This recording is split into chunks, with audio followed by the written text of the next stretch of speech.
All right. Good afternoon.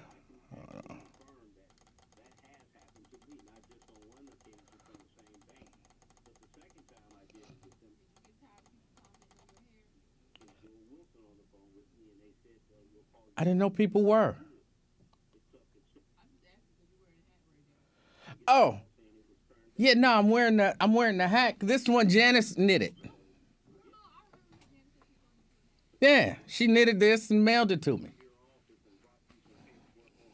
And, I just came in from outside, so it's kind of cold. I had to put it on to go outside, and then I just said, F it. I keep it on.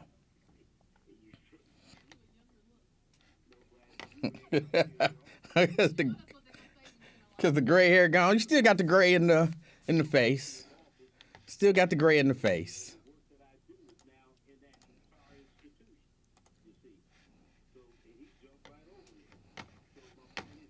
And I haven't focused yet. I guess I should do that.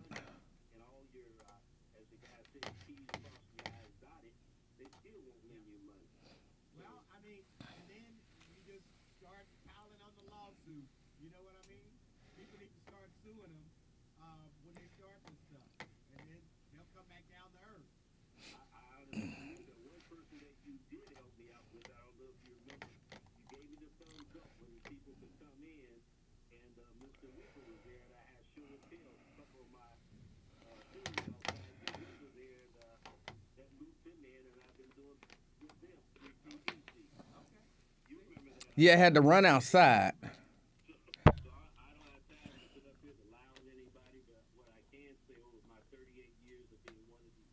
And I had to put on my hat. So I just figured, you know, I'm wearing the hat that Janice knitted me. So I said I'll just keep it on.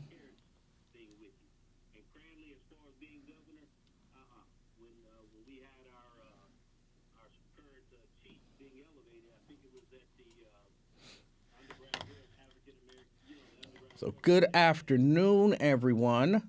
Candy D, Robert, Miss Lucky Charm. Oh, come on. There you go. Lady K, Tria, Diane, Jack. Thank you, Diane. Janice knitted it. Giving her a shout out because I appreciated this. This was either last year or year before last. I don't remember how long ago it was. I only wore it a couple of times that year.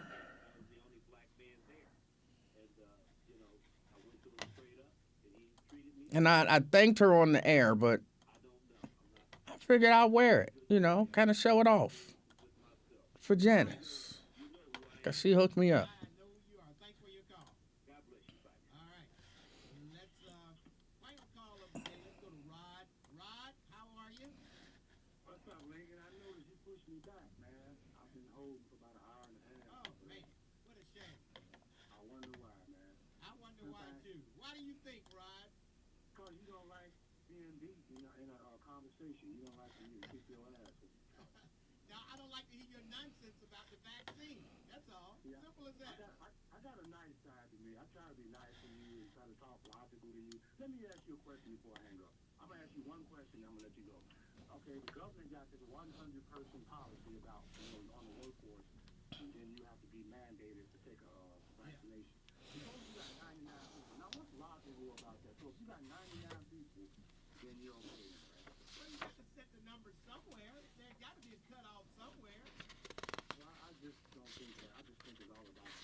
Look at funny. He makes me laugh.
Did he not take one of his breaks?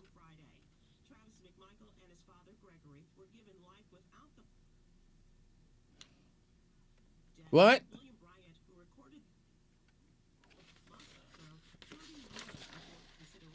We have to have a conversation about that. You can't let him miss them breaks. It's his fault.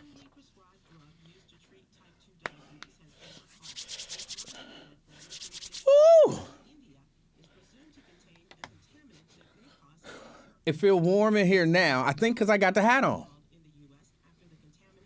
Because my hands are a little cold.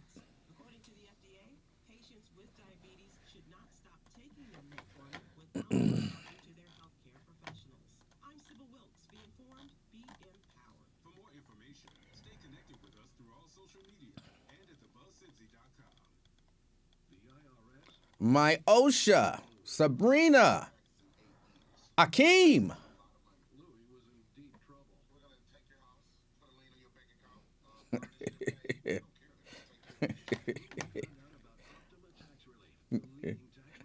What is wrong with y'all? What is wrong with y'all? Maria. Good afternoon, good people.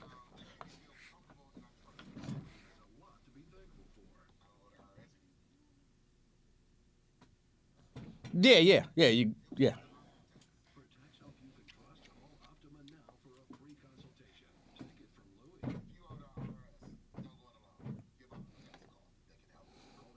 Z. Good afternoon. Good afternoon.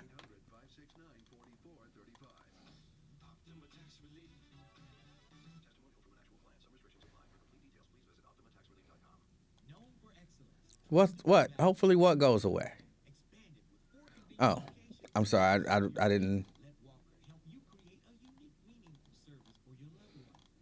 Y'all do be having long conversations. I be missing out on them. And I come in and somebody like, oh, I hope it goes away soon. I'm like, what? But I went and looked. Excuse me.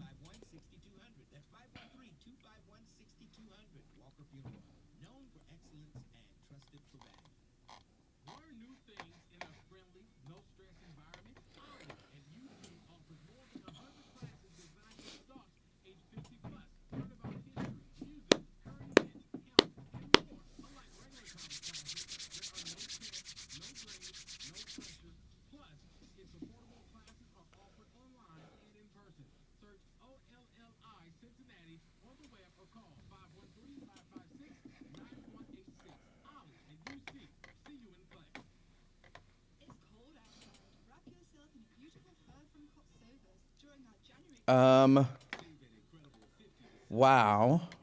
Wait a minute. What a shirt. Please explain the meaning.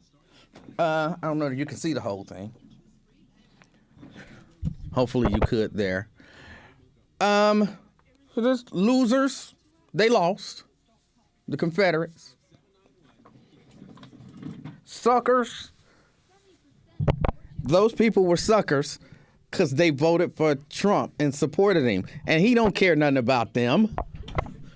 And remember when he was calling the people who died in war losers and suckers? These are the real losers and suckers. The Confederacy and the Trump supporters. So that's the full explanation for the meaning of the shirt. But I didn't design the shirt. Bernard Fields designed the shirt.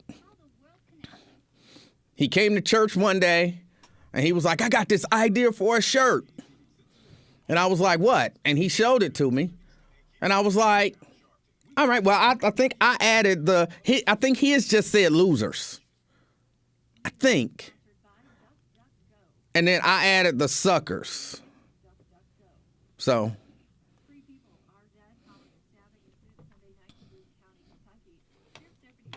I do think I get the same question every time I wear. So actually, I think this is the first time I've worn the long sleeve version. I typically wear the short sleeve version. But I did a long sleeve one and I did a short sleeve one.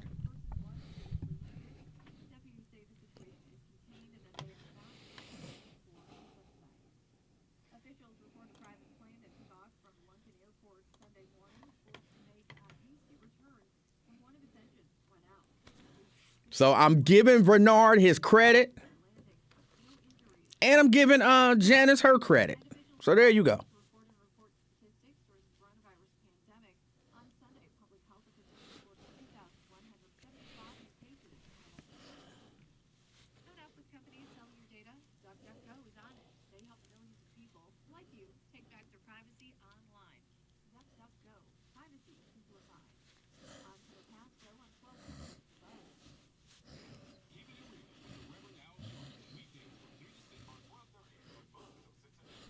Yes, Lewis.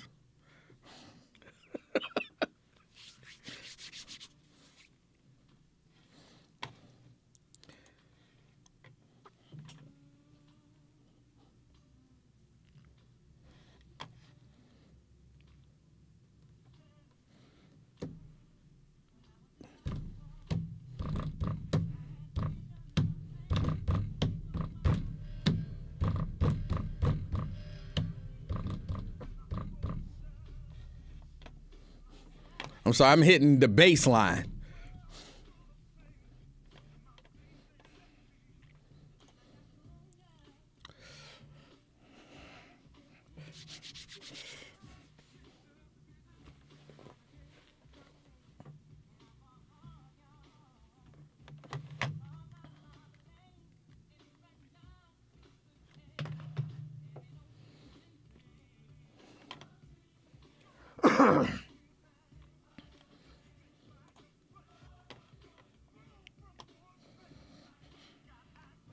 It's a bad drum major when you beating out the bass line. It's the wrong stuff to be drum.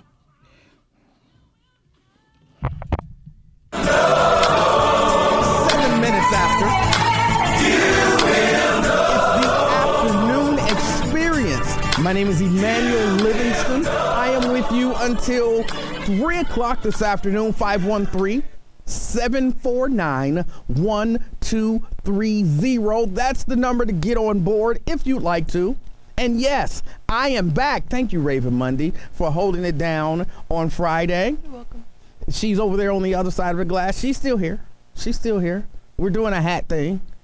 She got on her hood. I got on my hat. This is, by the way, this is the hat that Janice knitted me, one of our regular listeners and regular callers. She knitted me a hat. Was that last year? Yes.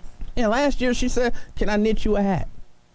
Or she might have just called and mentioned it, and, you know, I kind of finagled my way into one. And she was like, "Yeah, I'll knit you one," and she sent me the hat. And so that's the hat I have on. If you want to see the hat, I'm on Facebook, facebook.com. Look up my name, Emanuel Livingston. I'm on YouTube, youtube.com. Look up my name. And yeah, this is hand knitted by Janice. I don't know if she want me giving out her last name, so I'm just going to say Janice, the regular caller. And thank you, Lincoln Ware, as well, for holding it down a little bit on Friday. He did that first hour of the show. And people keep asking me, "Are you okay? Are you okay? I hope you feel better." I'm like, I felt great on Friday. It was a technicality. They got me on a technicality. Cause you know I'm supposed to do a coronavirus test and turn in a negative result on a weekly basis. And I call myself being proactive. So I'm like, all right, I did the test and I got the results back. Let me shoot them the results a little early so that then that way I'm good for next week. But they was like, "Well, you shot us the results on Friday, so we need some new results if you want to work on Friday." I'm like, I'm not, what? My plan is to go take another test on Friday and then I'll give you those results. But you know, the whole holiday, all that kind of stuff. And they like, "Hey, you can say what you want to say, but we need a negative test if you're going to be in the office." So I couldn't be on the air with you guys.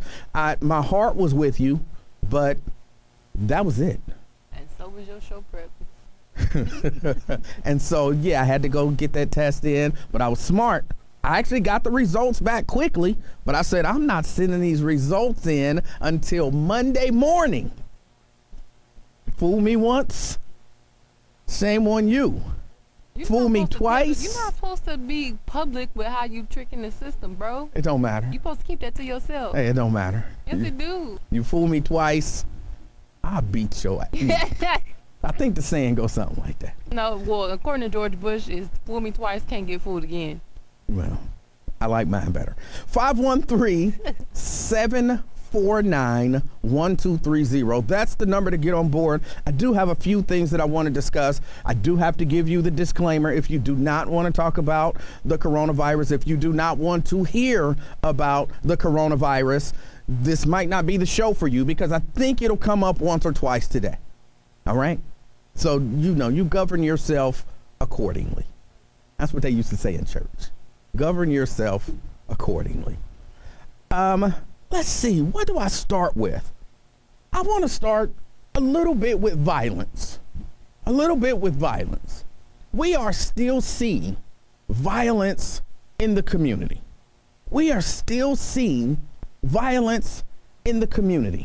And I had a story. I don't know what you may have done with it, Miss Mundy. The story about Eric Dickerson. It should be in there. I haven't touched it. Eric Dickerson, former NFL running back, professional, he says he think he got CTE. He think he has CTE. And one of the ways that he thinks he has CTE, I still can't find the story, but I remember some of the details. One of the reasons why he think he has CTE is because he's out, he's minding his own business, and he might just be driving and then somebody blow at him. He says that he experiences uncontrollable rage. Uncontrollable. He says, I'm not that type of person. Like, I'm not a violent person. He said, but I get to cussing and I'm ready to be. He's like, and I know what's going on, but I can't stop myself. He says, and I've never really been that way, but it's just something that's going on. And I was wondering.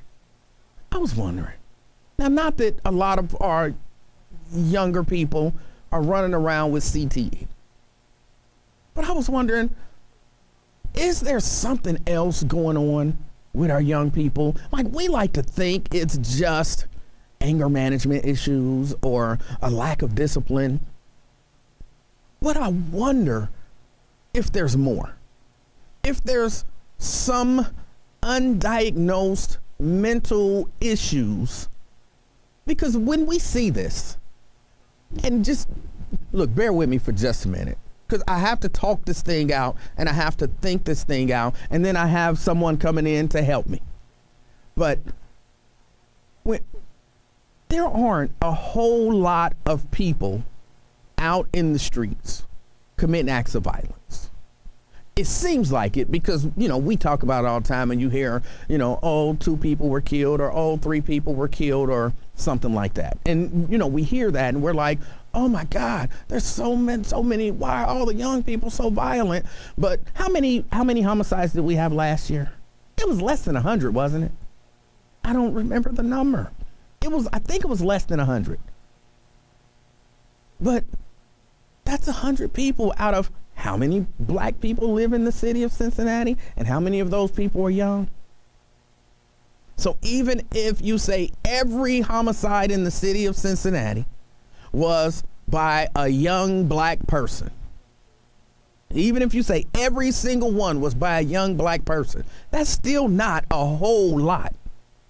Okay?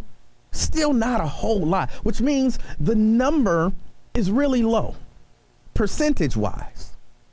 And it seems to me like that could be some undiagnosed mental issue. I'm sure some of it is, just I got mad at somebody and I did something, but some of it seems like maybe some undiagnosed mental issue. So what I wanted to do was get somebody in here who can help us on 2 fronts, maybe on 2 fronts. Number one, I get angry from time to time. And, I act out a little bit. hang up on people. Get out of here. I want to be better. I want to be better. So I wanted somebody who can help me with some anger management. I don't want to say tactics. Tactics sound underhanded. What is it called?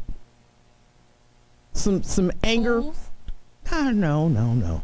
Well, some things that I can do to manage my anger. And I wanted somebody who can help us maybe understand if there is something else possibly going on out in these streets. Skills. Yeah. Some anger management skills maybe. I don't know. Devices. Some little tricks that I can use, count to 10, even though that don't work. When I count to 10, I just get madder and madder. Like 1, oh, I'm mad. 2, I'm real mad. 3, I'm furious. 4, so I don't count to 10 no more. But, so I have Dr. Chantel Thomas, my favorite psychiatrist. She'll get mad. She's not a psychiatrist, but I don't remember her title because, I got issues. So I don't remember her title. She'll correct me. But from my perspective, she's the mind doctor. She definitely won't like that. Let me get a break in here.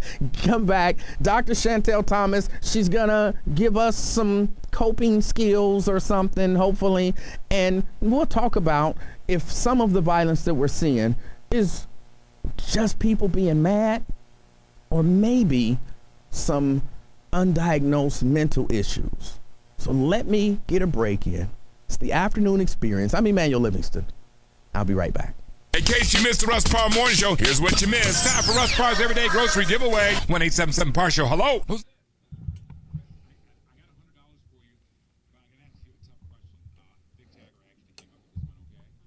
What do you call it? It's not, I know it's coping things, but it's like, let me give you some. It's like a one word that I'm looking for. That's not it. I mean, that's fine, but that's not the one word that I'm looking for.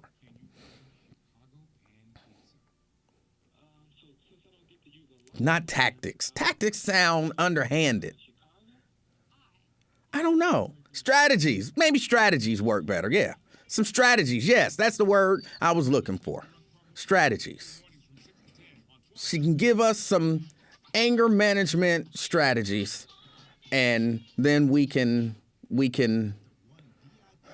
maybe I can deal with my anger better. Definitely the word I was looking for definitely was not agriculture. But thank you. Techniques. There you go. I thought strategies was what I was looking for, and then I went to the YouTube page, and Ron said techniques. Yes. It began with a T, and it's what I was thinking. But strategies work too.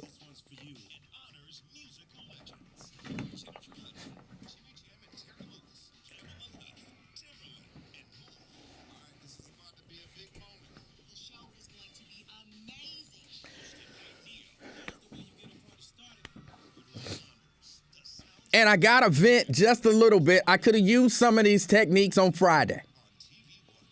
I could have used some of them on Friday. I have to vent just a little bit. Just a little bit.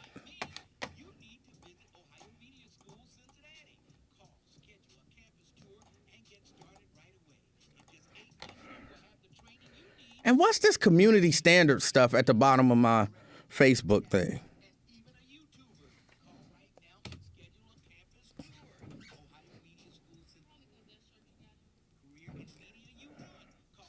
No. It was there earlier today when I had tuned into the Lincoln Ware Show. It just says community standards. So Facebook is coming up with some community standards.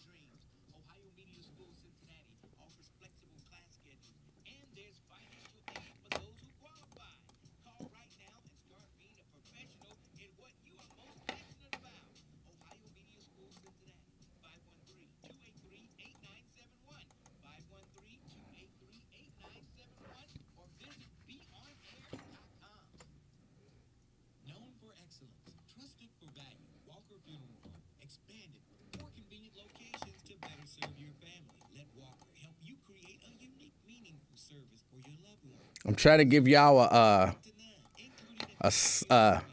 snapshot of what I deal with here that feeds my anger.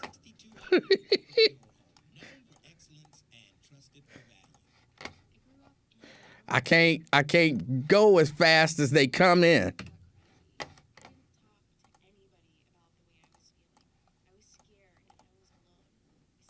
I can't go as fast as they come in.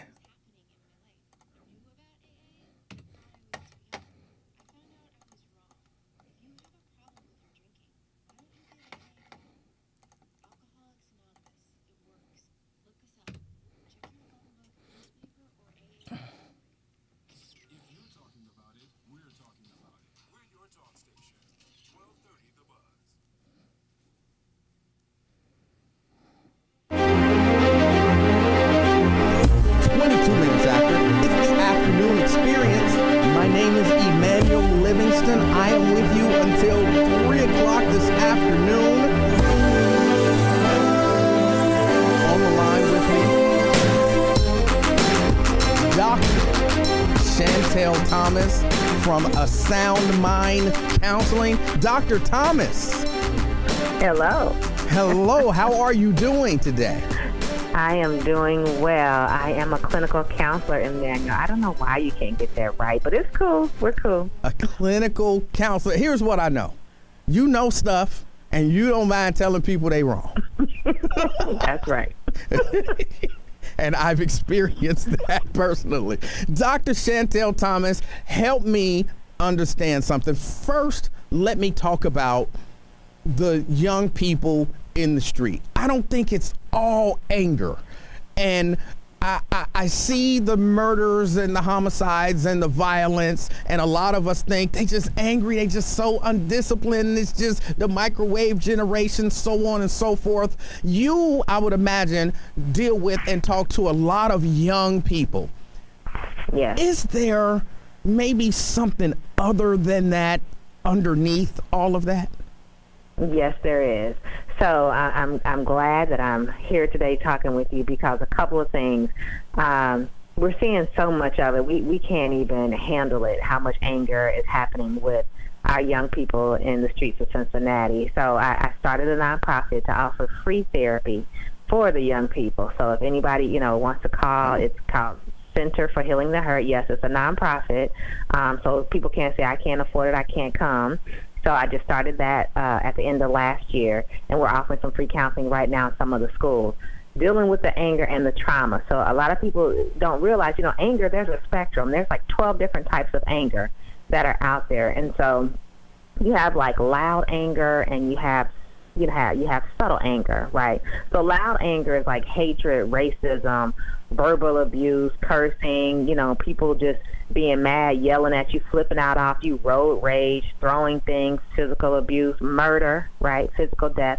That's loud anger. But then you have the subtle anger, which is sometimes people can be murdered under subtle anger too. But then there's like slander, people being critical, gossiping, cynical, rolling their eyes, being bitter, manipulating people. All of those are parts of anger. And so what happens with our teenagers, they're experiencing the loud anger and the subtle anger, and they don't know how to manage it, right?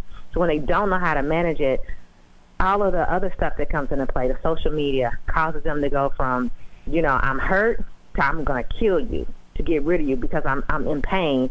I just want to get rid of the pain. And they don't, understand. They don't have what adults have, the understanding of how anger can be managed and treated through talking, counting to 10, as you mentioned, walking away because they're in pain and they just want the pain to immediately end, and they haven't either been taught or been exposed to other ways to manage their anger and get rid of the angry eyebrow. So when people are angry, it's like the iceberg that we see. There's this, you only see a part of the iceberg, but under the water it's a lot bigger, and there's a whole bunch more happening. So we only see the top of it, and underneath, they're dealing with all these other emotions that are going on, and they're hidden under the surface, and we don't know what they're dealing with. It could be grief, they're overwhelmed, rejection, stress. They could be anxious, exhausted, unsure, tired, hurt. again, feeling disrespected, frustrated. So all these other emotions, there's like 50 of them. When people are angry, it's not just anger, and it's not just that they're angry. It's all these other things are going on underneath. And so when they don't know how to appropriately express it and get rid of it, they just look at the target of who's causing the pain. And with teenagers, it's like, let me make the pain stop. And a lot of them will say, yeah, I want them dead. Yeah, I want to hurt them. I want to make them feel the pain that I'm feeling. And so all these guns in the streets, in the neighborhood, they go directly to get one, or they know somebody who has one, or they have one their own. And then the next thing you know, a girl breaks up with the boy, and he shoots her, and she's dead at 16 or 17, so all these different murders. In October, we had so many, I couldn't keep up with the calls that we were receiving because it was about 3 a week. I think I was writing down and averaging about 3 a week with our young people. So we as adults have to help them manage their anger. Tell your kids what you did to deal with the anger when you lost a job, or a friend lied on you, or your boyfriend took your girlfriend, or vice versa. Somebody talked about you, because of course you feel like you just want to kill them, but we didn't kill them, right? We might have found a way to fight them in the street or talk about them as well, but we didn't take their life. And so, there's all these different types of angers, and what I'm finding is that a lot of these kids, one type of anger is masking. So they just kind of act like everything is okay, life is well, I'm good, but really, they feel insecure, they're embarrassed, they're ashamed, they're hurt, they feel blamed for things. That's what some of the masking emotions that are surrounded with anger. So when they mask, we think they're good, then all of a sudden they go off, and we're like, what just happened? Because they've been calm for months, and then it seems like out of nowhere, this nice little girl who everybody liked just went off and killed another girl. But that's because she was masking her anger. She was covering it up. Then you have explosive anger. This is the person everybody says they're just angry all the time, and they go off on everybody for any little thing. So they explode like a volcano. They just erupt constantly. And they don't really know how to deal with their anger, so they just cuss out everybody on any given day. And then chronic anger is kind of the same thing, but it's kind of like this person's the one that's cynical, they're negative all the time, and they're irritable. So it's just like it's been with them their whole life. And people are like, why are you so flippant or smart mouth, right? So those are the 3 types that I'm seeing with most of the teenagers that we're working with. And we're working with them based on trauma, not anger, but trauma, gun violence. They're seeing a lot of their friends being killed through the gun violence. A lot of them are dealing with being abused at home, or maybe they have been molested or raped. We don't know, but a lot of them have some or even all of those things happening at the same time. Boys and girls being molested and raped, and they're angry. Or my friend just got shot and killed last week, or my cousin or somebody. This is touching so many of them on so many levels. One is like a sister, and then 2 weeks later her cousin. So there's just things that are happening with our young people, and they don't know how to manage it. So I've tried to help them to recognize some of their cues and the symptoms when they're feeling that way. Like, people don't realize upset stomach, being nauseous all the time is associated with anger, right? Dizzy. You get dizzy sometimes, so you're feeling lightheaded and dizzy. Could be because you're dealing with some anger, unresolved anger. And again, a fever. People have fevers, so you don't understand. Sometimes you're like, my temperature's up, I have a fever. It could be associated with anger, so I'm giving you some. Wait. A fever can be associated with anger. Yes. How so? You know how people say my temperature's rising? I get so angry, I get hot. Right. You become so angry and so hot that you reach like a boiling level. The thermometer, it goes up and they say, I'm boiling. It's true. People do get so angry that they cause themselves to have a fever. So you have to think about it. People will say, my ears get hot, my head feels hot, my hands are hot. You are so upset that you're causing your temperature to rise. So, and then, go ahead. Well, I need to take a break. Can you hold for a moment? I sure can. All right. Dr. Chantel Thomas, a clinical, I know it's a clinical psychologist. That might be wrong. She's going to get me again. But she's given us some information about anger, and I'm just listening and kind of taking it in. Got to take a quick break. It's the Afternoon Experience. I'm Emanuel Livingston. I'll be right back. Get ready for the Urban One.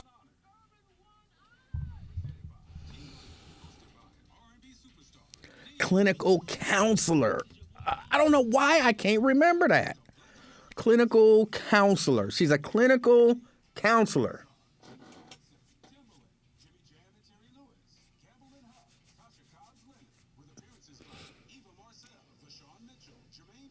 Sorry, I got a loose eyelash or two.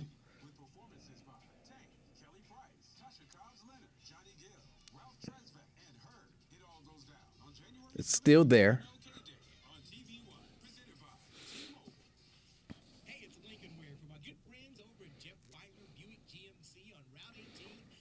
I don't get physically anything when I'm mad. I just get mad.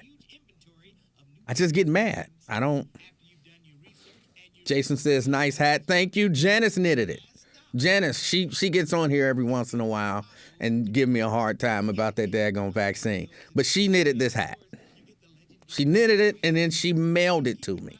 And I was supposed to pay her for it. She said she didn't want to get paid for it, but I wanted to pay her for it. And I meant to mail her the money, but I lost her address. Does she have her doctorate? I believe she does, yes.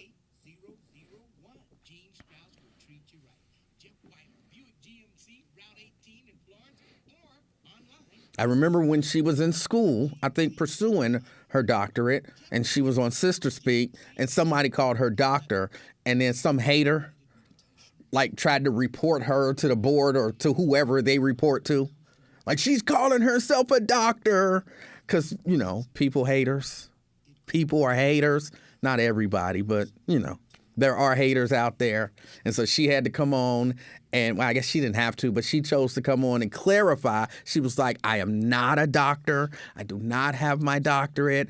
I don't call myself doctor. I was like, why are you saying that? And she was like, because somebody went to whoever the people are, the board, I'm going to say. Somebody went to the board and said that I was calling myself doctor. And so they tried to report me. And then I'm like, who's the hater? Who is the hater?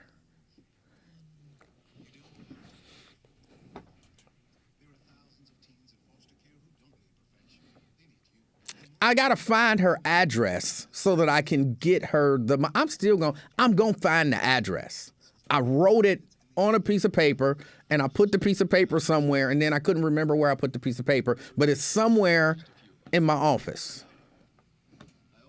I just be forgetting. So I think I'll remember it today because I'm actually wearing the hat.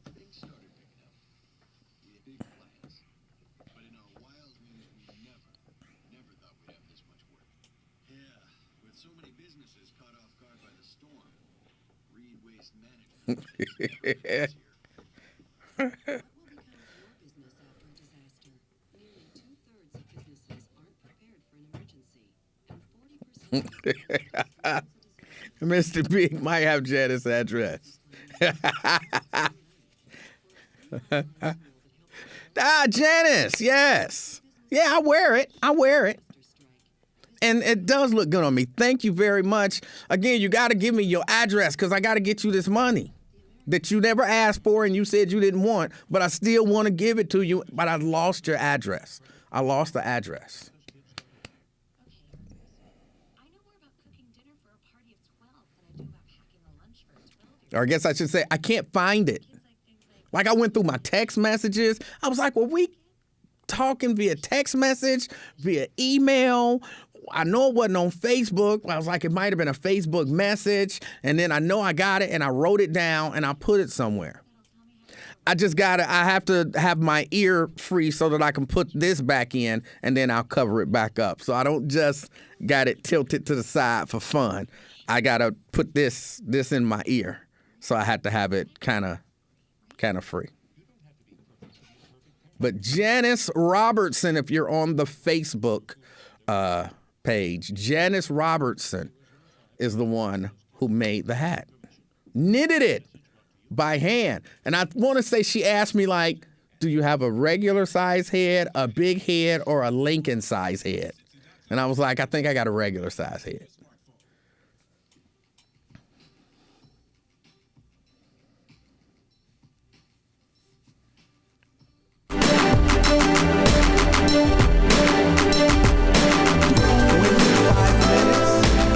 To the top of the hour. It's the afternoon experience. My name is Emanuel Livingston. I am with you until 3 o'clock. 513-749-1230. On the line with Dr. Chantel Thomas. Hello, hello. Hey, before we go any further, give the people your information. If they need your help, your counseling, how can they get in touch with you? Yes, my phone number is 513-948-0023, 513-948-0023, and it's a Sound Mind Counseling. We have a number of different locations. We're doing telehealth and in person, and we are here to help.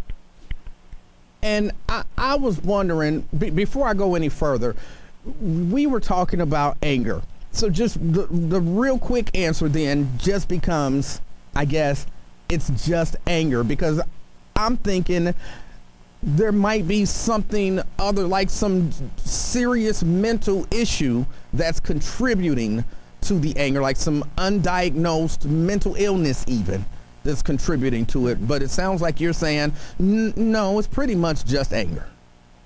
Yeah, it's just anger. So it's just that people, and there's treatment for it, because, everybody gets angry. It's a natural emotion. It's just what we do with our anger when we become angry. So we do have anger management classes, and we teach you how to utilize techniques and the symptoms of your anger, because everybody has warning signs and cues that you're becoming angry before you explode or act out in any kind of way. It's just that we're not aware of them, or we've become so angry that we forget to acknowledge that we have these warning signs and these cues that let us know we're becoming angry. So it's just simply, I have these emotions and I don't know how to manage them or deal with them, so I need to be taught how to, one, recognize my triggers, my cues, my symptoms, and then release them appropriately. That's it. All right. And now for me, this becomes the personal side of the conversation. Can you give us a few tips, things that we can do when we feel ourselves getting angry? Like when I'm sitting here and somebody is like going off on me, but they going off and they saying foolish things, that makes me angry. How, give me some tips to deal with this anger. How can we, and even teach our young people different techniques to deal with our anger? Right. Okay, so there's a bunch of different ones out there, and you just have to realize what works for you. So all of us have things that are stress relievers, right? Your anger management, usually utilizing those things that help you to alleviate your stress are going to help you manage your anger. So if you're one that likes to exercise, running is really a key one, because you kind of just run the energy out. And when people get angry, they become tense and frustrated, and they just want to yell, scream, and explode. So you need something that's like a burst of energy. So exercise is really good, and it sounds very common, and we all hear these stress management techniques, but we don't apply them to our life, and that's why we're stuck where we are. You can hear this all day long. Just I can tell you to eat right, exercise, drink water. You know what to do, but do you do it? And when you don't do it, then you have this anger management or whatever other issue you're dealing with in life. So another thing is humor. People don't realize that laughing, when somebody makes you mad, if you can find a way to laugh about it or walk away or utilize something humorous, like I love watching Friday. I like Life. I like movies like that make me laugh, because what laughing does, it heals the brain. It also heals your heart. People don't realize that it lowers your blood pressure. So these are just some common things that I teach my clients that they don't even know about, and then another one is change your scenery. So maybe you're upset with a person and they're right there in your face and you're like, hey, I need to take a quick break. Let me just go to the other room for 10 minutes and calm down, because if not, and tell them it's not, I'm going to say something to you that I may regret later. I may blow up and throw something or kick something or punch a hole in the wall, whatever it is, let them know. And then if they don't move and things happen, it's like, you didn't do what I asked you to do, and I gave you a warning. Another one is making sure that you take deep breaths. So the research says 7 deep breaths can bring your stress level down and even your emotions, your anger down by 50%. You just need to stop, think, I'm going to say or do something that's going to hurt somebody, and then start breathing. So, and then if you can, talk to the person about the issue and where you own it, like, I I think, I want. Don't say you did, you said, because they become defensive and they can't hear you anyway. So, and you really do have to think before you speak. So if I'm saying things that's going to be demeaning or putting a person down and negative, they're going to immediately defend themselves and come right back at you. And, one thing that has been found in research is music helps. Like they say, music helps to calm the wild, savage beast. It really does. Music changes your brain waves, and it has been found. It has been found clinically. You can Google, what does music do for you? If you listen to classical music or jazz or worship music, those three things have been found to truly lower your heart rate, bring your blood pressure down, and help you to relax. And the last thing I'll say, remember, anger is only killing you. So when you're angry, again, Google this. The research shows that anger, every second you're angry, you're taking seconds off your life. So if you're angry for 24 hours, you just took a day off of your life because you just held on to your anger for 24 hours. You're only killing you when you're angry. So when I teach that to people, they're like, I don't want to die. None of us want to kill ourselves because we're holding on to this emotion that is going to cause you to die ultimately. And this last thing, you can't figure it out, call me. Call my office. Again, we're here to help, but you have to reach out to us because we don't know you're dealing with that anger. But if your family members, your friend, you've lost jobs behind it, you've lost relationships behind your anger, you need to do something about it. All right, let me ask you this. All of that stuff sounds great, right? Laugh and change the scenery and all that kind of stuff. But I'm in a, let's say, hypothetically, I'm in a situation. Let's say I'm at work. I'm in the office with maybe the boss or HR, and they are saying things that are making me angry. Now, I can't get up and start exercising or change the scenery, and if I bust out laughing, that's going to be a problem. What are some things that I can do? Or I'm out on the street, somebody is talking some stuff to me, and I'm trying to walk away, and now they following me talking stuff to me, and I'm getting madder and madder. And what are some things maybe that I can do?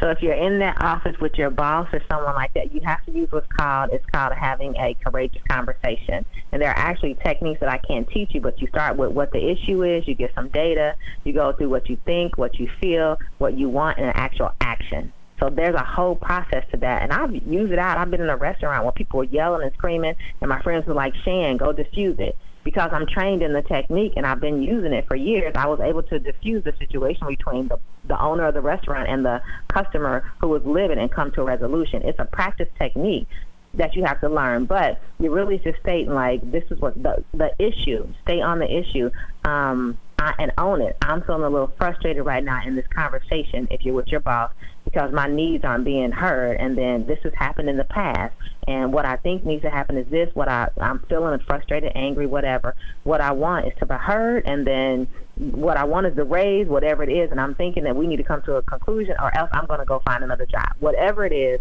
And if somebody is following you, there's another technique, like you turn to them, and this might sound pretty bad, but when somebody is following you or they won't let you leave, you have to turn to them and say, I said if you want to use the words F away, or I said back up, or leave me alone, I'm trying to get away so we don't have an argument or fight. You sometimes do have to escalate if they're yelling and screaming. Sometimes the research says you have to match the person so they hear you.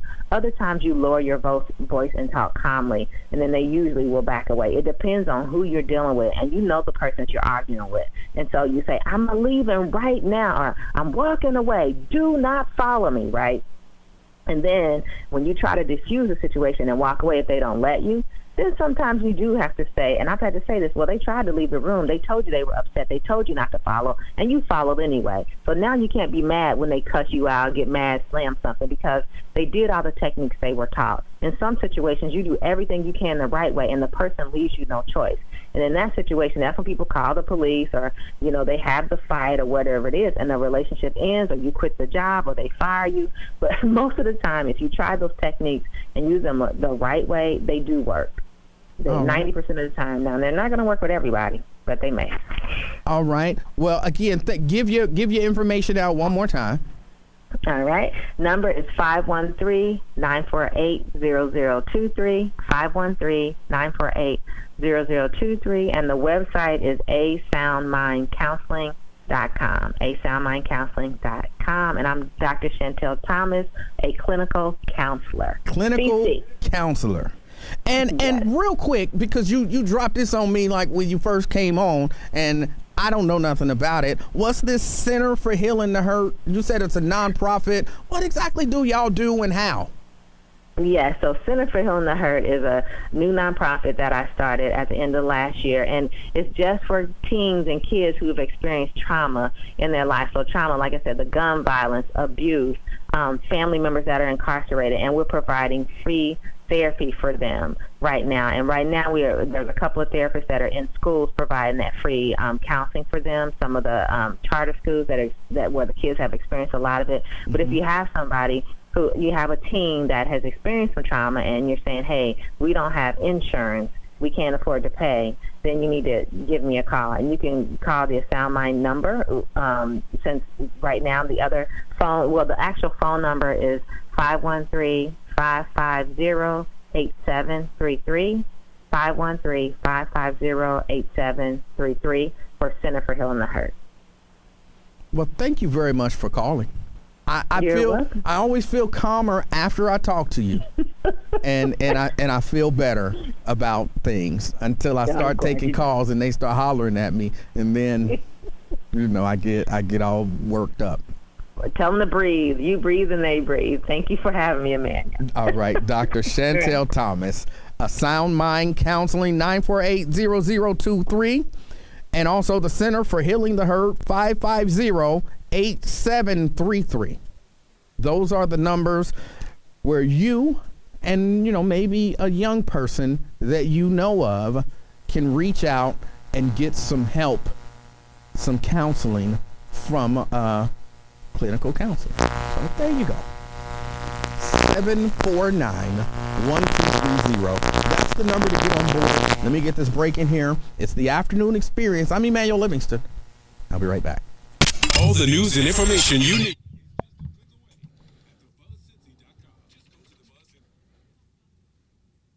I can't hear you.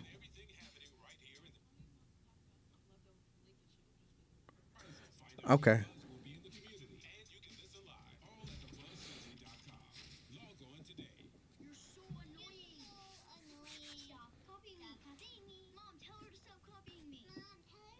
I like Dr. Chantel Thomas. She's a nice lady. She's a good person. And most of the time, she agrees with me. Stop playing with devices. I haven't touched anything. If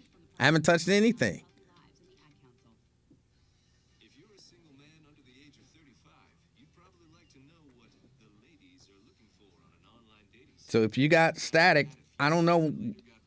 I didn't touch anything. See, that could cost you around $10,000 in fines, legal fees, and increased insurance rates. My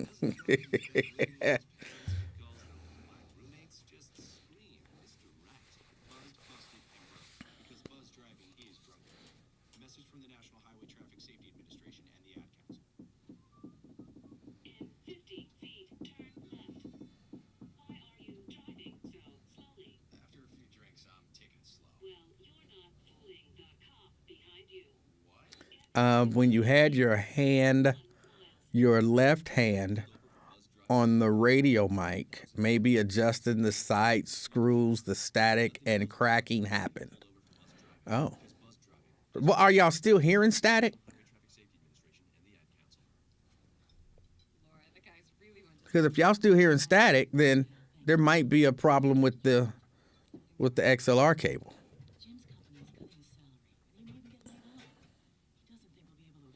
Lewis says she is sexy. All right. Thank you. They say the static is gone now. 687-6322 or visit mortgagehelpnow.org. That's mortgagehelpnow.org. This has been a public service from the ASC.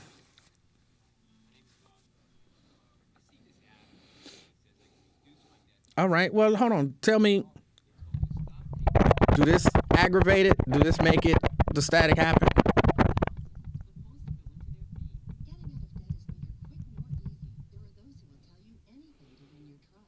Because if I can figure out when it's happening, then I can. Oh,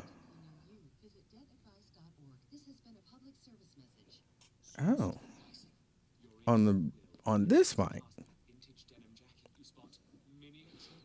Will the wool cap ruin your waves? I ain't got no willies. I had no willies in I don't know how long. Goodwill, every item you buy funds local job training and more.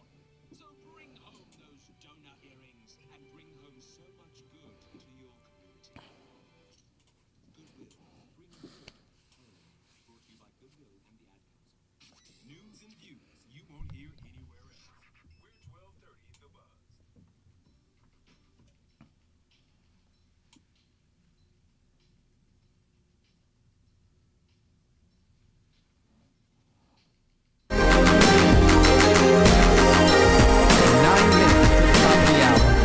It's the afternoon experience. My name is Emanuel Livingston. I am with you until 3 o'clock this afternoon. Talked just a little bit about anger and anger management, some techniques that you can use. There was one that I really liked. I'm going to use it. Hopefully I won't have a reason to, but I'm going to use it if necessary. Let me get Tony in here real quick. I have to vent and then move on to something else. Tony. Hey, how you doing there, E-Man? I'm fantastic, and you? Okay. Hey, I know you heard me on Lincoln Show. I did not. Fifth Third. But anyway, that's one part of it. But now what I want to do with the people out there in the public, show them how Fifth Third is doing it, okay? Now, when black folks go in there for anything, the first thing they offered them was a signature loan, okay, at high interest rate. You know, now, when the banks does that, though, because they do not respect your money. Now, the money that goes in the bank there, you know where it goes. They take the money out of the savings account, checking account that look like me and you and give it to the white businessman. Oh. So we don't leverage that money, and it goes directly to them. Now, Fifth Third is smart. So you happen to get your credit score over 700, and which I was talking about that my wife's score was 768. Tony? And, yes. Tony, just can you give me a little bit of background on what it is that you're talking about? Okay, sorry about that, E-Man. But the reason why I called you do give a little time. Okay, now the process of the loan procedure. Now I've been going through Fifth Third for about 15 years. I've been treated like dirt. That's why I always say Fifth Third don't like black folks. Okay. Now we did everything they told us to do. Now we had over $50,000 in the business account. But the first one there in the home loan there, that's when I started finding out this was a pattern. The home loan itself there, they fought with me. They wanted me to end my business before they gave me the home loan. But the reason for that, though, because they knew I was going to move the house over into my LLC. So I walked out of that deal, left there with the Huntington Bank, and they did the deal within 30 days. All right. You know, so now, which I sold that house now and everything else. So I decided, let me go to Fifth Third and see what they can help me out here with this business. I need some operation costs. But why? Now, why would you go back to, look, if they've already shown you they don't want your business, they don't want your money, or they want to scam you, why would you go back to them? Okay, right now we are in the process, but you know how you get so many accounts and everything deducted out of your account. So we're in the process to move that out of Fifth Third, you know, now.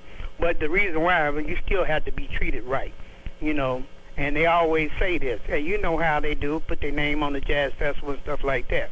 Now, only difference between me and Omar, you know, and I hate bringing his name up there because Omar is right. What are we talking about? Okay, I'm just going into something else because I'm going to tell you the solution to the problem. All now, right. What's the solution? Now, the solution to the problem is if you ever go to Fifth Third on the third one, we get our checks, right? And just count the black folks going to each individual bank in the neighborhood. And you'll find out, you wouldn't believe how we go in them banks there and get that money to them. Now, I'm not trying to fight them. I'm just trying to change the number. So one of the things that I always have is each one teach one. Okay. So what we need to do with the money. Now, I just purchased some property through the land forfeit sale. I would like to tell people about that. You know, they're down at the courthouse. We missed that opportunity. All right, hold on. Before you go any further, first, calm down just a little bit for me. Like, you're moving real fast, right? Okay, that's what I always thought. I think I'm only with Lincoln. So you just asked me questions. So calm down just a little bit. The land forfeiture sale, tell us about the land forfeiture sale, because there are, I'm sure, a lot of people listening who don't know about the land forfeiture sale. So when is it? How does it work? And do you get good deals? Yes. Okay. Now that's why I was telling you, Miss Monday. Maybe we need to have financials on Thursday or something like that. All right. When is the it? land forfeiture sale is every year. All the land that it went through the foreclosure procedure and everything like that don't sell. So they do a second running, and that running is you can get it for penny, like $50, $100. All right. When is it? Okay, I think this one's coming up in like April or May. So how many do they do a year? And this one here is pretty big, so it might be about 2,000 or 3,000. If you go to the court reporter, get the paper from them, and you can stay up with the information with that, and they will let you know. Now, I do the research from that. I take the property that I'm, that I'm targeting. Hold on, I Tony. do all the researches. Tony? Okay, the researches that I do on there, liens, to see if they got any violations, and, anybody who's died got something else. And once you get that out of the way, you'll find out the property is free. Now, the title that I'm going through now... Tony. Yes. Tony.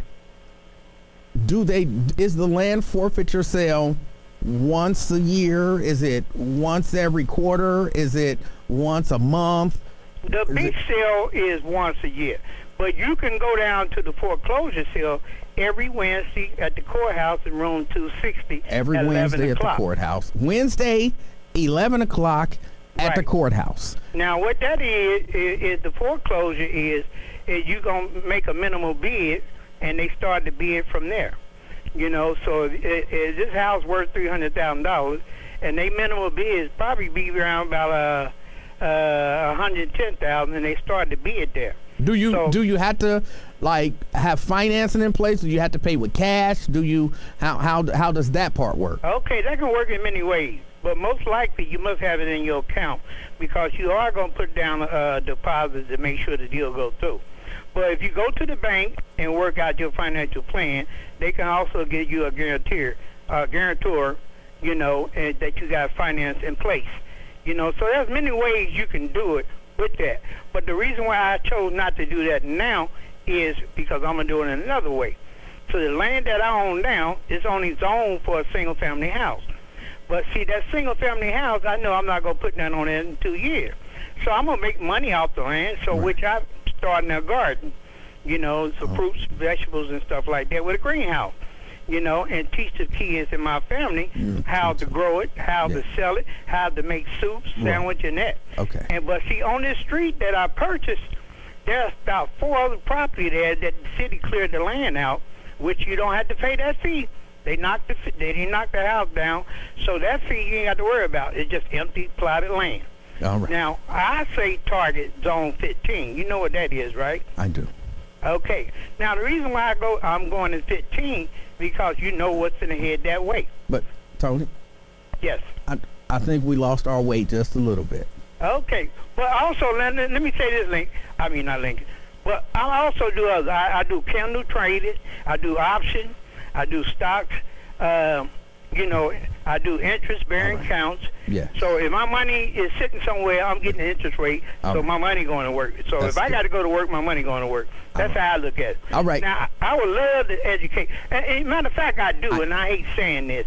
The individuals on the street, and your dumb boy that I talk to, I teach them how to hide money, 529 fund, how to start an LLC, how to move money around, buy municipal bonds, because if they're going to go to jail, you might as well make some money, because Ohio is one of the highest bond rates in the country. Tony, yes. I got to run.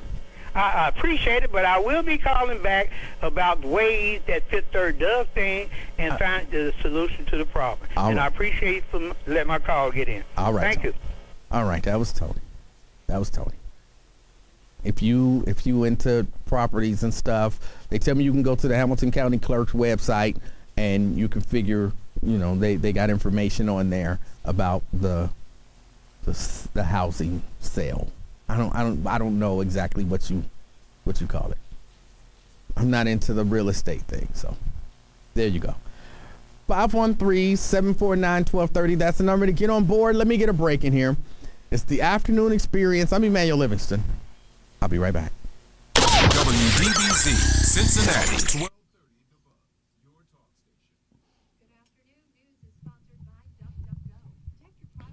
Yeah, when he start talking about he teach the boys ways to hide money, that's usually not a good thing to say on the radio.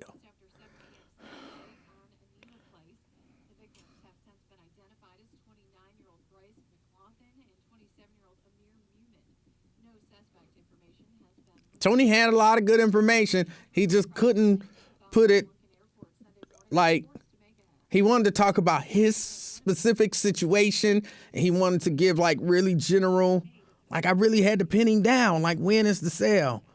But he didn't want to. But that he had other stuff he was, wanting to talk about. On Sunday, public health officials reported 2,175 new cases in Hamilton County. The Ohio Department of Health showed 19,089 new cases across the state. That other company selling your data, DuckDuckGo is on it. With one download, you can search and browse privately, avoiding trackers.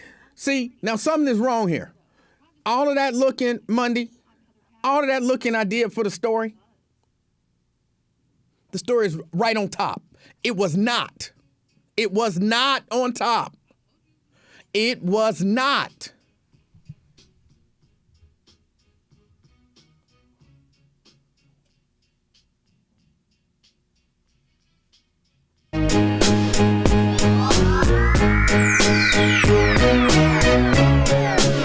After. It's the afternoon experience. My name is Emanuel Livingston. I'm with you until 3 o'clock this afternoon, 513-749-1230. Hold on, let me wrap up this conversation about anger. I'm going to wrap it up real quick, just with a story. Quick story. I promise it's quick, and then we're going to move on. Now, I told you I had to go get tested for the coronavirus on Friday. I made myself an appointment. You have to do the thing. You have to register online and make an appointment, and then you go there. They give you a number, and then they write the information on the little thing. They give you the thing. You stick it up your nose 5 times in each nostril. You give it back to them. They stick it in the thing. They say, there you go, and we'll send you an email. It's a simple process. Simple process takes, depending on how slow they write, 3 minutes maybe 3 minutes. So my appointment was at 2 o'clock. So, me, I call myself being proactive. I get there early because I figure, it might be a line. Some people, maybe they're running behind or something like that. So I get there early. Realistically, I think I got there at about 1:15, but let's call it 1:30. Of course, they're backed up. That's cool because I'm there early. But what I notice is it's taking every car like 10 or so minutes to do this process. And I'm sitting in my car and I'm thinking, I'm getting irritated. Emmanuel's getting angry. But I turn on the bus. It's all crackly because I'm all the way out in Mason. So I can barely hear Miss Monday on there. So I'm like, I can't listen to that. So I start playing a game on my phone. I guess that was a not necessary detail. The line is moving really slow.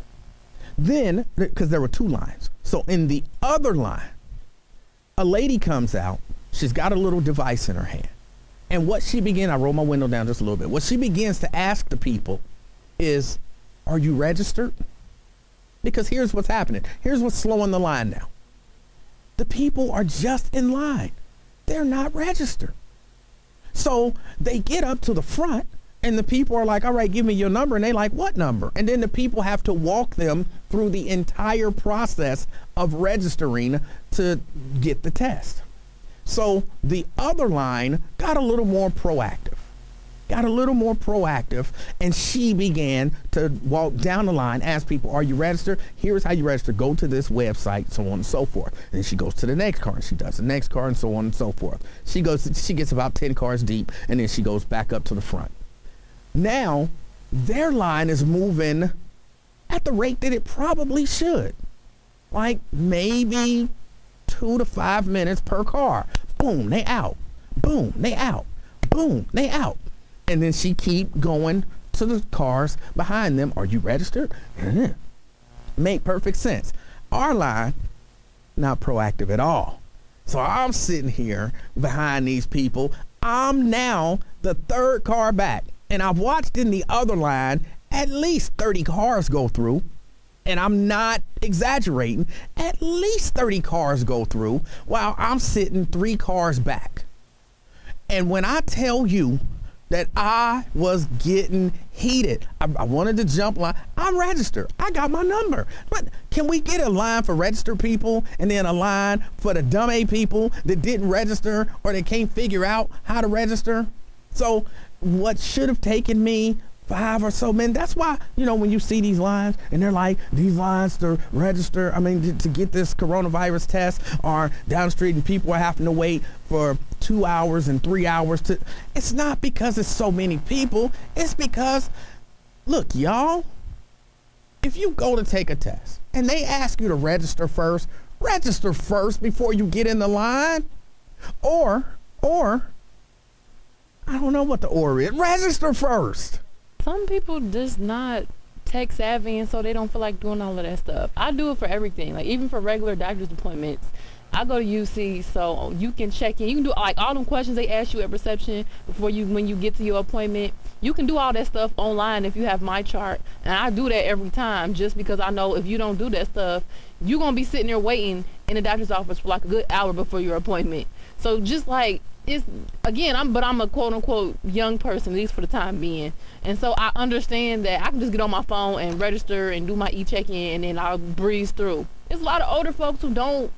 They just used to the way things have always been, which is I gotta be there and I gotta fill out paperwork and then I can go about my business. Ain't nobody trying to pull out their phone and register no more.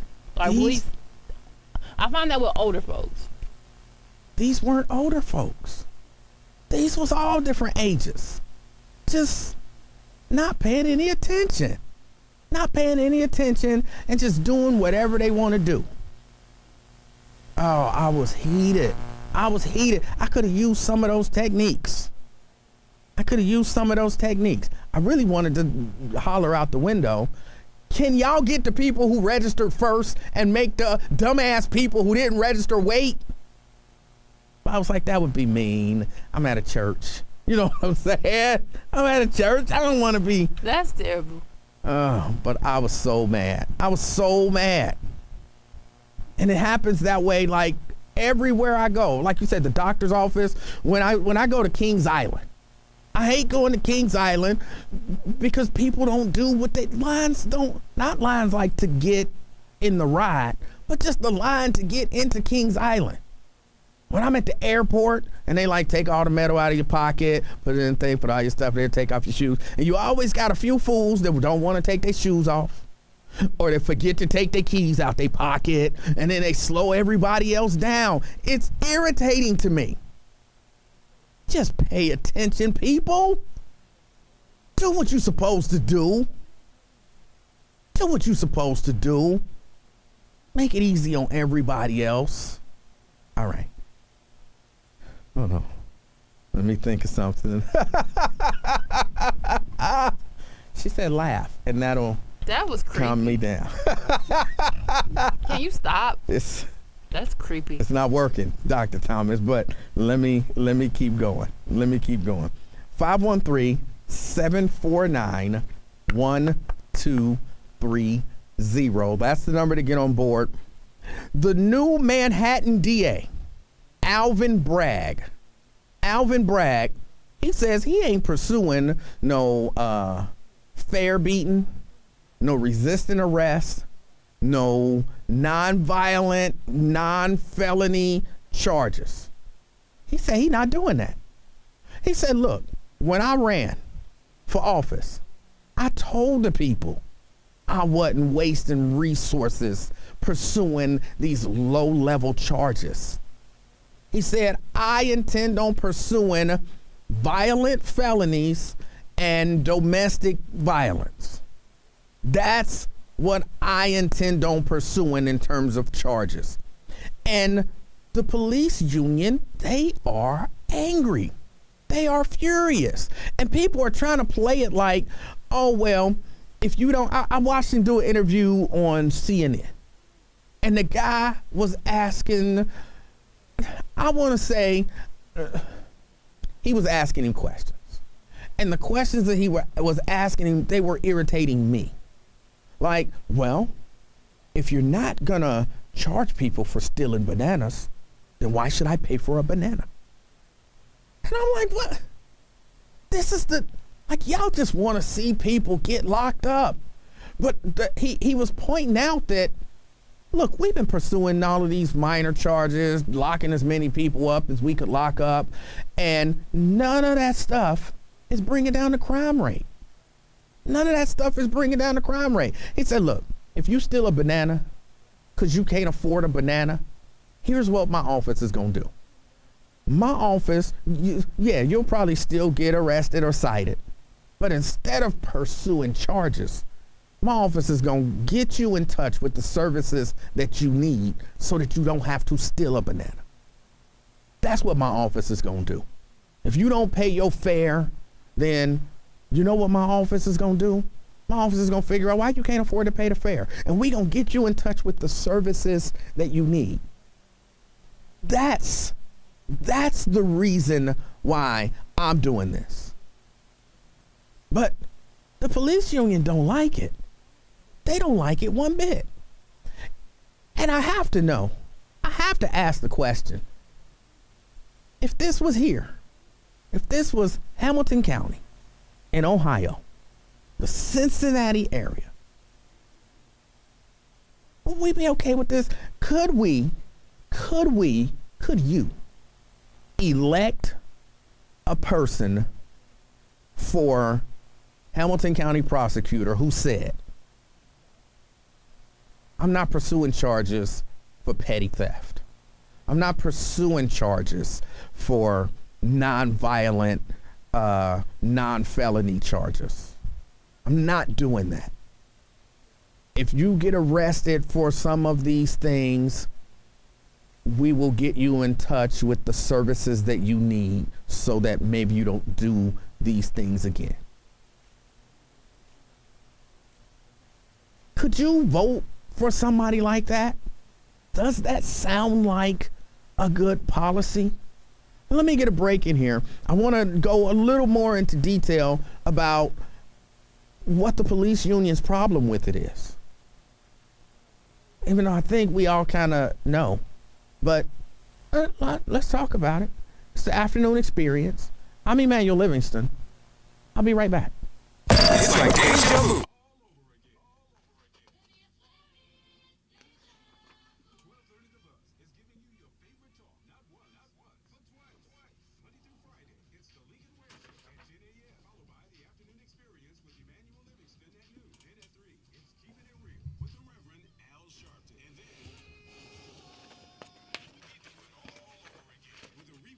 And yes, Glenn, the broken window theory. If you missed it, check it out right here. Weekdays on 12:30 The Buzz, your talk station. Next Monday night on TV One, Urban One celebrates the soundtrack of Black America. This one's for you and honors musical legends. Jennifer Hudson, Jimmy Jam and Terry Lewis, Campbell and Huff, Timberland, and more. All right, this is about to be a big moment. The show is going to be amazing. Hosted by Neo. That is the way you get a party started. Urban One honors the soundtrack of Black America. Next Monday night at 8. Presented by T-Mobile on TV One. Let the One VIP Visa debit card make getting your tax refund simple and easy. It's free to get and no credit check. Enroll in direct deposit and get your refund back faster than waiting for a check in the mail. Hassle-free and easy, just like it should be. Go to onevip.com and get your card today. The One VIP Visa prepaid card is issued by Stride Bank N.A. Member FDIC pursuant to a license from Visa USA Inc. Use of the One VIP card is subject to terms and conditions. Hey, this is Lincoln Ware. If you have a passion to work in radio or television like me, you need to visit Ohio Media School, Cincinnati. Call, schedule a campus tour, and get started right away. In just 8 months, you will have the training you need to work as an editor, cameraman, technical director, sportscaster, and even a YouTuber. Call right now and schedule a campus tour. Ohio Media School.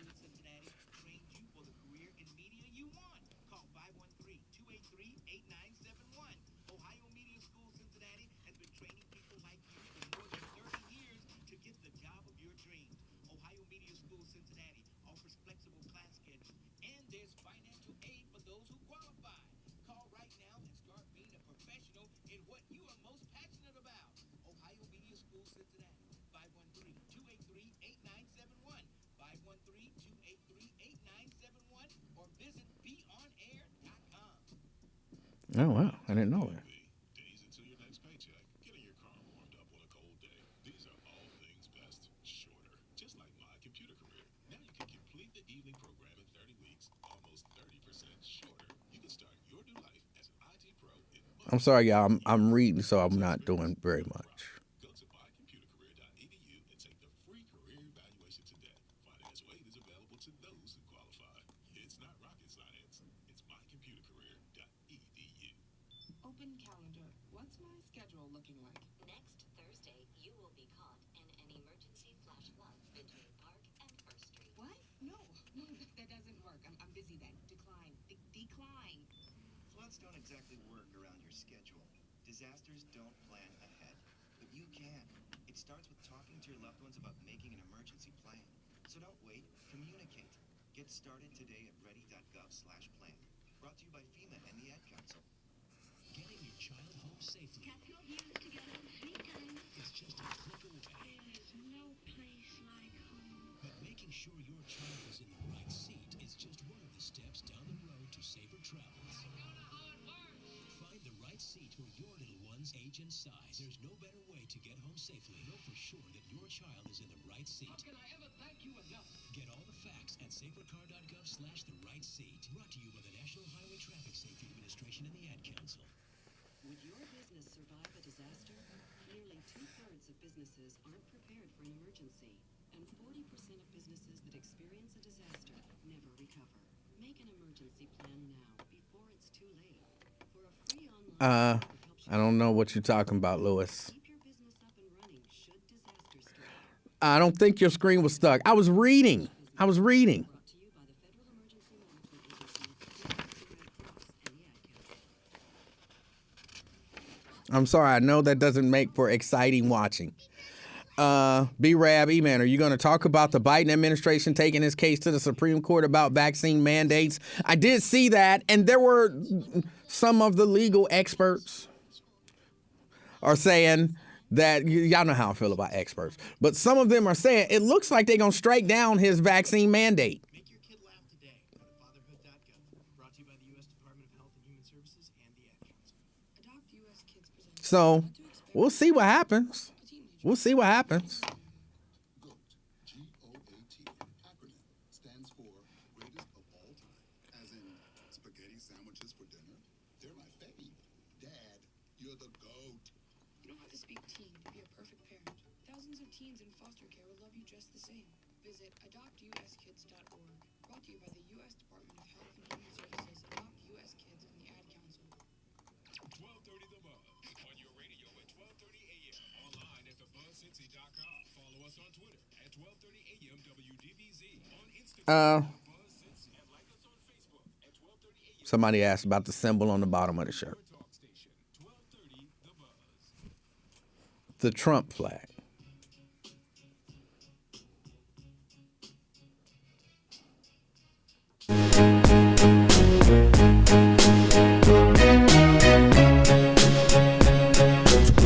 After. It's the afternoon experience. My name is Emanuel Livingston. I am with you until 3 o'clock this afternoon. 513-749-1230. That's the number to get on board. We're talking about Alvin Braggs, the new DA in Manhattan. He says he's not pursuing fair beating charges, resisting arrest, other nonviolent and non-felony charges. And the police union, they're upset about it. They're upset about it. Paul DiGiacomo, I know I butchered that. I'm not from New York. Sorry. Head of the NYPD Detectives Endowment Association, says he's emboldening the criminal element to resist arrest and put New York City police officers and detectives in harm's way. Come on. No one's doing that. So, well, but he's not pursuing resisting arrest charges. Come on, you clearly know. It seems reasonable. It seems reasonable that he's not just saying, like, in general. Believe it or not, there are police officers who, they don't really care about the charges sticking. Like, I was watching one of my First Amendment audits. and the guy was saying, you can beat it in court, but you can't beat the ride. You can beat it in court, but you can't beat the ride. I mean, you might win the case. The charges might even get dropped. But they still gonna take you to jail when you're gonna do some time in jail. And they get some sort of satisfaction out of that. So yeah, there are police officers who make up stuff or arrest you for disorderly conduct and resisting arrest. And all the disorderly conduct is you talking to them in a way that they don't like. He said, we're not pursuing that stuff. We're not pursuing that stuff. And that makes sense. Says police officers don't want to be sent out to enforce laws that the district attorneys won't prosecute.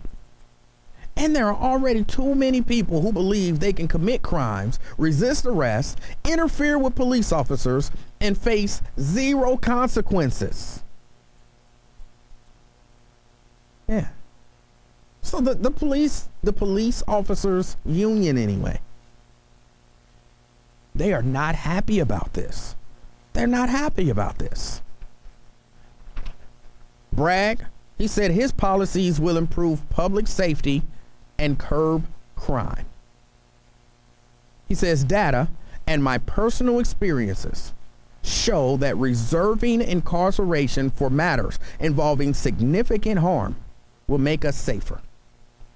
One of the other things is he's not trying to keep people in jail because they can't make bond. Yeah, he said keeping defendants out of jail before their cases go to trial will now become standard practice, except for homicides and violent assaults, including sex offenses, domestic violence cases, and cases involving public corruption, rackets, or major economic crimes. So he's gonna not just hold people in jail. One of the reasons why they say 16 prisoners died in 2021 awaiting trial. You ain't been found guilty. You ain't been found guilty of anything, but you got to stay in jail. And it's nonviolent stuff. You got to stay in jail until the trial. And y'all know, especially with the coronavirus thing, the courts got all backed up. So it could be a long time before you actually go to trial for something. And if you've never been in a situation where you were awaiting trial, that process can be months and months, if not years. And he's basically saying it don't make sense for me to have people sitting in jail for months or years waiting on a non-violent, non-felony charge. And for that case to come up. I'm liking this stuff. I really do.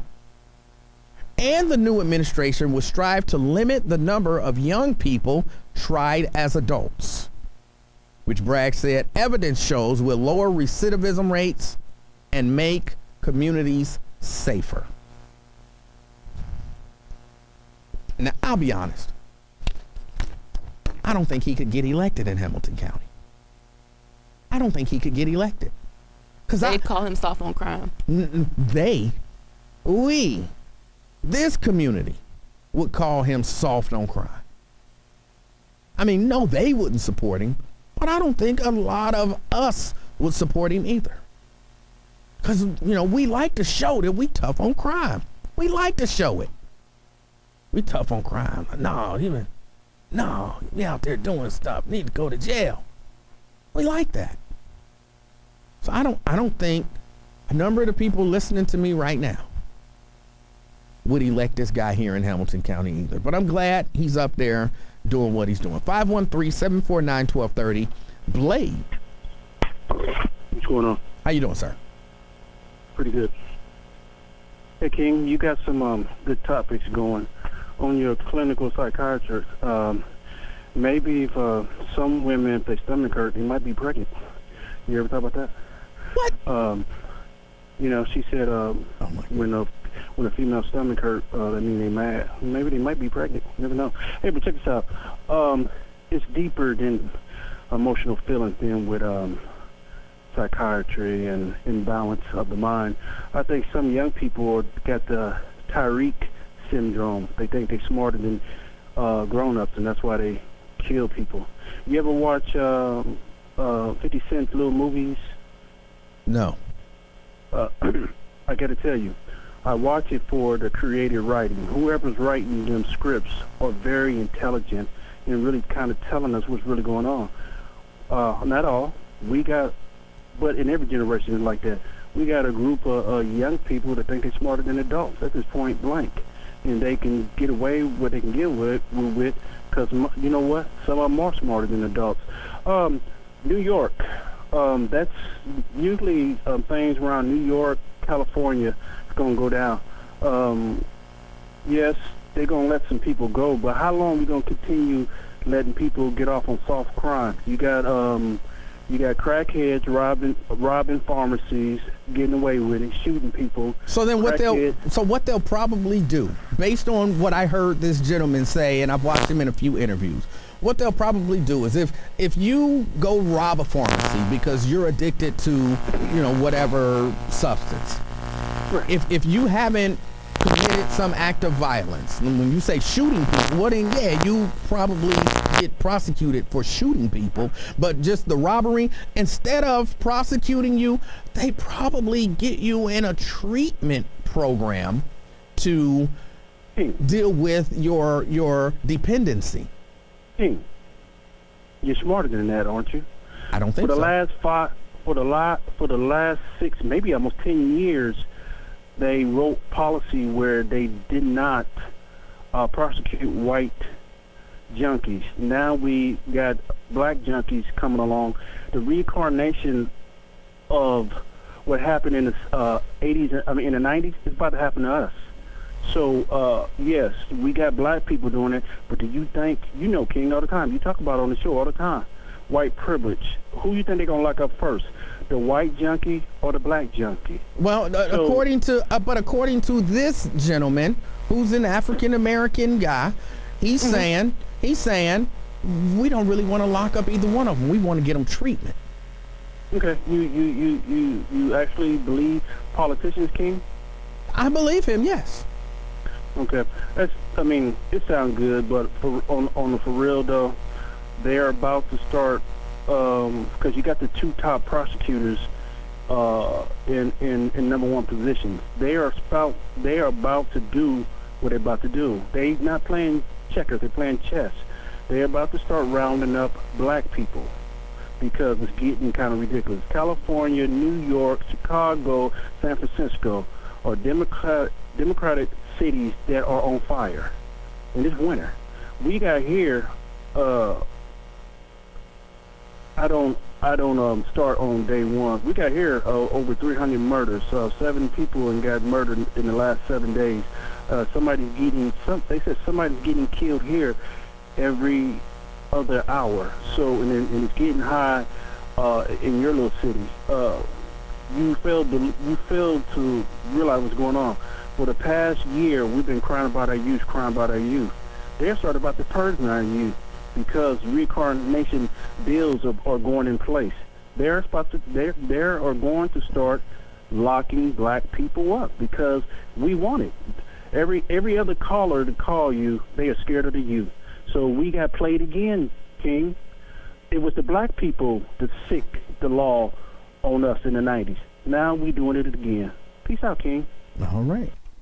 513-749-1230. There might be some truth to what he's saying.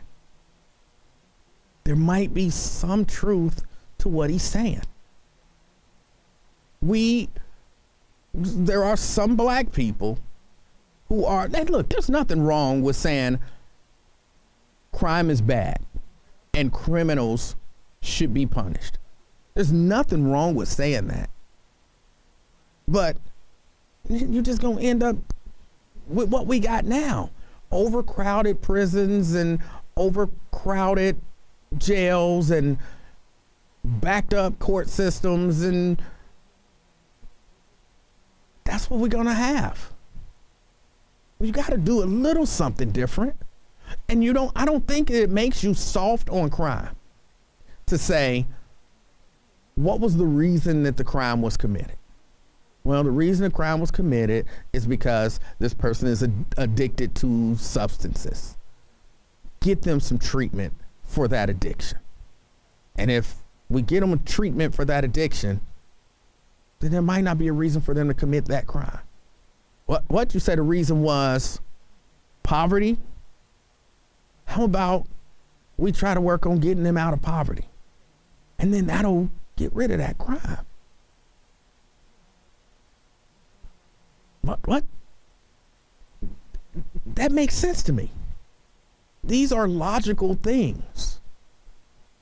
But some of us want to show we're tough on crime. We have no tolerance for crime.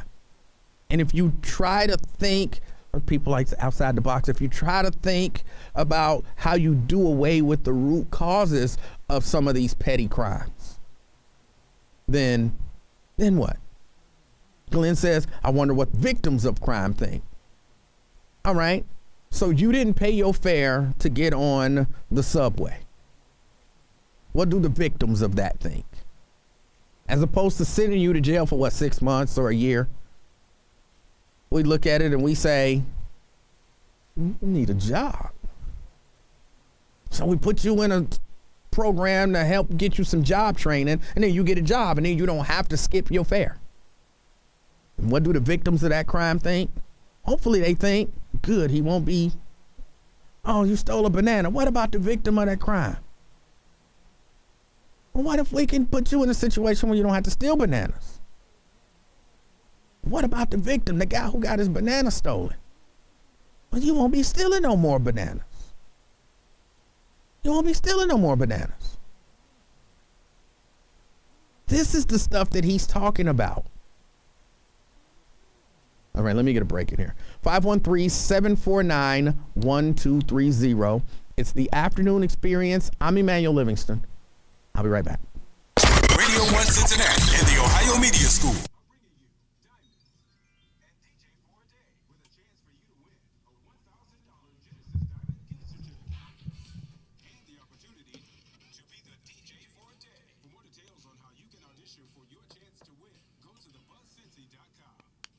I did not mention robbery.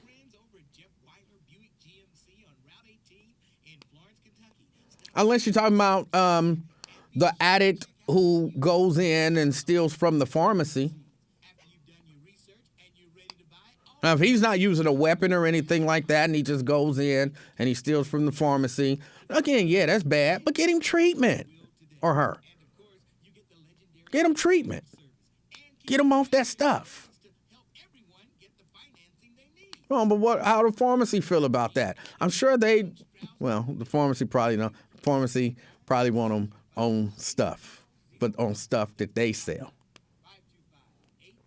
So they might not be for it. But sometimes it ain't about what you think is best. Sometimes it's about what's best for society and everybody.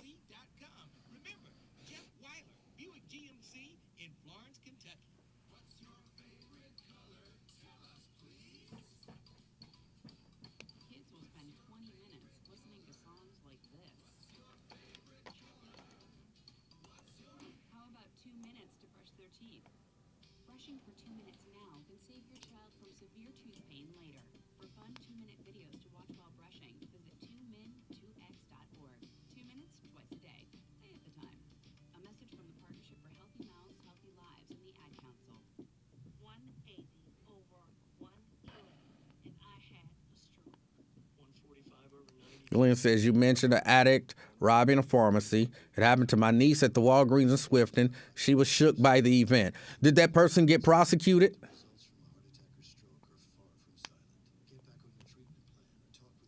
And if they did get prosecuted, did that ease everything with your niece? Like she was no longer shook?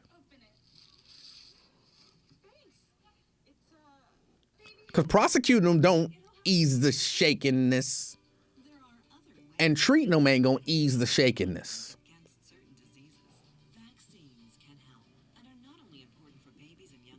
Anthony says he got no problem with intervention if the situation calls for it.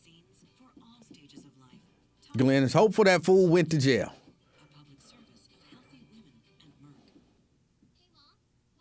And so your niece is no longer shook? She don't think about it no more? But you don't have to know every answer. Because you don't have to be perfect to be a great parent. There are thousands of children in foster care who don't need every question answered. They just need you. For more information on how you can adopt, go to adoptuskids.org. A public service announcement from the U.S. Department of Health and Human Services, Adopt U.S. Kids, and the Ad Council. I didn't think it was anything. I had pain in my abdomen. It just wouldn't go away. I was spotting, but I had already gone through menopause. These symptoms may be nothing, but they could be early warning signs of a gynecologic cancer, such as cervical, ovarian, or uterine cancer. Seeing my doctor probably saved my life. Warning signs are not the same for everyone. See your doctor. Ask about The point that I'm making, Glenn, I'm sure it was traumatic, but if that person got treatment, that wouldn't make it any less traumatic than it would if that person went to jail. That's the point. You got robbed. You were traumatized. If that person gets treatment or if that person goes to jail, you were still equally traumatized. Now, if you could tell me if that person go to jail, then my trauma would just go away. But that ain't the way it worked. You talking to people who are convinced that the law is supposed to be used for revenge.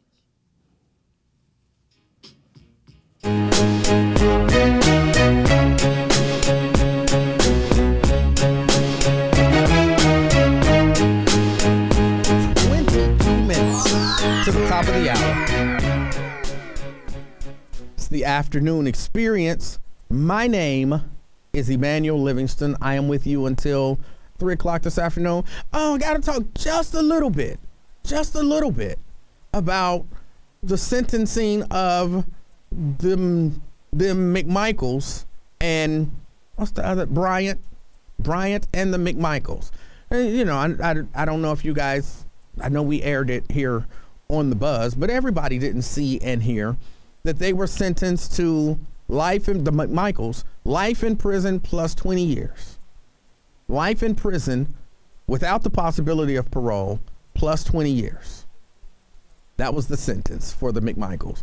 William Bryant was sentenced to life in prison with the possibility of parole. He was given an additional 10 years, but that was suspended. And then he was given a few extra years for something. I don't remember what it was, but that was also suspended. Or it might not have been extra years. It might have been probation. I don't remember. And I say, good. See, you prosecute that. You murdered somebody. And then you sentence them appropriately. And if we keep seeing stuff like this, if we keep seeing prosecutions that are handled right, because I thought this prosecution was handled very well. Like the state wanted to bring some more racial elements into it. And the judge said, no, that would prejudice the jury. And she said, all right, cool. We're going to go with what we got. And we think we got a good case. And we're going to prosecute this vigorously based on the facts. And if we keep seeing that, so we had, what's his name? Chauvin, Derek Chauvin. I don't remember. What exactly did he get sentence-wise? Can't remember. If you look that up for me, I would appreciate it. So we got Chauvin, we got Kim Potter, and we got those McMichaels and William Roddy Bryant, or Roddy or whatever. 22 and a half years. 22 and a half years for Derek Chauvin. If we continue to see this, I'd be happy. I would be happy with that portion of our justice system. I'm not saying that would make our justice system flawless, because it wouldn't. But that would be good. That would be good. I could roll with that. I could be, because you don't want to be happy Like, I'll tell you, when I was watching the sentencing, I was thinking, this is sad. This is really sad. Like, I was happy in that I was satisfied that these were justified sentences. These are justified sentences. But I couldn't bring myself to be happy, like, yes, because I was thinking, man, I really wish that we didn't have to be in this position and that they wouldn't have killed that brother.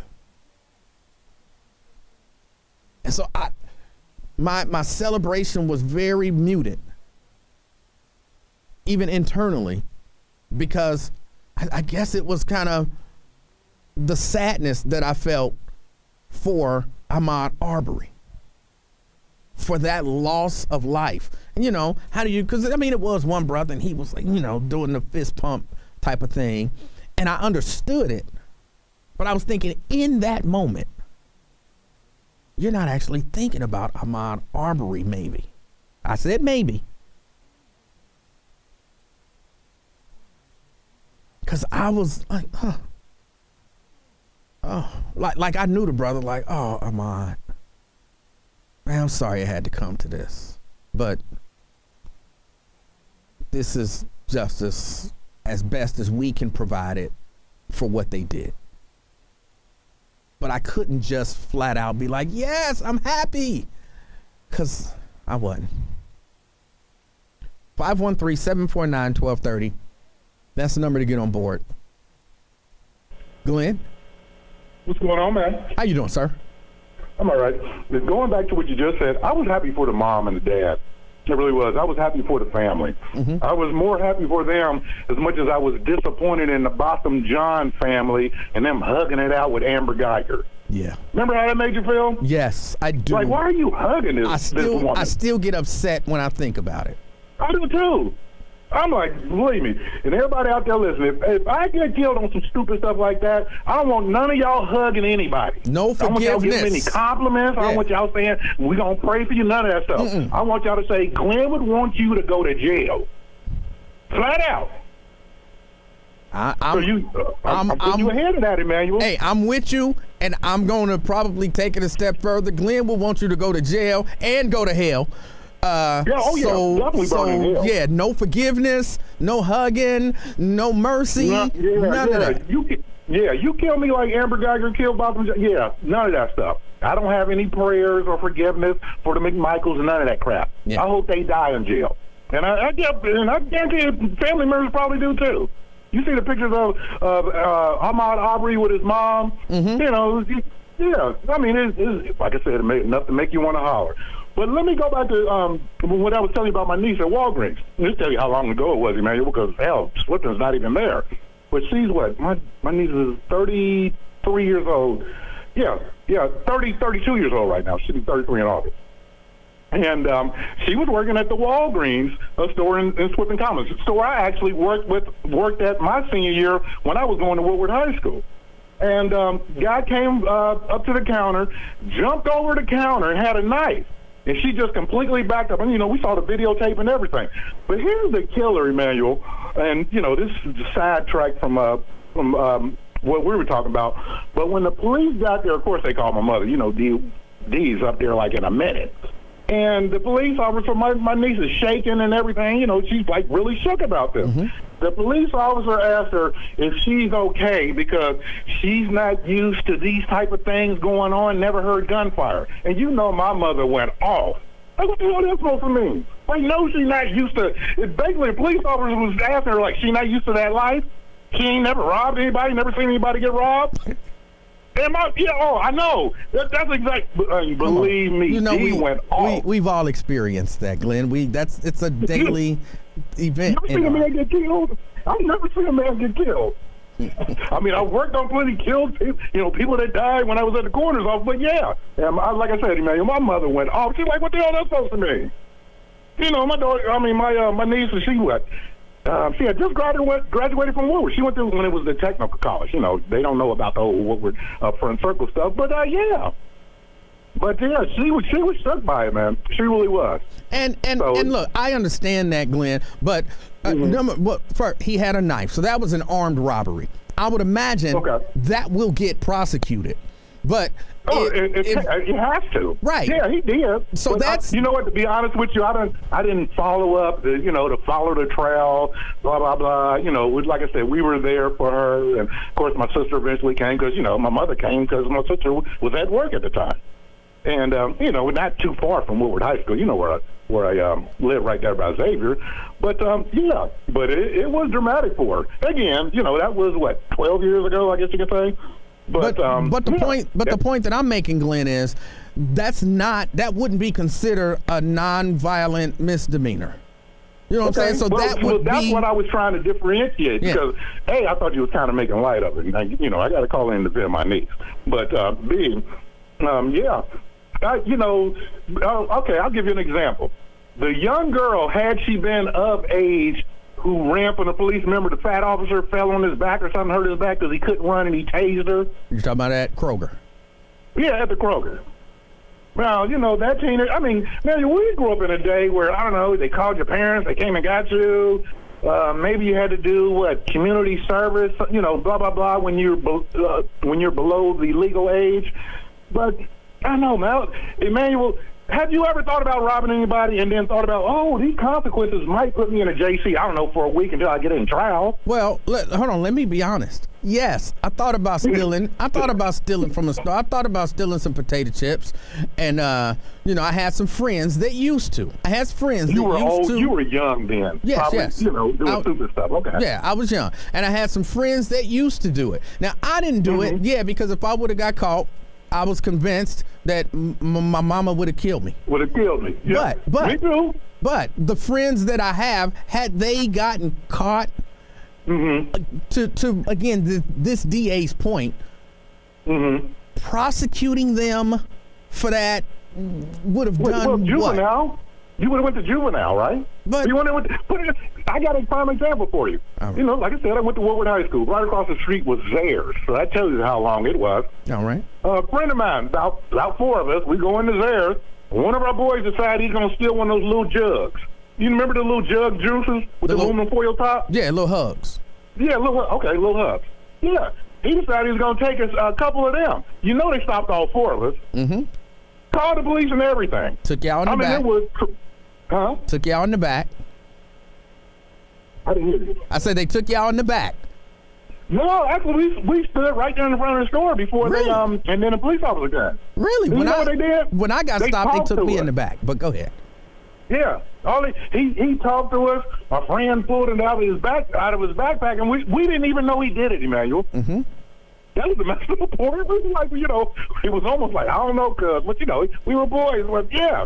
But they waited for the police officers to come. Matter of fact, the Woodward security, what was it, Drew and Dave, and everybody went to Woodward. They know who Droopy and, Droop and Dave. Dave was a big muscle-bound guy. And, they came over. My friend ended up getting suspended. They found out that we had nothing to do with it, and that was the end of it. But, those were the good old days again, where you can call a parent, call somebody like, hey, come pick up this knucklehead. He did this. You're going to be suspended from school. Maybe they take you to juvenile. But, Glenn, that's what it sounds like he's saying that he wants to see happen. Instead of prosecuting your friend, maybe call your friend's parents and have your friend's parents deal with that situation as opposed to going through a whole prosecution of you and, of your friend. That sounds like what he's asking for. I think it's different now because, man, we grew up in the same era. Remember when I don't know if you ever had a traffic ticket or your license plate, the sticker was out of date or whatever, and cops pull you over, you had a cape here, and they would take you to the JC, and you'd be there for a couple hours. This happened to me. Matter of fact, my car got towed right in front of me. And of course, I got put. This was back and again when I was young and dumb, early 20s, late teens type stuff. Mm-hmm. And they take you down to the Justice Center. What was it? Like $150 fine. This is back at the time when me or nor any of my friends had any money. We would have to get like 8 to 10 people together just to get $150 to come and bail us out of the JC. Whatever. But they yo, don't do that anymore. Now they just write you another ticket and expect you to show up at court. Your But back in parents our was rich. day, You ain't fooling they me. would take you downtown.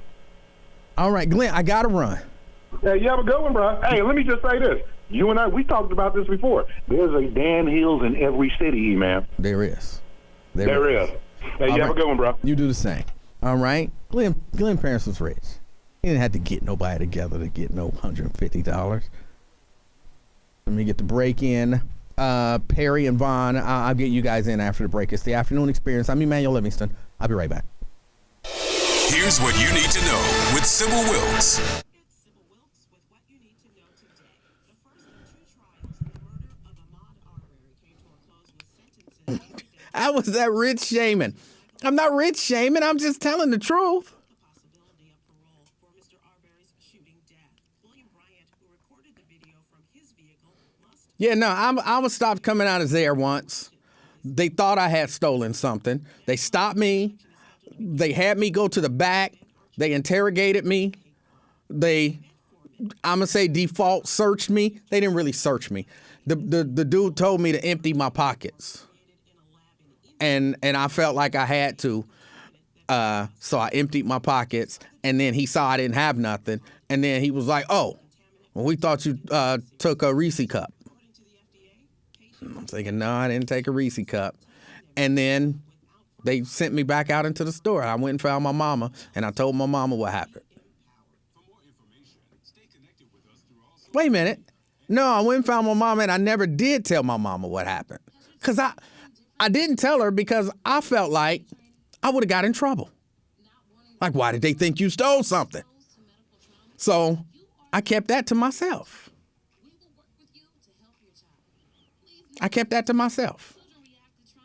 But they sure did. They took me to the back. I had on my little fake members only jacket.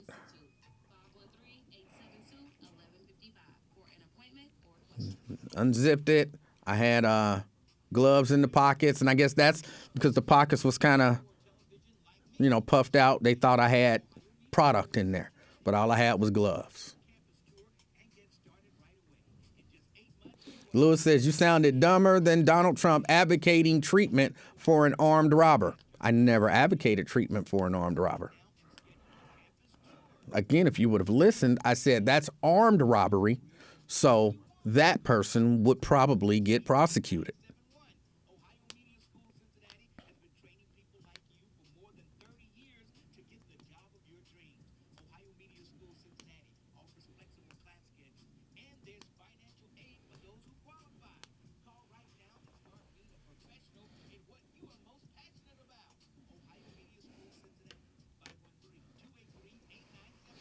Glenn talking about in high school, I had no money. You didn't have money, but if you was in jail and you needed bail, you could have picked up that phone and called Pops and you would have been out.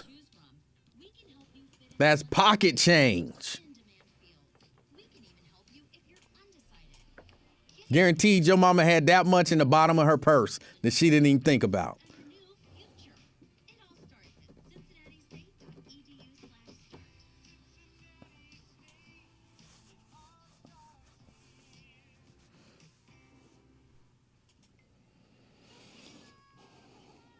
No, Lewis, I didn't.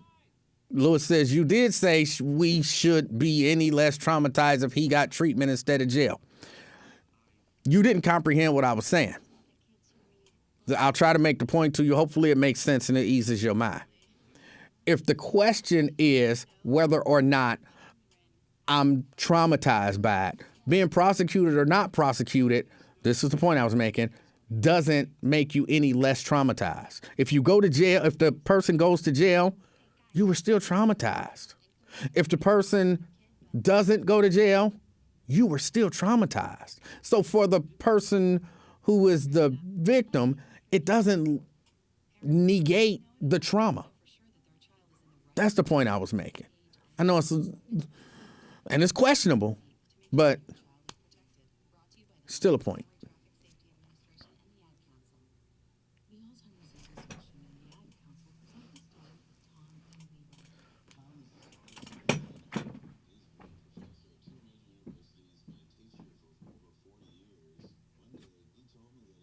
Oh, come on.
The afternoon experience. My name is Emanuel Livingston. I'm with you until 3 o'clock this afternoon.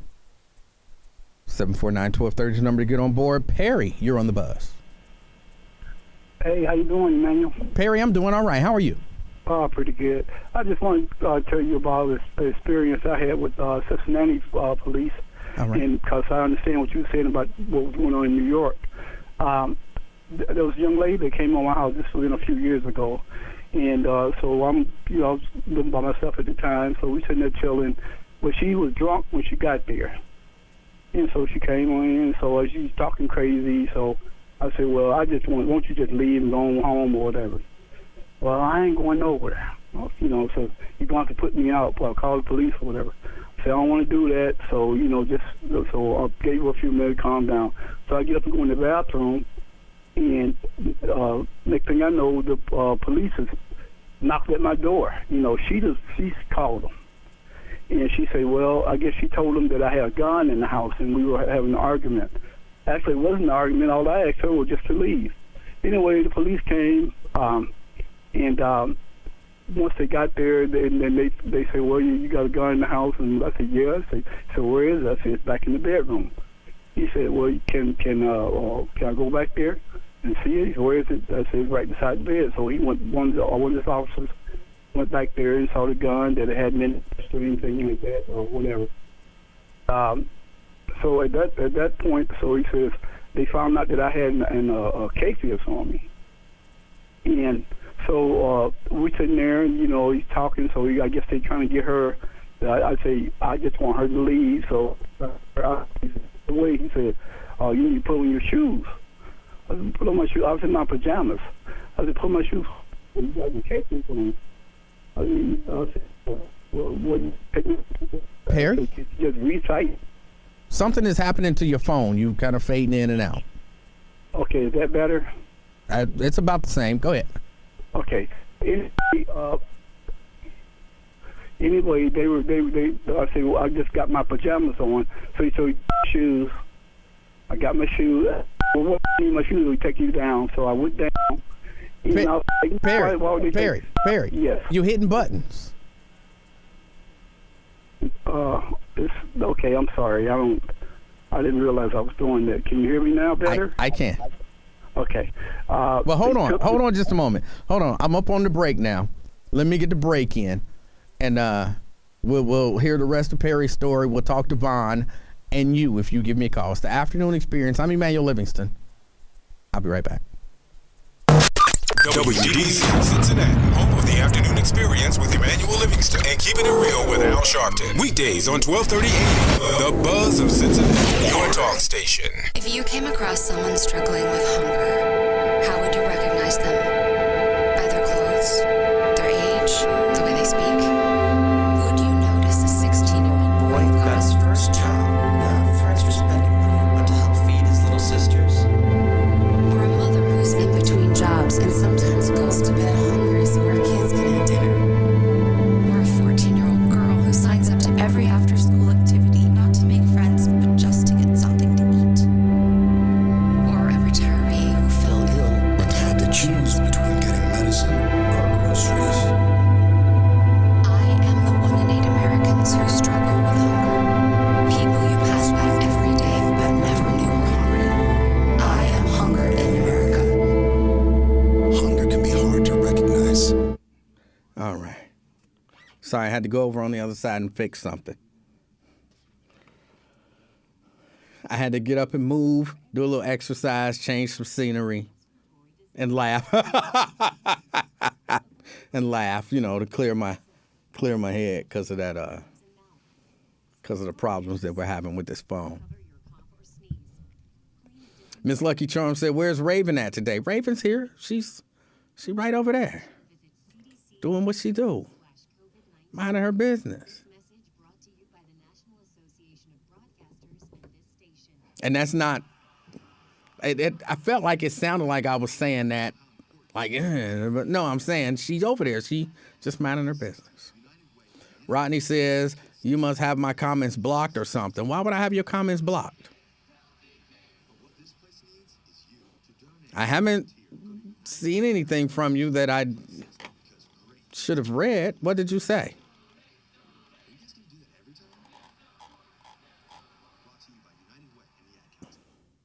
Take us with you wherever you go. Download the Buzz app for your smartphone today. For details, go to thebuzzcity.com.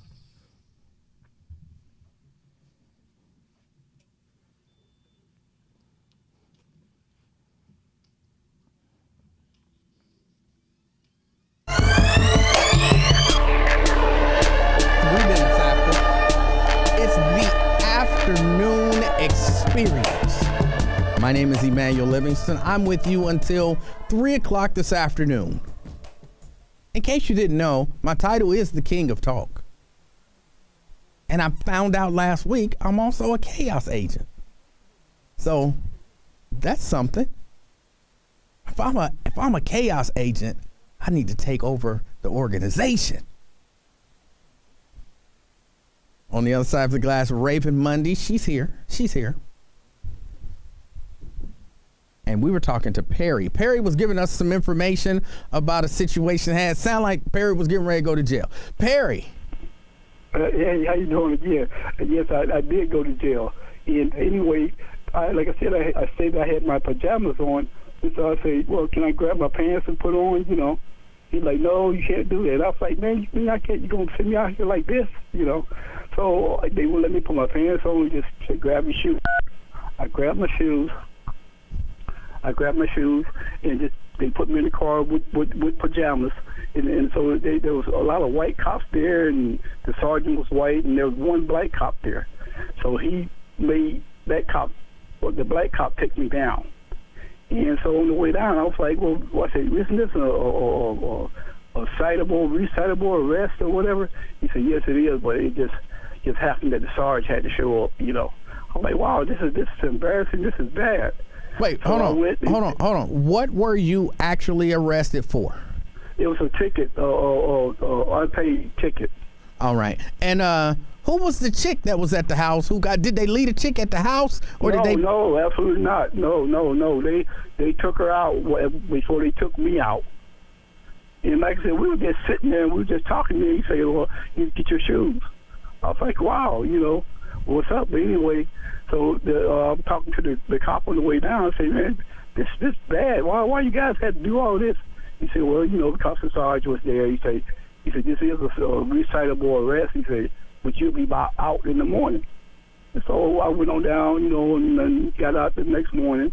But I didn't have any money. I didn't have no phone or nothing. So there was a couple of guys standing out, and I thank God for them. They were standing outside the Justice Center. And I said, man, I need to get some money to get a ride on. And oh, my God. Oh, my God. Phone, I couldn't get a ride. Oh, my God. Oh, my God. Perry, I got to let you go. Oh, my God. Oh. He didn't know he was hitting the button, but he was hitting the button. Oh, my God. Oh. He went to jail in his pajamas, and some guys gave him some money. I know they gave him money. I'm sure there were no strings attached to that money. They just gave a guy in pajamas some money, and he made it home. And then he ended up being okay. I wouldn't want to go to jail in my pajamas. Oh, boy. I don't. Ooh, we need him on our team. The Chaos Agents. We need Perry on our team, because that's chaos. That could be one of our tactics. Just tap into people's phones, and when they talking, just keep pushing buttons. Yeah. So there you. I'm telling you, I'm gonna take over the organization. 749-1230. Vaughn. How are you? Hey, Vaughn. I'm fantastic, and you? I'm okay. A couple things I wanted to say is, I really think that's really good that you putting it out there that Donald Trump, as prejudiced as he is, because, I definitely majorly feel that way too.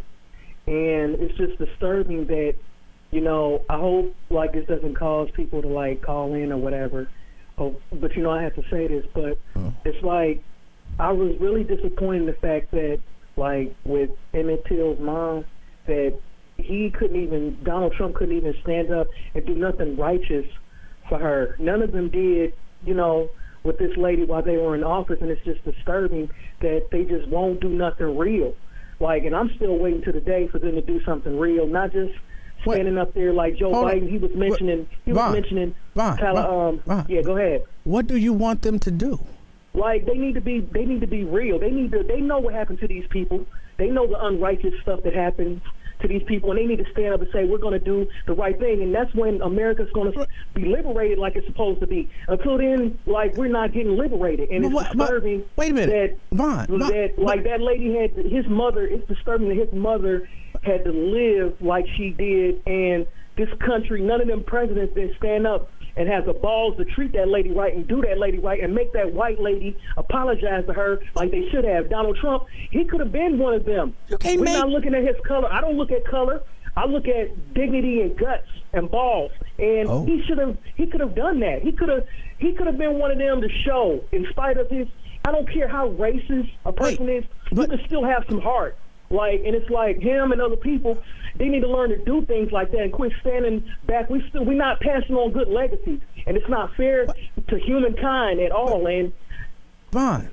Yeah, go ahead. I'm not 100%. You can't make people apologize to people. But it's not making people. It's about dignity. It's about respect. It's about we do what's right. And we want this bad boy to be liberated, period. We do what's right. And that's just flat out. And I know people, when you're right, we can't make people, but we can get in people's behind. That's what we can do. And I'm just saying that's really honorable that you have the guts to say that he's prejudiced. And I've been waiting for the day to see that Emmett Till movie, because that's really sad, what happened to him and everything.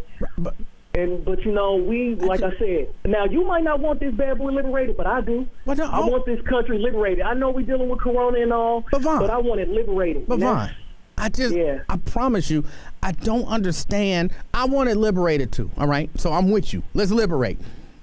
I don't know that making somebody apologize to Mamie. Donald Trump could have. He could have done that to that lady. That lady, his mama didn't deserve that. His mom did not deserve that. And Little Rock Nine, none of them, they did not deserve that trash. And hold on. We need to liberate this. Go ahead. Vaughn. Yeah. When do you think all the stuff with Emmett Till happened? I mean, I'm just saying, like, I just want to see people just do people better. And I just hate that I didn't have, like, the power. Because if I would have had some power like that, you best believe, like, how Donald Trump got to be in office, I would have been literally going to that lady's house, that Caucasian lady's house, and having her apologize to Emmett Till's mom. I'm serious. I would have done that. I'm serious. Vaughn, I believe you're serious. But if I recall correctly, and I'm looking it up, Mamie Till died in 2003. Donald Trump wasn't elected till what, 2016? So how was he gonna make? No, I must have had I might have had it wrong because I thought like his mom was like still alive, so maybe I looked at the story wrong or whatever. Yeah. But okay, thanks for correcting that. But by him not, I'm just saying at least one of them presidents could have done that.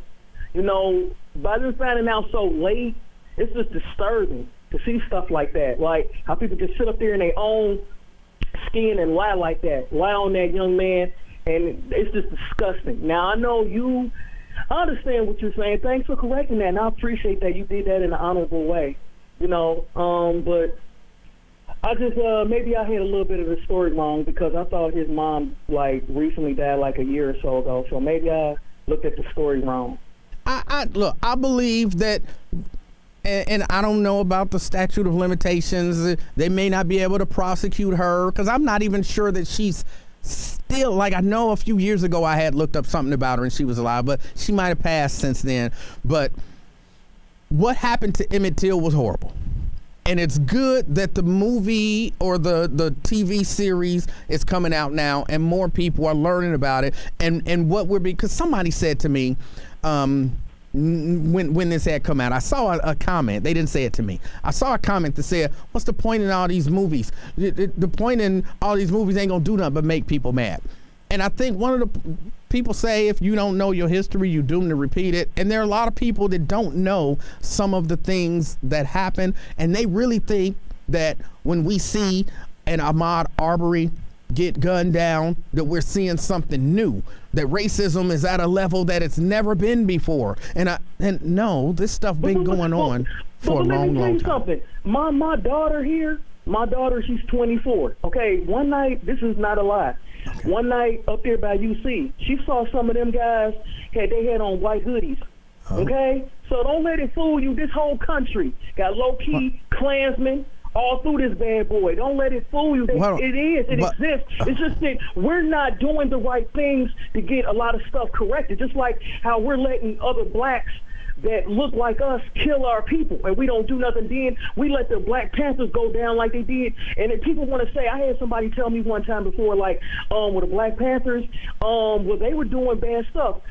Come on, they was helping black women not be prostitutes and making sure black women and men was not on the streets doing chaotic things, and then the government got rid of them. You know what I'm saying? We still need these groups to help us. We have no backbone. We have, look at it now compared to then. At least they was doing something. So what? Even if they did do something a little wrong, it ain't compared to all these conspiracies in this country that these other Caucasians do. Let's not go there about that little stuff that the Black Panthers did. They went out here slanging and wiping out their people. Come on, let's not even go there. All right. We really can't even go there on that. And they got the nerve to cover up stuff. Because these guys was giving little black kids after school lunches, trying to do something for the community. They were doing something for the community. Right, and look at us now. Look at us. Where our backbone at? Where is it? We gonna keep on letting them just take our backbone? We gonna keep on leaving our backbone, or what we gonna do? We gonna grow the backbone, or what? What we gonna do? But you good. You good. You a soldier on that station, and you stay that way. I would love to talk all day, but you a soldier. Stay. Continue to be a soldier. All right. I appreciate your call. All right. All right. Let me get a break in. I'll be right back.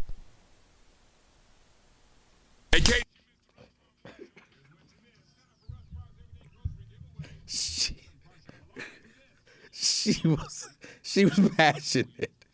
She was passionate. Whew. Whew. Whew, boy. Hold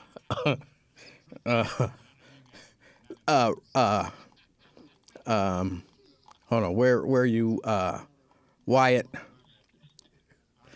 If we can channel her passion, then we can get her into the organization. But not until we channel her passion.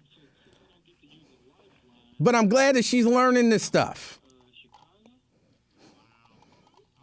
I'm glad that she's learning.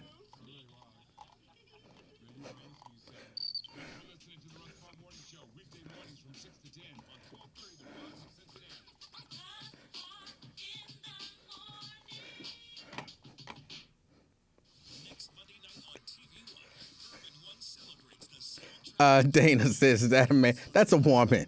That's Yvonne. She's always got great ideas. Yvonne always got great ideas.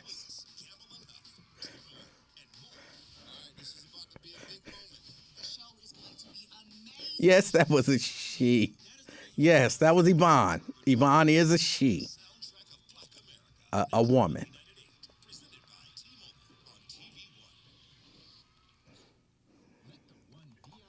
I don't remember. Yvonne had the wonderful idea about when people is driving their car and their car broke down on the side of the highway to start a business that brings them food for free. It was ahead of its time. It's like Uber Eats, or what's the other thing? What's the thing where you order food and they bring it to you? DoorDash. It was like Uber Eats or DoorDash for broken down drivers on the side of the road. Great idea. Before its time.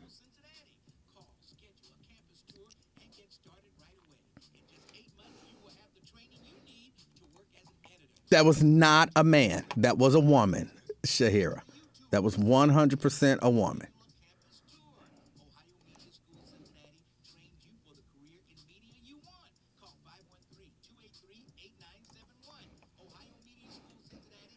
That was not a man. Y'all stop saying that Yvonne is a man. Yvonne is a woman. This is not me guessing. I know Yvonne, Yvonne has said that she's a woman. So, I've never done an inspection myself, but Yvonne has said that she's a woman. I take her word for it.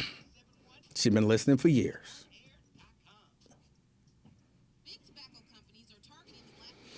Oh, boy. But she is learning. She's learning. Some people don't know. I think that she might have thought that the Emmett Till thing happened a few years ago.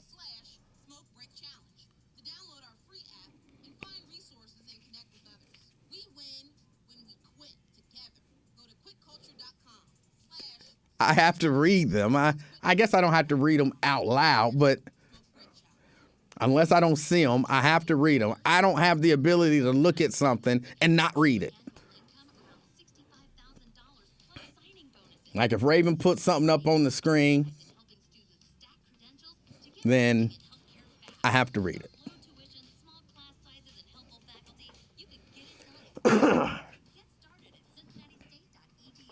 Janice says the Black Panthers were a positive, protective, community-based organization. Yes, and the greater community likes to demonize them.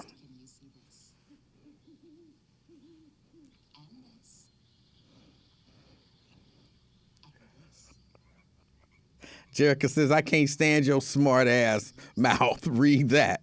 I don't have a smart mouth. Well, I guess I do. It's better than having a dumbass mouth. Like Trennis or something. Yeah, you're going to have to go back and listen. That was a woman.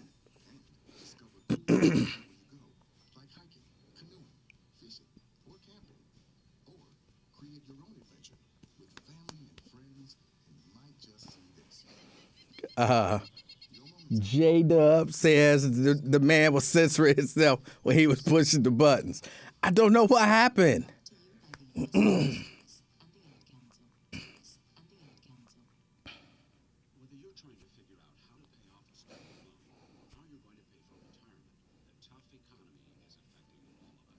Perry is back. Perry just wants to finish his comment. Should I let Perry on to finish his comments? Perry's the one who was accidentally pushing all the buttons, who was going to jail. Did y'all want to hear the end of Perry's story? How when he got out of jail in his pajamas, he went out, he saw some men standing on the corner, and he said, I need some money. He better be lucky that those were not police officers, because that could have been soliciting.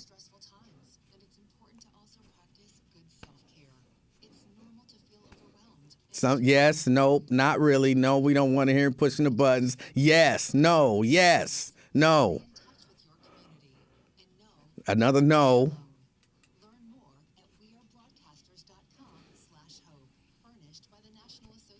Somebody said put the old ninja back on.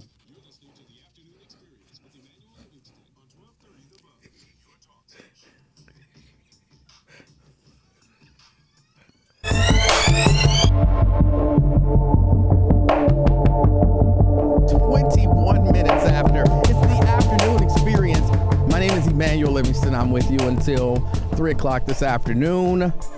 Real quick, Whole Foods says its First Amendment rights will be violated if it's forced to allow employees to wear Black Lives Matter face masks.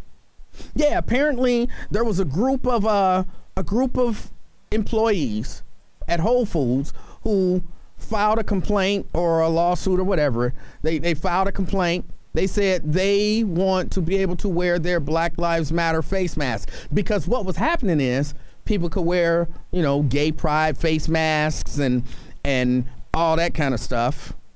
They were allowing other people to wear other insignias and all that stuff, but they said no to Black Lives Matter face masks. A group of employees said that ain't right. They said that ain't right. It went to the National Labor Relations Board? And the National Labor Relations Board said, no, they can wear a Black Lives Matter face mask. Well, Whole Foods changed their policy. Okay, now, no slogans, no insignias, no symbols, no nothing. Basically, the National Labor Relations Board said, it's kind of too late for that. It's kind of too late for that. Y'all was discriminating against these people who wanted to wear Black Lives Matter on their face masks, but letting everybody else wear stuff on theirs. Well, Whole Foods said, look, y'all forcing us. You are forcing us. Because they're saying it's like, you can stop speech. They're saying you're forcing speech upon us. When they're working for us, they're an agent of ours. We want people to come into Whole Foods and their experience to be about the foods, not about messages on people's masks and lapel pins and all of that kind of stuff. The National Labor Relations Board said, hey, let them people wear their masks. So of course, they're going to appeal. They're going to appeal the decision. But yeah, they said they commonly employees wore pride flags in support of their LGBTQ plus coworkers without being disciplined. And they said that the dress code was selective enforcement and that it constitutes unlawful discrimination. This was October 2020. The Whole Foods announced, okay, new dress code. No logos, no slogans, no messages, no flags of any kind. In early December 2021, which, was last month, the National Labor Relations Board claimed that Whole Foods was in violation of federal labor law, under which workers have the right to engage in concerted activities for their mutual aid and protection. They are not happy about it. They are not happy about it. So we'll see where this goes. I keep an eye on this one. I don't think that Black Lives Matter is a political statement. I think it's just a statement of fact. But we'll see what happens. And yes, Whole Foods, a subsidiary of Amazon. So just so you know, now I got to rethink about Amazon. They got a show or two on Prime that I watch. I might have to let it go. Let me go back to the phone. Cleveland. Emanuel, how are you? Cleveland, I'm fantastic. How are you? Yeah, I'm doing okay. How's my phone today?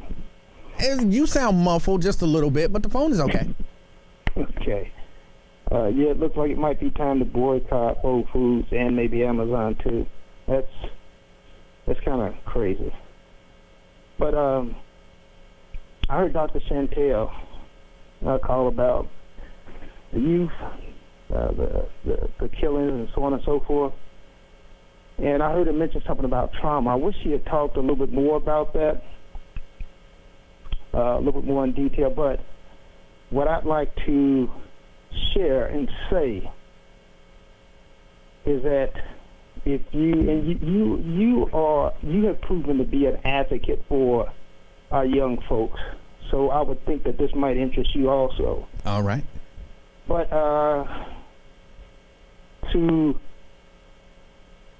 write down these things, cortisol, which everybody's probably heard of, the limbic system, and how it intersects with PTSD, trauma, and aggression. Yeah, cortisol, the limbic system, and you can put the frontal cerebral cortex in there too. But those are kind of more technical things. But how those things intersect with PTSD, trauma, and aggression. And if you kind of like read a little bit on that. All right. It'll probably explain. I'm sure it would. It would kind of explain some of the things that Dr. Chantel had mentioned about, why these, probably some of the reasons that these kids are behaving in the manner which they're behaving. And Blake should write it down too, since he's a critical mind. But I don't come on the radio trying to. I give an opinion, and I try to share some information. All right. But yeah, just say those things right there. All right. All right. Thanks. All right. That was Cleveland. 513-749-1230. Let me get this break in here. Is that Twin? Twin, hold on. I'm going to get to you. It's the afternoon experience. I'm Emanuel Livingston. I'll be right back. Get ready for the Urban 100.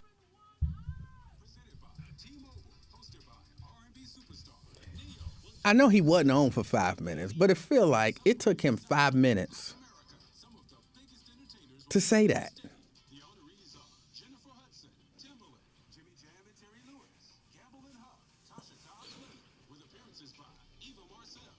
I mean, maybe he was measuring his words because he wanted to make sure that he was saying the right stuff. And sometimes, when you're trying to give out information, you don't want to give out information and give out the wrong information, because then people negate every part of the information. So he had to be measured in what he said and the way he said it. But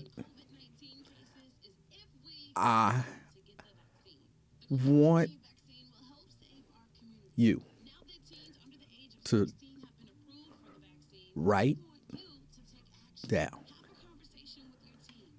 these things. And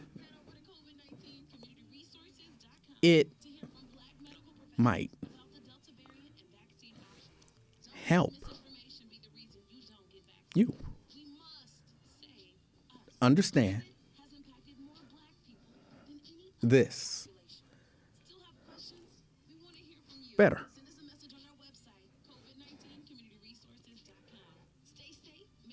Cortisol, limbic system, P, T,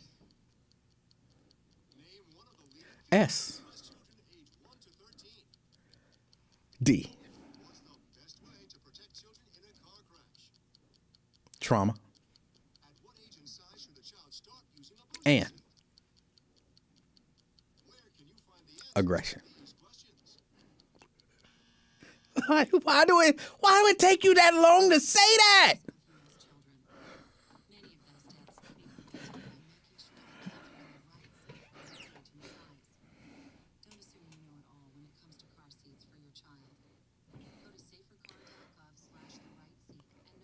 And then just in my head, I'm like, just spit it out. Just spit it out.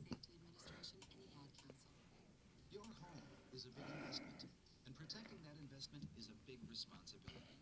If you live in a condominium or homeowners association, you need to think about how your community association is managed. Tony says, E-Man, are you satisfied with the sentences those guys got that killed Arbery? Yes, I am. I am. Because, again, I don't believe in the death penalty. So, yeah, that's it. That's life without the possibility of parole plus 20 years. Of course, that was symbolic. Oh, did y'all see the judge try to steal my move? Did y'all see the judge try to steal my move? No, not stop short. He tried to steal my move when he was doing the sentencing. If you wasn't watching, at one point during the sentencing, he said something about he sat in silence for 60 seconds to illustrate how long they made Ahmaud Arbery run. And so I don't remember exactly how he set it up, but then he just sat there in silence for 60 seconds. And then he was like, and that was just 1 minute. And they had that young man running for 5 minutes. And I was thinking, that's my move.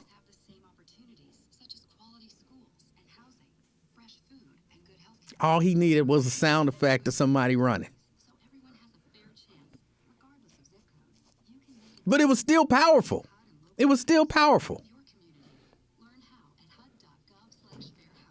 Because I missed the setup. I had to go back and watch it. But when I turned on, he was just sitting there silently.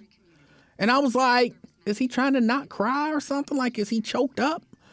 And then so I had to go back and watch it. And I was like, oh, he made him sit. Okay.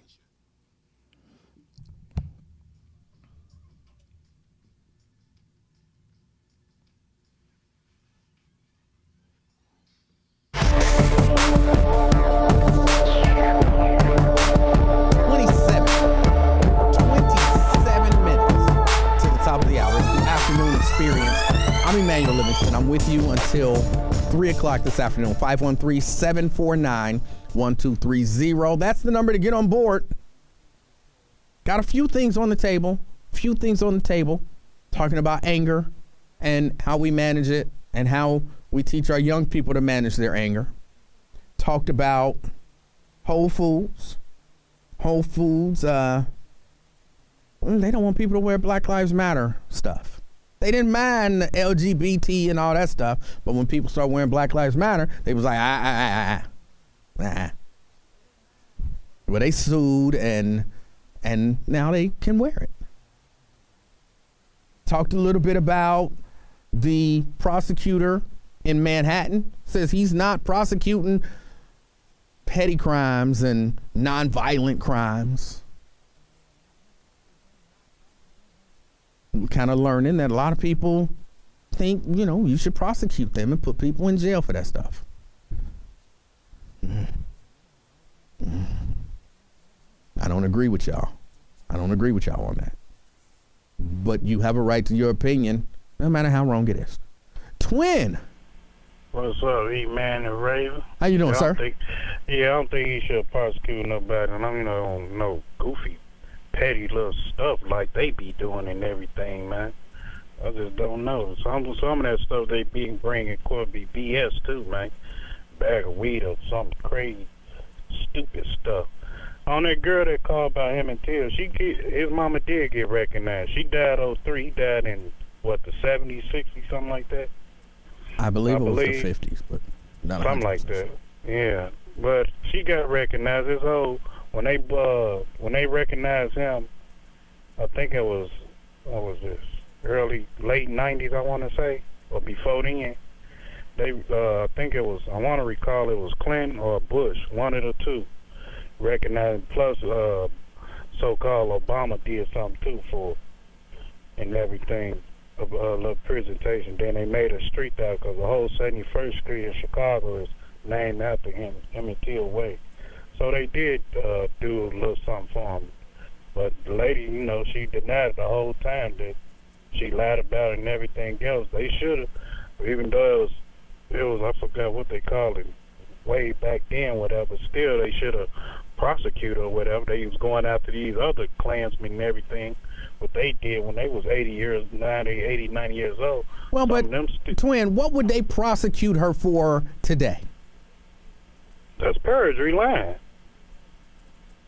I'm pretty That's sure, lying, man. But I'm pretty obstructing justice and stuff. If I if the police come to me right now, they gonna lock me up. Oh, you said you was such and such. You the real Twin did. Right, but Twin. You lied and said what? But I'm pretty sure that there's a statute of limitations on perjury. This was what, 54, 55? They was going after them other, you ain't see it on the news a couple of years ago out there, they was going after them other guys, they 86, 90 years old now. But those were people who actually committed murder. Man, she lied though, man, regardless of anything. Right, look, I'm not saying she didn't lie. She caused that man to lose his life. That's a premeditated murder. No, she didn't commit the murder. She tied into the accessory to the crime. I don't know that she is. Why come she ain't and she sit up there and lie and admitted to it? Hold on, just because I lie And then if twin, if I lie to you about somebody Man, took you lie my every day. Don't nobody Hold on. believe you. Can I get it out? Go ahead, if bro. I lie to you and I tell you somebody took my weed, right? And you like, no man, we gonna get your weed. And so you go and you kill the dude who I lied and said took my weed. And they go right now today, they go tie you to accessory to crime too. I don't But know you that they lied, are. Huh? I don't know that they are. How you know if I ain't go in there and sing like the Temptation to the prosecutor? But what you gonna tell? What you gonna tell him? Emanuel said he said they took his weed. He told me he took the weed and everything. They're gonna say, oh yeah, we going after Emanuel too. What? You caused that guy death too. They're not. You accessory to the crime. I'm pretty sure they might come after me for having some weed, but they not coming after me for telling you that somebody took my weed. But they gonna put it like nowadays that you planted it. You know about the situation too. I don't. You don't get it right now, do you? I get it, but I don't think that what you're saying is correct. I don't think that there's a crime. Man, my guy right now, like a little brother to me. He got 70 years. Let me tell you what he did. He knew about the crime. I knew about the crime. All right. What he got away with it, but when they went in there, the interrogator went in there and started questioning his homies and everything. What they do to get a lesser time, which they ain't getting up but 2 or 3 years knocked down.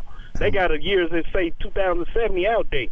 But when they went in there and the prosecutors started saying this and all that, talking double number, they told on my little homie. What did your little homie do? It was some petty crime. He killed the lady, his stepmom. He killed his friend. That is not a petty crime.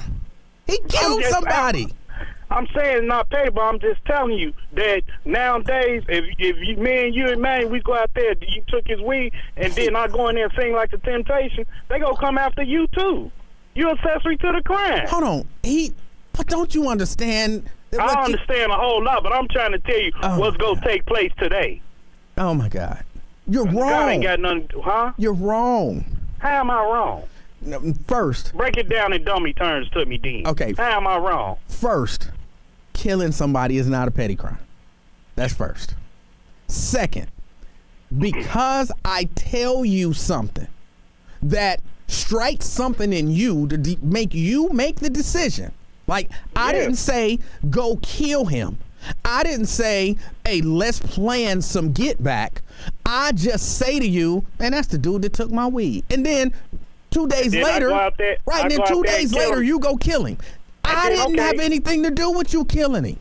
Yeah, you did. What? No. I'm go in there and tell them you provoked me. My cousin you provoked me, and then they say, so what? Right. A bag of weed. So you killed him over a bag of weed? Yeah. And they gonna say, how did your cousin provoke you? Because I listened to him the way he told me the story, and now I feel like that was wrong. So I had to do something, fight for my cousin, because he can't defend himself, so I had to stand up for him. I'm not getting in any trouble, except for maybe for having some weed. You go, all right, say some dope then. They took your dope. Oh, my God. It don't matter. Say it like that then. It don't matter. Come on, man. No, I'm telling you, you're wrong. I'm not wrong. In today's society right now, man, if we together, if we rolling out together, and I leave you, and I come back like, what you crying for, or what you mad for, you say they took my weed. Who? Them guys on such and such. I'm like, oh, yeah? And then I'm go after them, and I kill them, and everything. Then I get caught up. They talking numbers and everything to me, what they go tell me, what they go. But you don't get it, though, how today's society is, man. I do. That's how they working. I get. That's how they working today. Oh my God! They telling out here, Emanuel. Okay. I'm trying to tell you.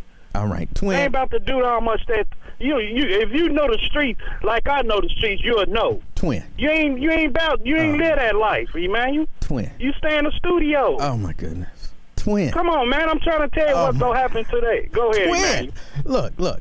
What I'm telling you is, if I tell you, if I tell you, twin, he took my weed, go handle that for me. Now I'm in trouble because I ordered you to go do something. If I just share the story with you that somebody took my weed and you take it upon yourself to exact my revenge just because you want to, and you go tell them, like, and then you killed him, all right? You killed him.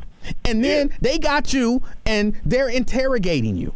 And you like, and they like, why you killed him? And you like, well, my cousin Emanuel, he provoked me to do it. And well, how did he provoke you? And you like, well, he did tell me the story that they took his weed. He told you to go get him? Well, no, he just told me they took it. He just shared with you that information. That was it.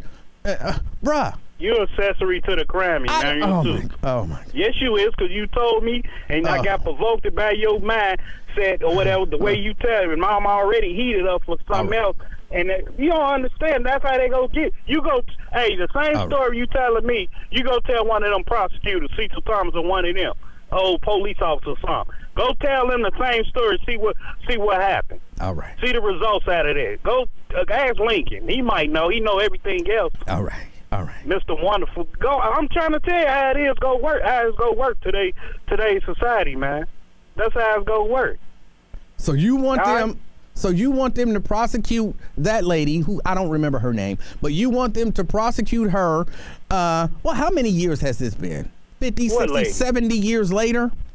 Yeah, I want her. That's obstructing justice. You lied. You sit up there and lied. Called that man light because you said he whistled at you. Okay. All right. You know, back in the day, soon you look at a white person or whatever, back in the day, they go off with your head. Twin, I just want you to know, from a legal standpoint, my understanding is that you're wrong. Man, I don't care what's your opinion. Everybody entitled to it. Well, the law is the law. Yeah, I know, and that's why they need to change the law. Because all this crazy stuff right now that's happening, going on, it's crazy, man. Back in, take you to jail for a $2-3 bag of weed or dope. For what? You get out, what? Then what? It's crazy, man. They take us to jail, but the other Caucasians go to rehab. I don't understand that one. Well, I would say some of that is because our people want us to go to jail, and they don't care what happens with the other people, the Caucasian people. Their community is saying... They don't want supplying the land, though, the white people. Well, their community is saying be lenient and treat addiction like a disease and not like a crime. And our community apparently is saying don't be lenient, treat addiction like the crime that it is and be rough on them. And that's maybe a portion of, not the whole story, but a part of why we see the difference. It's crazy, man. I just hope America come together as one, like that one lady said, liberation, whatever. Because right now, this corona going on, this ain't helping you right here. That's all they advertise, corona in front of us right now. All right. It's crazy how and the government councilmen just need to hit the streets and come as one. Twin. All right, now I know I wasted your time. You got to go. All right. I'm sorry, man. It's all good. Be safe, man. You do the same. All right. All right. 513-749-1230. That's the number to get on board. Let me get a break in here. I'm Emanuel Livingston. I'll be right back. All the news and information you need is just a click away at thebuzzcincy.com. Just go to Richard says, E-Man is a square. He is not about that life. That's true. That's true.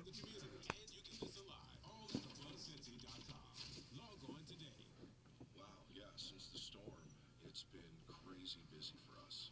We got all kinds of office desks coming in. Z says, well, I changed my mind, King, since you broke it down that way, but I'll still not trust it and lawyer up ASAP. No, not public defender either. All right.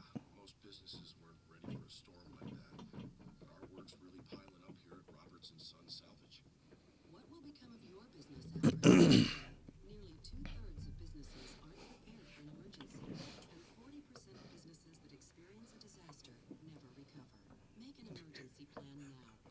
He said, man, like Terrence Howard. That's what he's saying. Visit ready.gov/business. Brought to you by the Federal Emergency Management Agency, the American Red Cross, and the Ad Council. You are a waste, a loser. Everyone hates you. Why don't you just stay in your car and keep driving? I'm serious. Drive until you run out of gas, then get out of your car and walk until you find somebody. Louis, you really be like misunderstanding stuff. Like you be fired up because you didn't comprehend what was said. Like, yeah, and that's got to be frustrating for you. It's gotta be.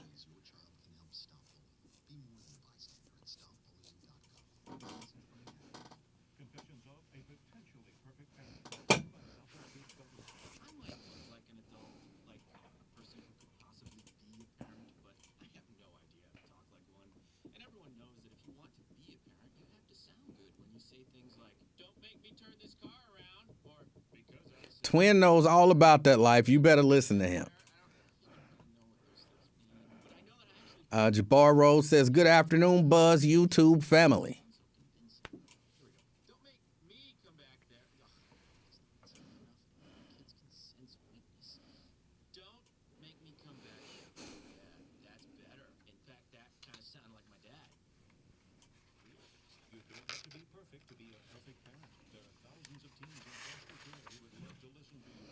Oh, he says, you must forgive me. Quite busy in this cold A church's drive-through. All right. Well, my bad. Twin says, I need a drink now. No, I'm good. I'm good.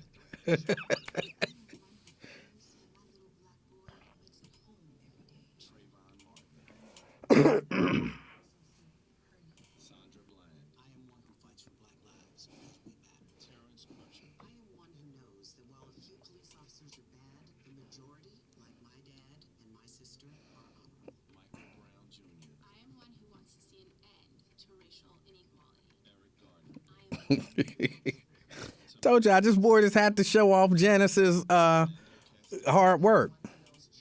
I don't know if it was hard work. Twin says, now go home. You just cough. Look, I got my negative coronavirus test in. I get a test every week. I done had this cough for how long, y'all? And I've been negative for the coronavirus. This is like the remnant of the coronavirus from a year ago. But I don't have the coronavirus. I get tested weekly.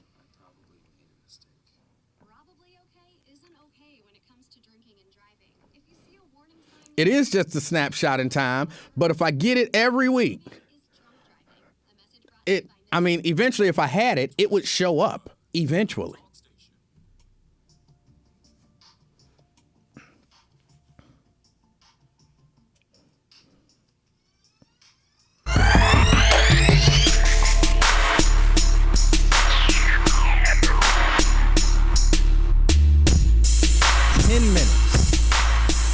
Ten minutes to the top of the hour. It's the afternoon experience. I'm Emanuel Livingston. All right, I got a few stories. I just want to run these stories out here real quick to you. I got 10 minutes to do it. Sha'Carri Richardson. She took to some social media. I don't remember I don't know if it was Instagram. Man, it's all the same to me. She took to social media and she says she loves any natural hair. Let's make love in our natural hair normal again. And she had a picture of her with her natural hair. People were a little critical of her. But can I say, let's define natural hair. What, Ms. Mundy, how are people defining natural hair? In particular for African-American women. So for you to say, I wear my hair natural, what does that mean? That I don't do any chemical processing. That's pretty much it for me. That I don't do any chemical processing. But if you coloring it, ain't you doing that's a chemical process, right? I mean, yeah, but I don't know, coloring, typically for black women, it's getting away from the assimilation that we have inherited from generation to generation, which is to straighten my hair in order to assimilate into what is dominantly white culture. But what if you are coloring it to assimilate into the dominant white culture? If you are dyeing your hair blonde, that is not to assimilate into white culture. Then why do you want blonde hair? Who are born with blonde hair? I don't know. They exist. There are plenty of black women who are born with blonde hair and blue eyes. There are plenty of black women that are born with straight hair too. This is true. Right. And so if you're chemically doing it, then how is that natural hair? I mean, like I said, I can't. For me, I consider myself natural because I no longer use relaxers, and I try not to. Here and there I do use some heat, but I try not to, permanently damage my natural hair texture with over processing it and putting too much heat on it. For the most part, I just use and a lot of people and it's so funny because a lot of people wouldn't even consider me natural because I still put products in my hair. Like I don't relax it, but I still use certain conditioners and products that not the real deal natural community would probably shun, but I like using conditioner in my hair because my hair is easier to manage when it is well moisturized. So it just depends. I don't know that conditioner. But there are some women who feel like that if you, depending on the conditioner you use, that you can't really call yourself, natural because it still changes the natural state of your hair. All right. Well. It's nuance. Whatever you define as natural is kind of whatever it is for you. Because there are a lot of people who feel like, well, are you really natural if you had all your hair, under a weave or under a protective style? How are you still calling yourself natural? And well, I'm natural because up under this weave is my natural hair. But there are people who don't think that's considered natural. So, like I said, when it comes to black women, we wear our hair so many different ways that however you wear your hair, that's your business. Can I say that for me, natural is you didn't chemically process it. You didn't color it. You didn't get a perm or a curl, or I don't know if people still get curls, but any of that kind of stuff. Typically, black women don't get perms, we get relaxers, but we call them perms. Yeah, we call them perms. I ain't on all that other stuff. Y'all know what I meant when I said a perm. So if you don't do that, then you're natural. But I don't know that you can say, I love my natural hair and it's all golden blonde, and that ain't your natural hair. And if you love your natural hair, and I'm not hating on her, but if you love your natural hair, take off them damn eyelashes. What that got to do with her being natural? That ain't natural. That's unnatural. I mean, but her hair is still natural. It ain't got nothing to do with it. It's got something to do with it. Now you getting real specific about the cosmetics that she used, and it ain't got nothing to do with having natural hair. I don't know about that. If you put weave in, do you say you got natural hair? Yes, because up under this weave is my natural hair. I've not done anything to my natural hair. I don't like that. I literally just said that, Emanuel. I don't like that. No, if you got weave, you ain't natural. You weaved. Stop it. And I'm natural under this weave because a lot of black women, if you stop trying to tell black women what to do with their hair and listen to them and the reasons why they do it, it don't matter the reasons. It does matter the reasons. No, it don't. Yes, it does. It don't matter why you do it. If you do it and it ain't natural, get some hair first. It ain't natural. First of all, get some hair first. If you do it and it ain't natural, get some hair, it ain't natural. And then you can tell women what to do with their hair. If you got a weave, I ain't telling you what to do. Second of all, I'm telling you what to call it. No, I'm telling you what to call it. But still, why is that in your wheelhouse? You don't even have hair. I do have hair. You don't. You have like. Hold on. You telling me I don't have any hair? I mean, you have. Are you telling me I don't have any hair? You have hair on your head, but you don't have enough to do anything with it. So you can't tell nobody else. No, you don't. I could put a perm in it.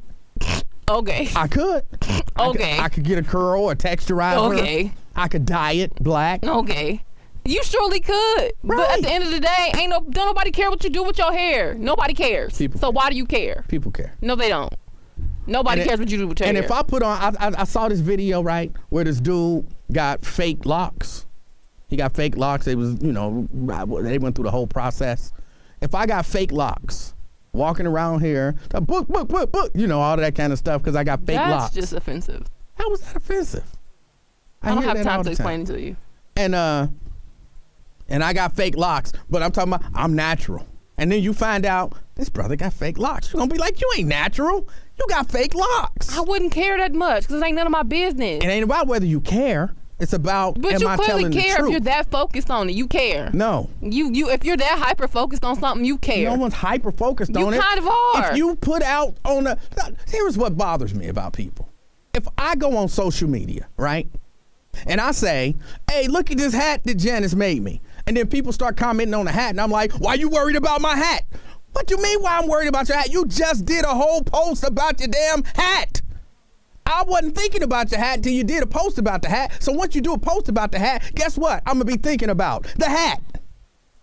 So you can't put up a post and then be like, well, why do you care? Why are you focused on it? And this is why I don't engage with social media all that much, because I'm sick of people thinking they have entitlement to give me comments or commentary about the things that I do with my body. This is exactly why. Raven, I'm feeling frustrated in this conversation. Laugh it out. I don't feel like Count I'm being to 10. heard.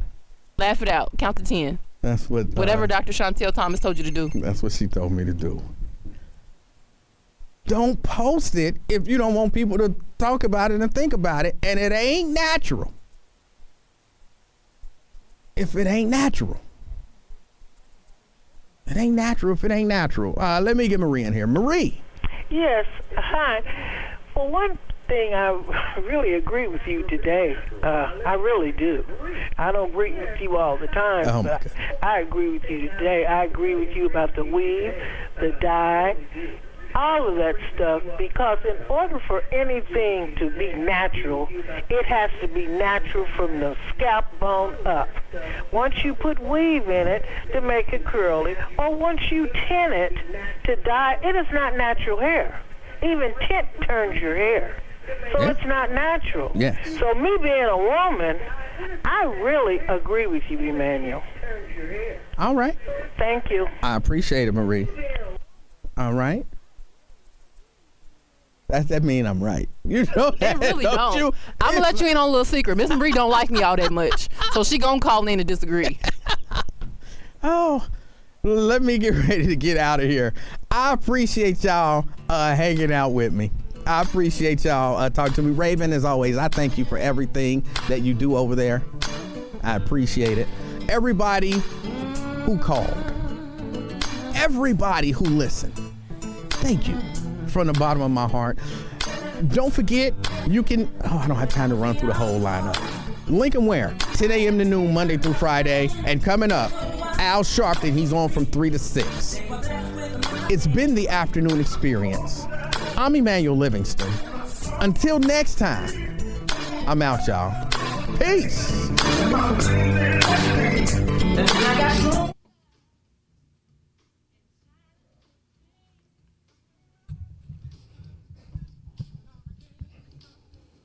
LaDonna says you don't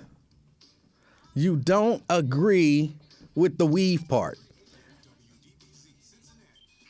How do you walk around with a weave and say, I'm natural? You're not. You're weaved. You're weaved.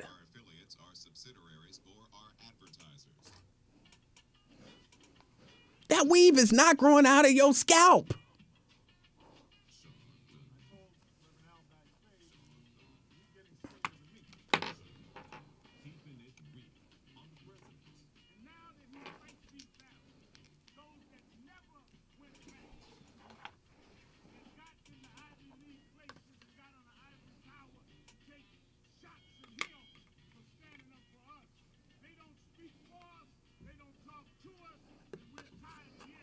And look, you can wear weave if you want to wear weave, just like you can wear those horrendous eyelashes.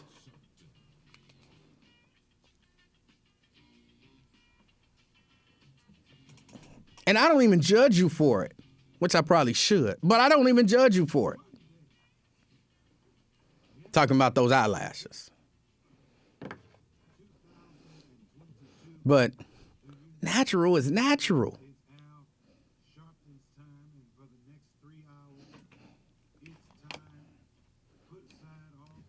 And no, Raven, hold on, let me see. I gotta look at something.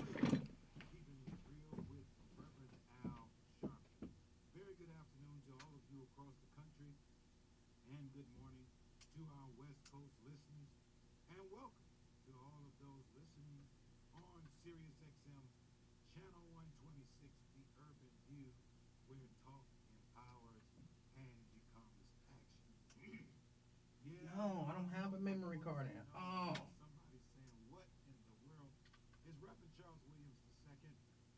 pastor of the historic King Solomon Baptist Church, chairman of National Action Network in the state of Michigan. I'm sitting in for Reverend Al Sharpton, who is doing the beautiful. All right, I'm trying to get my my secondary camera. Somebody was helping me out. Apparently, they closed the lens. They put the lens cover on, and I did not know.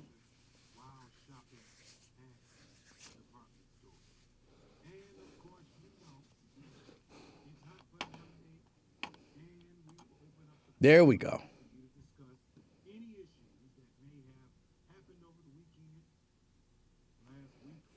So we got my camera back together.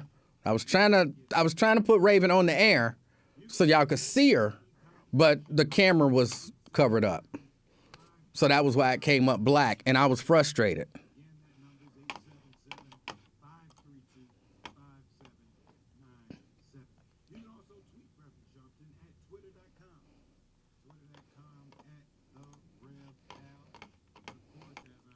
E-Man, do you need lotion? I do need to put some lotion on, if that's what you're asking me. Do I need some lotion, just in the sense of, do I need lotion? Like, I have lotion. I don't know if are you offering me a supply of lotion?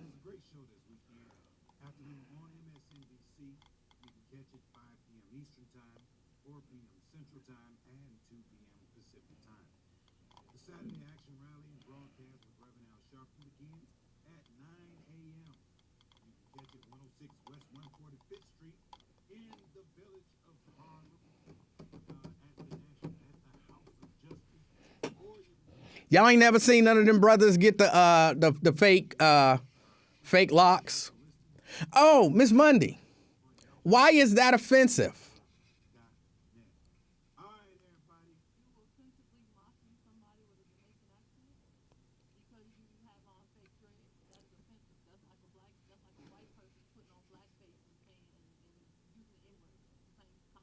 It is nowhere near. It is not. It is not. No, it is not. I am not. I am not. I just needed to hear the explanation so that I could then determine, based on that, if I was being offensive. And based on the explanation, it is not offensive.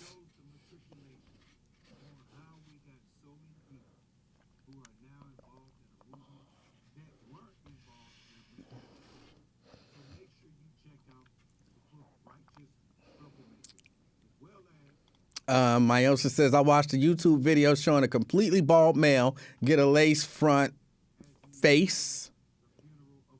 I don't know what that means. It looked real too. What's a lace front face? Ed said, if you wear lotion, you ain't natural.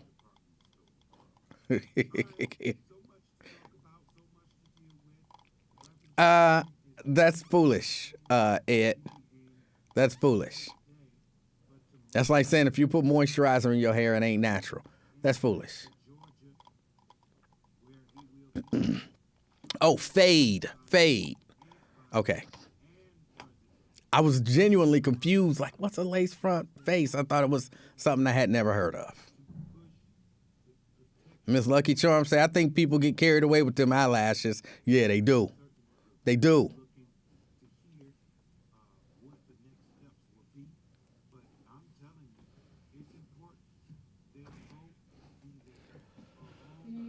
No, ma'am. Oh, not that I'm aware of. Yeah, football is over. Okay. All right, have a good one.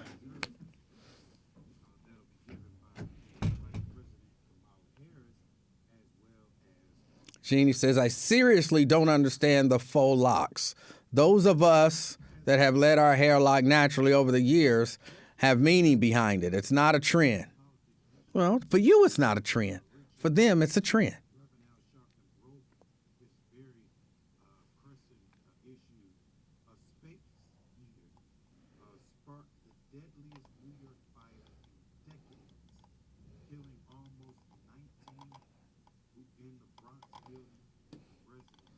They do amazing stuff out there. And Tanisha says, why judge a woman for believing beautifying oneself means applying makeup, extra lashes, and adding hair is not natural? Because it's not. It's not a judgment of you, like, as a human, but it's, what does natural mean to you then? What does natural mean to you? Like, oh, my face, this is my natural color. But you got on foundation and stuff. I don't know all the other stuff. I don't know the stuff to say. But you got on all kind of stuff. Your face is all painted up. No one's saying it's horrible, but that's not natural. That's not the way you look. Ooh, that was scary. That's not the way you look naturally. So it's not a judgment, but yeah, when you beautify yourself, applying makeup, extra lashes, adding hair, that is not natural. You men pick and choose what looks good on each woman. It's not, I'm not saying what look good. I'm just saying it's not natural if it's not natural. This is not like, this is one of the examples of things that frustrate me, where I say stuff and I'm like, this should not in any way, shape, or form be controversial. This shouldn't be controversial. Like, if I said to you, I dropped my phone in the water and it got wet, you wouldn't think anybody would be like, it didn't get wet. It got some moisture. When that's just not, and you're like, hold on. There is nothing controversial about saying that. That's how I feel about this conversation. Like, natural is natural. Don't judge women because the natural, and it's like, whoa. It's not natural. It's not natural. That's not controversial. Now, I'm not saying, again, that it makes you a bad person. I'm not saying whether it looked good or whether it looked, well, I am talking about the eyelashes because those are hideous. But just overall, though, I'm not saying, I'm not judging you. I'm just saying in terms of what you define as natural.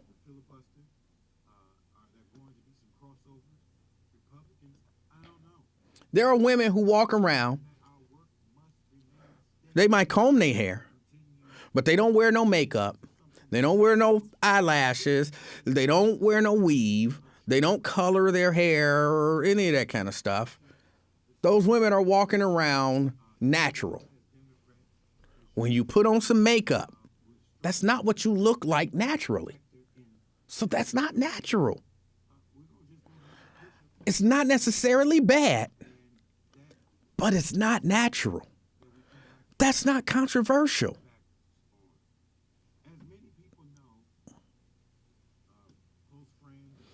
Lewis, you just like coming up with stuff out of nowhere. Emanuel Livingston was secretly happy when Tupac got killed because he was jealous of the success he already had previously to his death, music and film.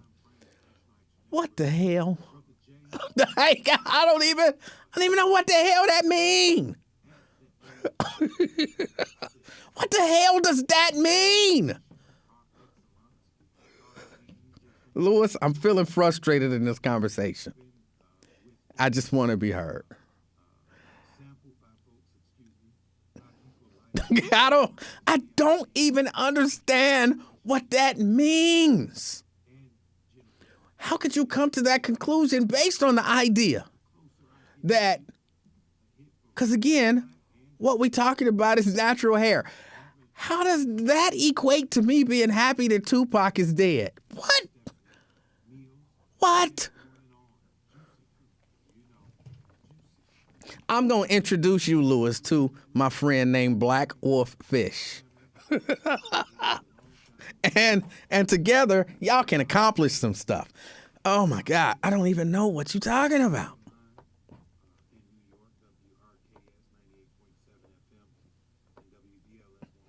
513 dude says, I mean, boys are saying they are girls, so why not just turn the world upside down and change whatever you want to fit your narrative?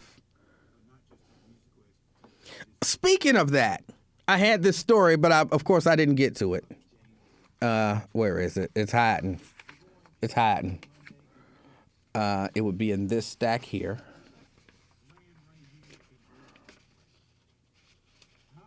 It should be in this stack. What am I doing?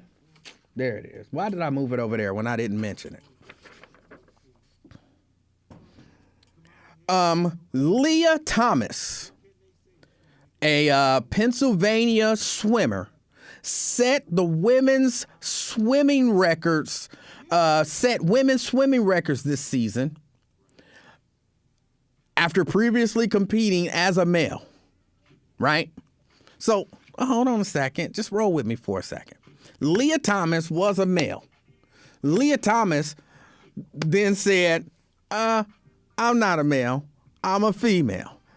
So then Leah Thomas started swimming with the females. When Leah Thomas started swimming with the females, Leah Thomas started smashing records, shattering records, right? Leah Thomas had been a male competitive swimmer for a while, but starts shattering records. Earlier this season, Thomas set the pool, program, and meet records 38 seconds ahead of the next closest female swimmer in the event. A full 38 seconds ahead of the closest female swimmer. Right? So y'all, we all at the same place, right? Leah was a man. Leah decided to be a woman. Leah started swimming and destroying all the female records. Well, on Saturday, Leah fell short in 2 races. Leah was beaten by Isaac Henning, who is another transgender who is started swimming. Is this crazy or is this crazy? Leah had all the records. Then Isaac started swimming, and Isaac started dominating Leah. But here's the twist. Isaac is making the transition from female to male. So Isaac feel like, I'm a woman and I'm swimming, but I don't feel like a woman no more. So cut these off. And she did have the mastectomy.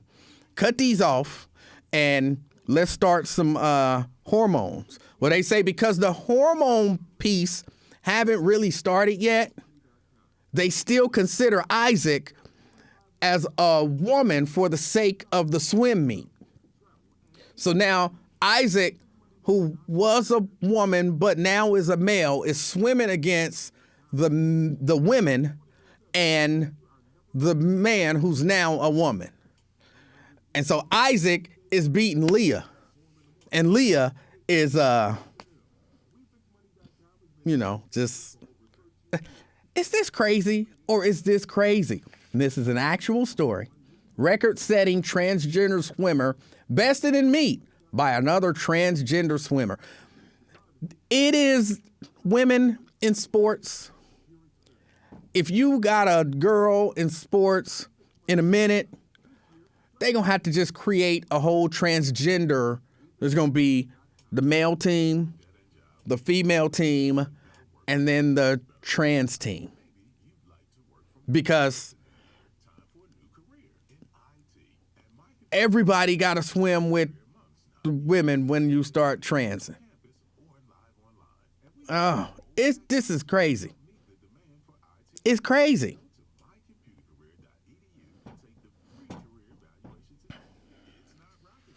And you know that Leah, the one who was a male, transitioning to a female, is probably a scholarship athlete. So that's a scholarship that, cause y'all know me, I don't want to be offensive. But that's a scholarship that forgive the term, natural female probably won't get an opportunity to have. A natural female won't get an opportunity to have that scholarship because Leah now has the scholarship and was smashing all the records.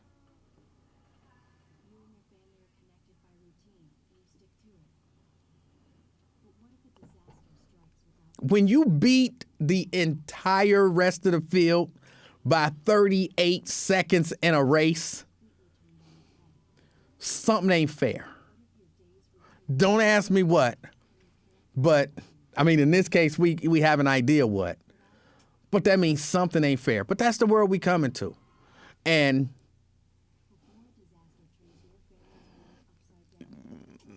that is a little bit of why I wanted to have a little bit of a conversation about what is natural and what is not natural.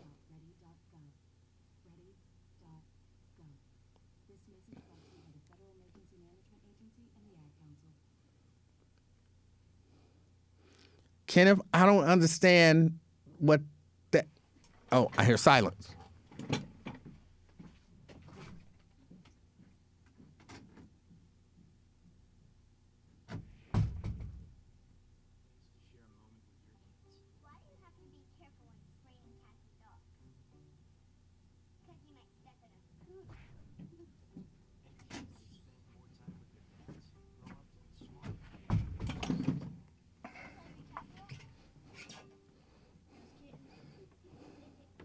But that's the story.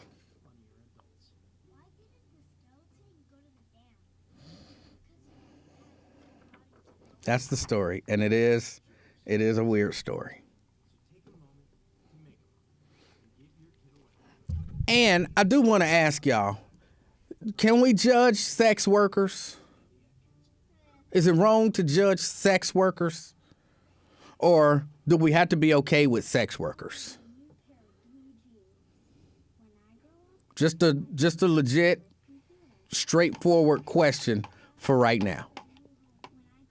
Can we judge sex workers, or are we just sex workers are sex workers and there's nothing wrong with it, no judgment, do whatever you got to do to make it in society?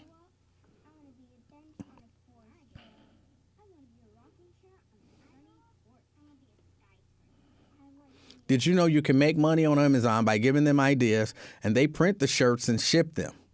I do know that, but you make a whole lot less money than coming up with the ideas and printing them and shipping them yourself.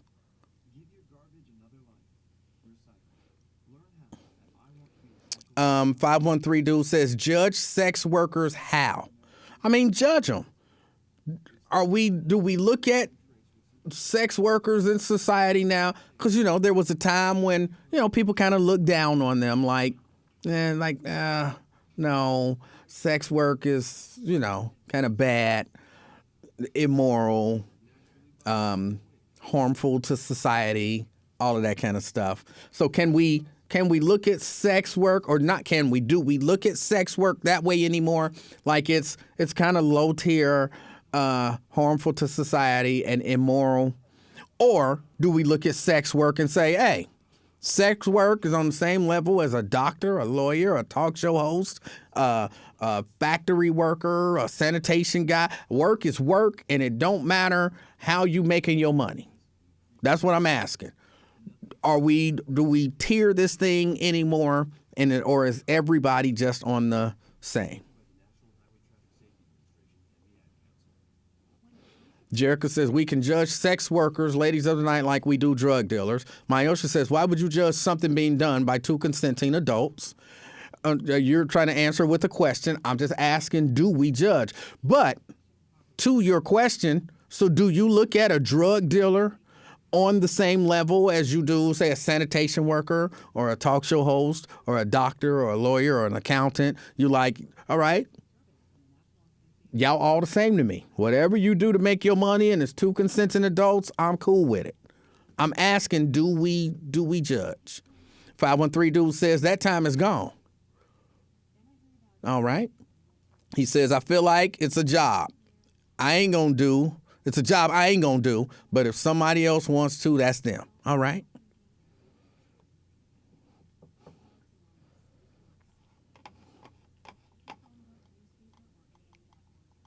Nat says it's like, would I want my child to do that? Okay.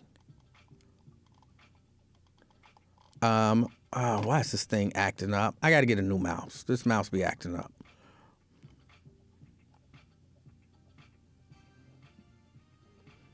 Nikki says, why judge sex workers and not the people who keep them in business? Okay, all of them. The whole what's the word I'm looking for? The whole field, everybody in it. Because to me, they're all getting judged the same. So all of them, the sex workers and the people who keep them in business. Are we judging them or no now? Are the sex workers hurting anyone when they do their business? Should not judge. All right. Now, again, you answered the question with a question. And there are a lot of people, I would imagine, who do things who ain't necessarily hurting people. And, people have judgments on them. People look at that career as, a lesser career. Like some people look at an influencer and like, what is that? Like how people judge Kim Kardashian, for example. Like, who is she? She ain't famous for nothing but doing a sex tape. She's nothing. And there's a certain level of, looking down our nose. I mean, even though she got a whole lot of money, there's still a certain level of looking down our nose. So you feel like, don't judge anybody. All right.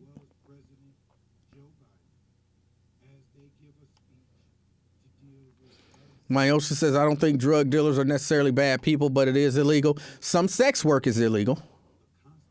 Sex work in certain places is illegal. And I'm not asking, do you think it's illegal or do you think they're bad people? I'm asking, do we judge them in terms of their career field? As something like it's immoral, it's not good for society, that kind of judgment.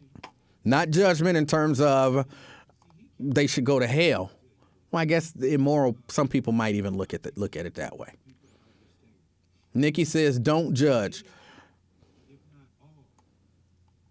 Nah. Chelsea says no.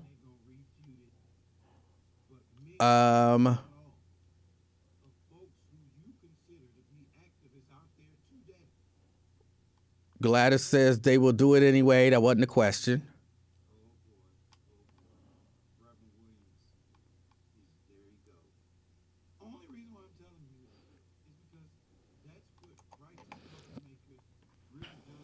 All right, I'm asking because there's a story. There's a former preschool teacher. She now makes a living as a model on OnlyFans. She says she makes more money and spends less time working.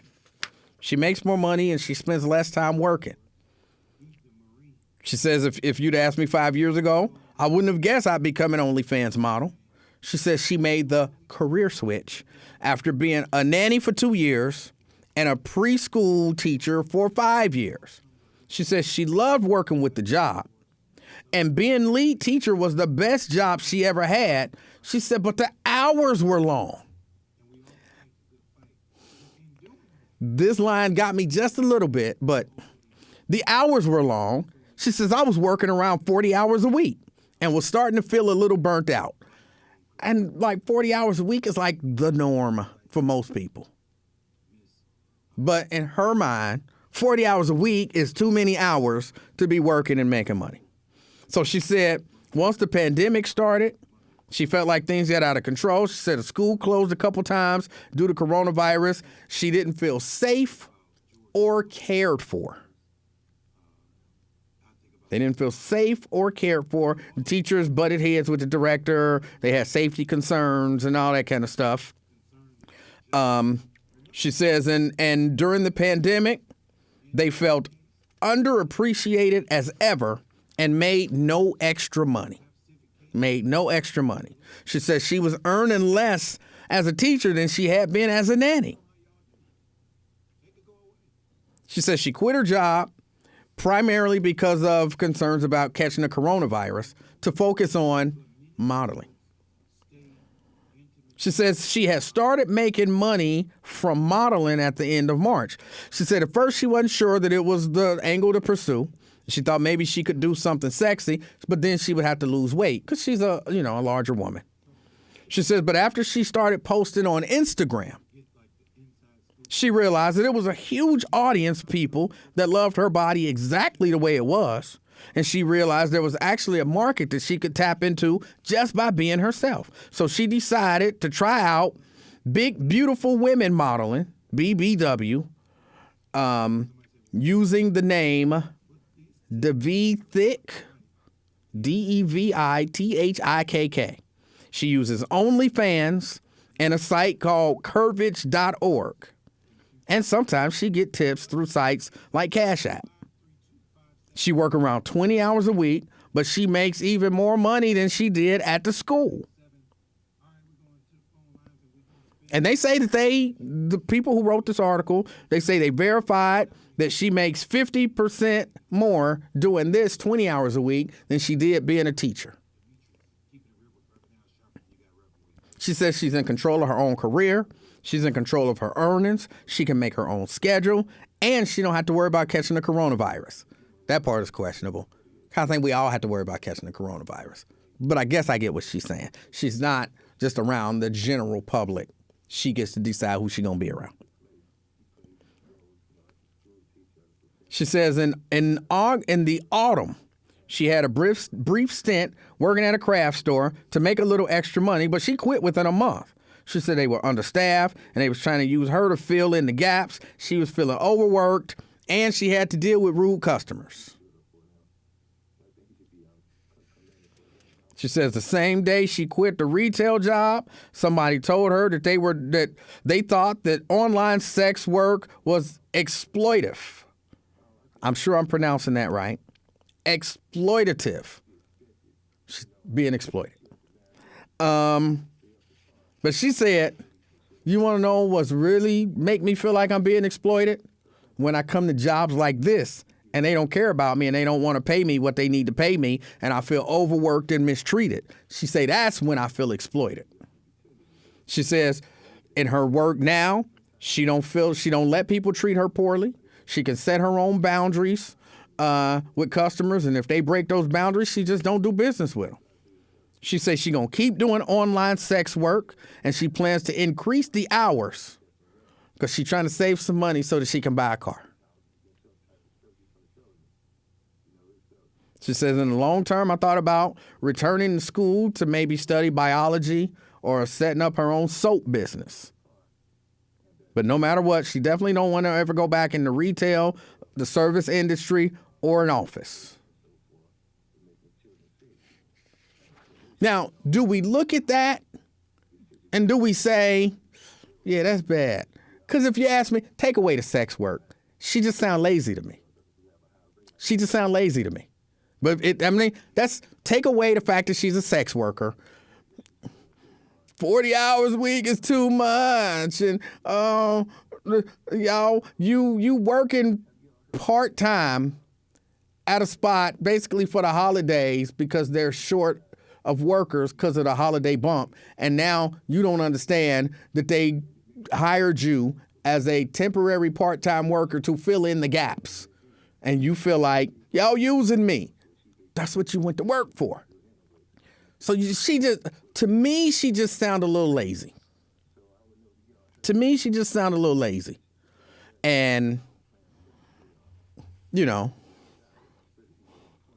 I imagine effing is fun. It's fun when I do it. So effing is fun. And if I can get paid to F, then why not? Or, to do other stuff even to myself. Because, they do that too. But do we look at it and do we say, I'm not mad at her, but I do kind of feel like it's taking the immoral route. I do feel like it's taking the immoral route.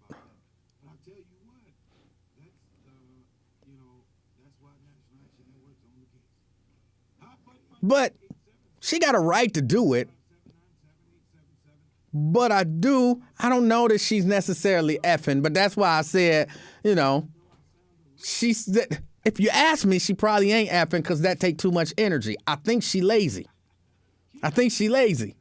So she probably just lay there and do stuff to herself, you know. Oh. All right, where's my tip in the Cash App? Here's the, you know. So she just, you know, probably just lazy. She a lazy sex worker, and nothing worse than a lazy sex worker. Well, I don't know, it might be something worse.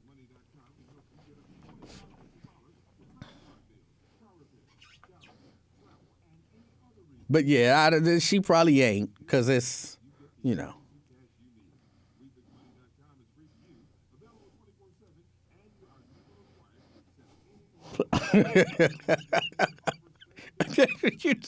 That's what, you know, that's what she probably doing, because she probably just lazy. She just reading the story, she sound like a lazy chick to me. Y'all get caught up on the sounds. Forget the sounds. That's not the important part. 513 dude said, thank God Raven ain't here. She would have been climbing up the walls telling you how boys who think they are women are natural women, not because of something provable, but because they said so. Oh, I don't know. I judge it. I judge sex work. Like, I don't judge the people. You can be a wonderful person doing sex work. But I do think that your career choice is kind of lower and immoral and potentially damaging to society. Potentially damaging to society. I do. I don't think anything bad should happen to you. Like, if she wanted to go back and be a teacher, like I did a story, or I read a story not too long ago, I don't know if I talked about it, where there was a lady who was a parent, not even a teacher, just a parent, but she volunteered with the school, but she was a sex worker. She had an OnlyFans page. And I guess the school somehow found out, somebody reported that she had an OnlyFans page, and so they banned her from coming to the school volunteering with the kids, because they were like, her job didn't set a good example for the kids. I don't know that I agree with that. What the kids doing watching OnlyFans. You know what I'm saying? They wouldn't know what my job is. That unless I'm coming in for career day, which would be a bad thing. It reminds me of Talladega Nights. It's the fastest who get paid, and it's the fastest who get laid. That would be bad. Okay, get out. This is egregious. All right, maybe then you put her out. But other than that, why put somebody out? Kids ain't got no business knowing what she doing. So that I don't agree with.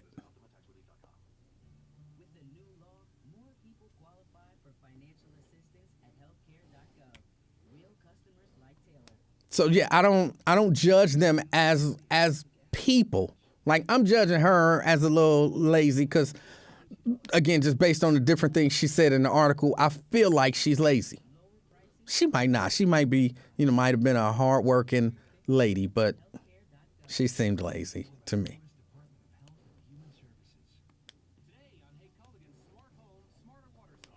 But I was just curious as to how y'all felt about it.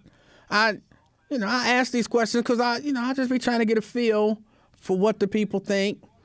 And yeah, I guess I'm only a little, if Raven was here, she might not be happy with this conversation. Y'all don't understand how much I enjoy Raven being here. I enjoy it when she does not agree with me, even though y'all think that I want her to agree with me all the time. I enjoy it when she doesn't agree with me, and we can have spirited conversation.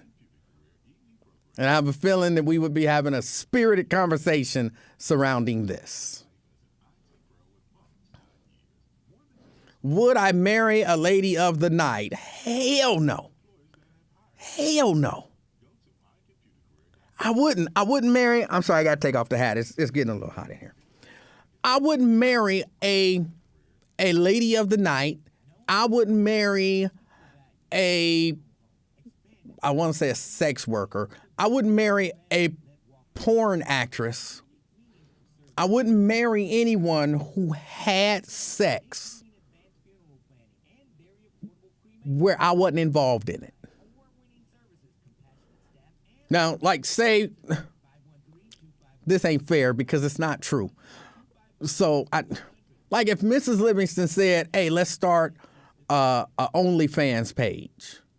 Let's start an OnlyFans page. Because my understanding is they have those where like a husband and wife and they do it and they do the thing together and people pay to watch them do what they do. I wouldn't be down with that. I wouldn't be down with that. And it's something I don't want people watching because then people is enjoying what I'm doing with her and that's just for my enjoyment. So no, I don't even know that I would marry a stripper. You taking off your clothes. Other people looking at you. I'm supposed to be the one looking at that. If I don't have exclusivity to it, why am I marrying you? That's a part of the marriage contract, if you ask me. Exclusivity. If I got to share it in almost any way, I mean, other than the natural, you know what I'm saying, you walking down the street and somebody looking at you like, okay, that's that. But if I don't have exclusivity to the, you know what I'm saying, to the reveal, to the shaking, you know what I'm saying? If I don't have exclusivity to all of that, what are we doing? What are we doing? No, I don't think I want to be married to you. I'll just take my turn like everybody else. I'll just take my turn. I get in where I fit in.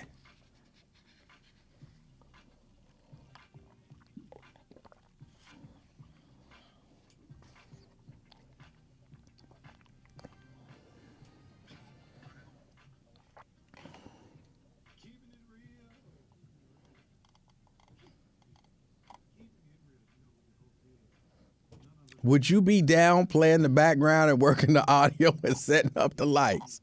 No, I definitely wouldn't be down for that.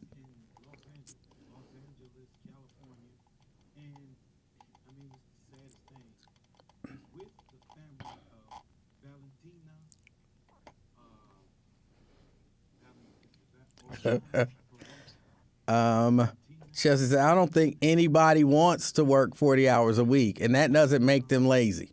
If she can make more money doing for less time, more power to her. And just because she got a part-time job doesn't mean, oh, it went away. She should let them take advantage of her time/schedule. Her standards are just different than yours. No, she lazy. She lazy. Doing all of that and you can't even buy a car.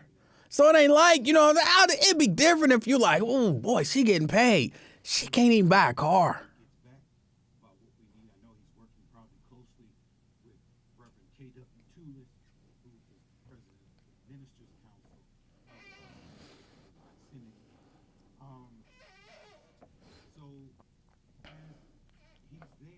How you a sex worker and you can't even buy a car? Like, come on.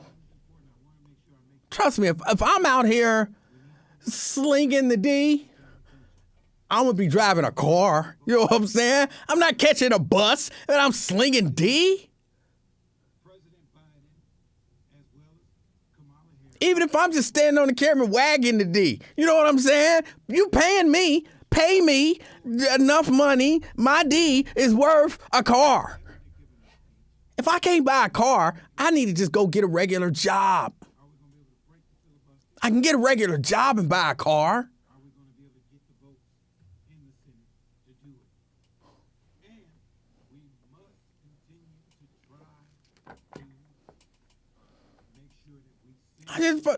What are you doing? If you can't, like, okay, she say it's not exploitative. Is that the way to pronounce it? I don't know. But if you can't, you know what I'm saying? If, like, they talk about knowing your worth.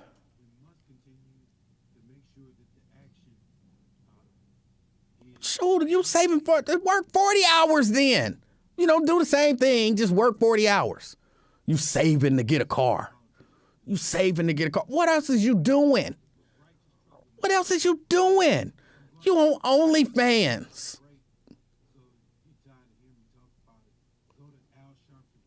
All you gotta do is just lay on the bed with the camera pointing at you. You know what I'm saying? It's all kind of, she never said she couldn't buy a car or didn't have a car.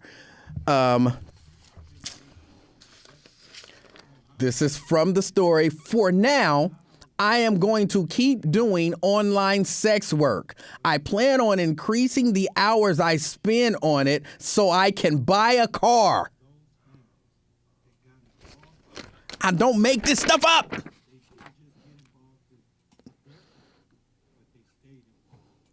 It's all kind of fetish stuff out there. So you could like be on 24 hours a day, just lay in the bed, chill out, eating a sandwich. Like, oh. There's going to be some dudes on there like, ooh, I love to watch big women eat. Send me a tip on my Cash App. I want you to eat a piece of cake. All right. Let me go get a piece of cake and lay there and eat your cake. And make your money. I'm sorry. Chelsea said read the rest. She never said she couldn't buy a car or didn't have a car. She said she was saving up for one. Those are not the same thing. You already got a car.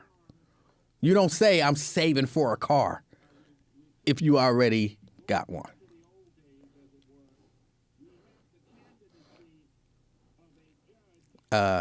Nikki says most regular people don't want to work 40 hours.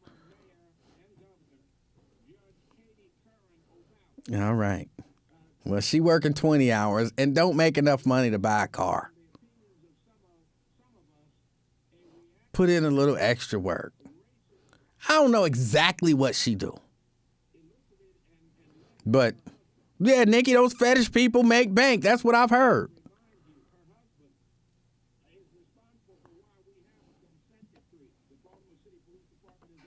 If you put in a little work, you got to dedicate. You self-employed now. You self-employed now. See, a lot of people think when you start your own business, you know, oh, I get to set my own hours. I'm only going to work 10 hours a week. Your business probably going to fail. You might need to, in order to get your business off the ground, work 80 hours a week. In order to, you know what I'm saying, get your OnlyFans page hot and popping. I guess you could say that in both ways. In order to get it hot and popping, hey, you need to put in that work. You need to put in that work. Now, I don't know how many hours a week you can, you know, do that. But that's part of the sacrifice you make if you decide you're going to be a OnlyFans worker, especially a solo OnlyFans worker. I think a part of the work is, you know, faking. It's part of the work. You know, you do your thing. I don't know how it works. I really don't. I have no idea how OnlyFans work. My guess is, because I've never been on OnlyFans, I just hear about it. My guess is, because she's talking about getting tips and Cash App. So my guess is you be on there doing whatever it is that you do. And, people, pay to watch you. And then maybe they send you requests and you do the requests and then they send you a little extra money on the side. That's my guess. So, you know what I'm saying? You might have to take some extra side hustles, even in the same thing.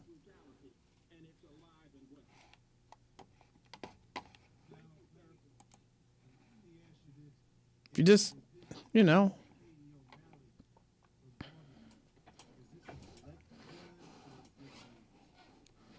I'm just saying, if I do an OnlyFans page, just like I told y'all about this, I told y'all when I go on here, if I go on here and look up and only 10 people watching, that's it. I'm out. I tried it. Didn't work. I ain't got time to be trying to build up. No, that's it.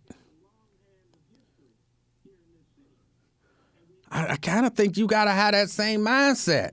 Like if I do a OnlyFans page and I come on and ain't nobody watching and ain't nobody paying me, I might need to just go get a job. I might need to just, this be my side hustle. Because like I said, if I'm, I'm doing whatever it is that I'm doing, me and Mrs. Livingston doing OnlyFans, and I'm stroking. And I look up and it's like 2 people watching. I'm like, baby, this ain't worth it. We ain't making no money. You know what I'm saying? But we taking this, what we enjoy, and turning it into work, and we only got 2 people watching. Sorry to the both of y'all, but until we get some more people joining this live stream, I'm not stroking. Sorry. So share and subscribe. Do whatever it is that you got to do to get more people on here watching. I'm not wasting my time doing all this stroking, putting in all this work, sweating, and all that, knees getting weak and legs getting sore, cramping up. I'm trying to stroke, but I'm not doing all of that for 2 people. Sorry. Get some of y'all friends, get them to click in, or send $1, whatever, however much it costs, subscribe, whatever. Until that, we on strike. And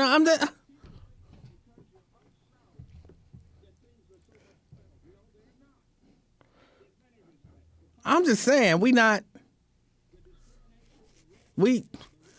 putting in all that work for 2 viewers talking about, I'm going to stroke it, but I'm trying to save up to get a car.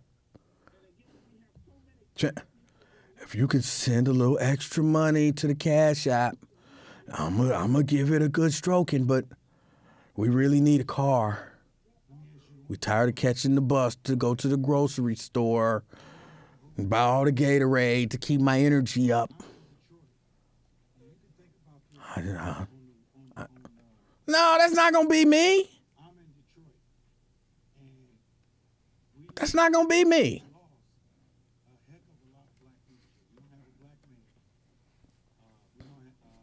And Mrs. Livingston, we got to just keep doing it to build up our following. That's easy for you to say. You know what I'm saying? That's easy for you to say.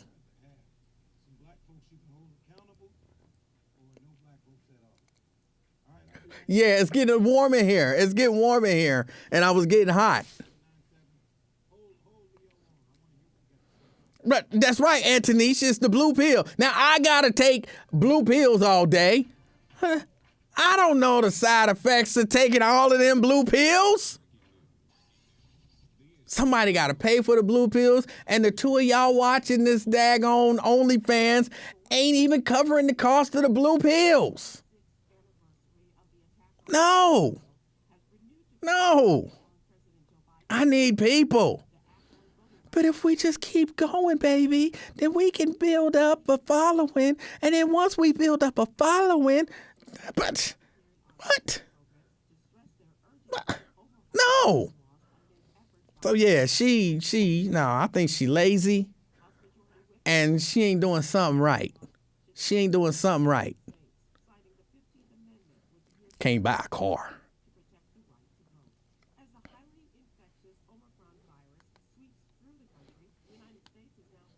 You can't buy a car.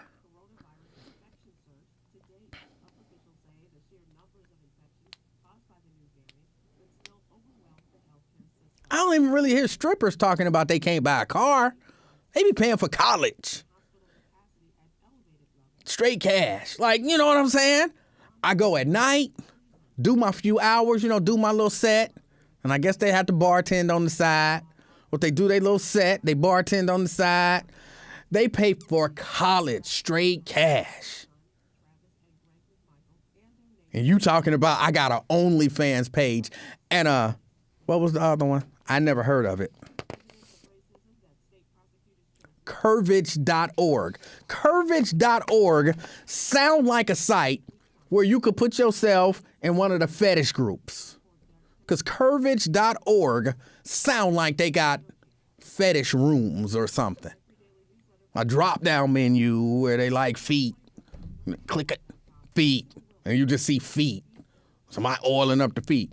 Maybe that's what me and Mrs. Livingston could do. We could do an OnlyFans page. But for feet fetishes. Because I rub her feet. I got the equipment. I got lights. I need some oil. Give me some oil. Just put your feet out there. Give me them feet. And all you see is hands rubbing feet.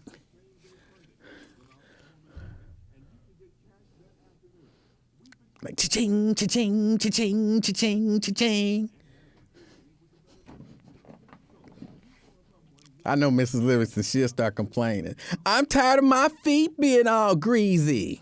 I'm like, we making this money, girl. Just make this money.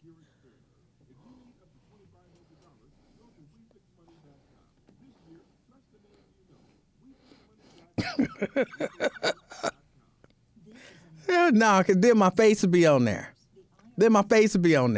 So I can't rub her feet and then she do my facial. Because then my face be on there. I'm an on-air personality. I think radio want to fire me if they find out I got an OnlyFans page. Yeah, that's a good feet rubbing motion. Because you got to get up in there in the feet, in the curve of the feet. See, y'all ain't had no good foot rubs. If you don't think that's a feet rubbing motion. That's an amazing feet rubbing motion. And you get that thumb up in there in the curve of them feet and you rub that muscle out towards the top from the bottom to, I guess I can see where that could be another motion. I can see where that could be a different motion.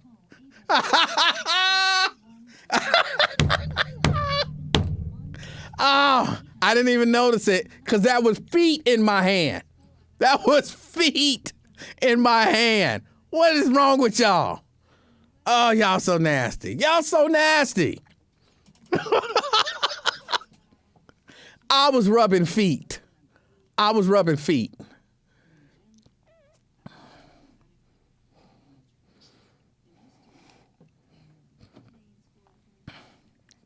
DeAndre talking about don't do that. Oh, I didn't even think about it because I had Mrs. Livingston's little feet in my hand and I was rubbing her feet. Y'all be on some other stuff.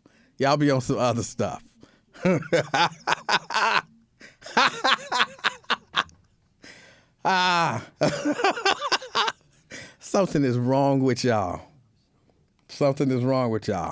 But I promise you, I didn't even see it until. But yeah, we would have to do some fetish stuff because I'm telling you, if I, as an on-air personality, and they find out I'm on OnlyFans or something like that, stroking, I'd be out of there. They'd be like, "You fired." But we could do it under like some secret name, and all they see is my hands. I'm not gonna do it because y'all nasty. All they see is my hands and her chocolate brown feet.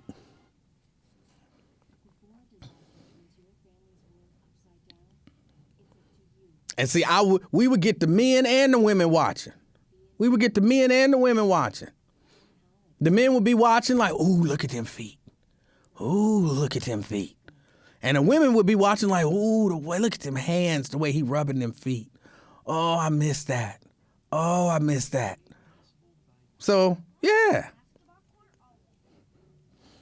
If y'all see an OnlyFans King of Feet, y'all know, y'all the ones who gave me the idea. Just look at my hands. Look at my hands. So you can recognize my hands. I got a distinctive mark. Hold on. Got a distinctive mark right there on my hand. Right there, a little distinctive mark. So if you see that, just so you know, that's me rubbing them feet. And trust me, we're going to have enough money to buy a car. We're going to have enough money to buy a car. I wouldn't even know how to do an OnlyFans page. We're going to be in the foot fetish section. In the foot fetish section. See, I'll be all right with that. Y'all can watch me rub her feet. Y'all can't watch that other stuff. But y'all can watch me rub her feet.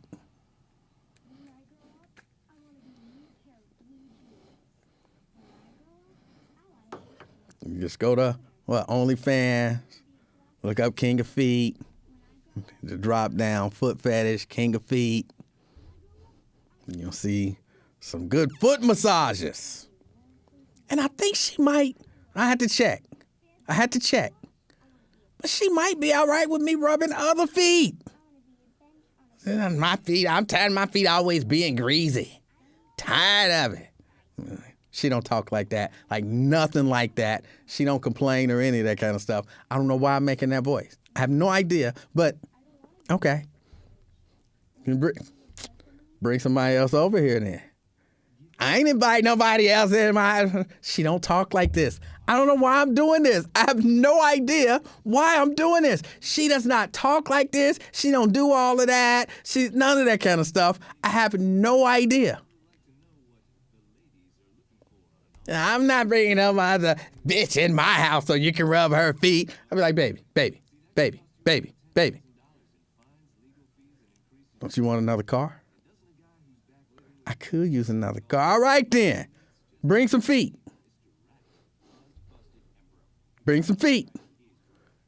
Now, just for the record,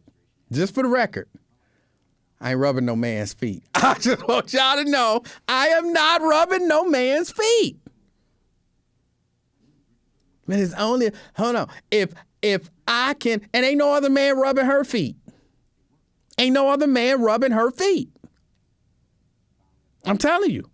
Hey, double standard if you want to. You can say what you want to say. But ain't no other man coming in to rub her feet. And I'm not rubbing no man's feet. It's going to be me rubbing a woman's feet. That's it.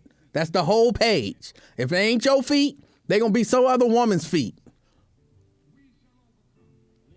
But just know when I'm rubbing her feet, I'm thinking about you, baby. This is just purely mechanical. Baby, this is purely mechanical. It's a foot rub for the money. Don't even think about it. I don't have no feelings for her. This is no way any of that kind of stuff. None of that. This is just mechanical for the money. I already hear y'all. Then why can't another man rub her feet too? Because that's different.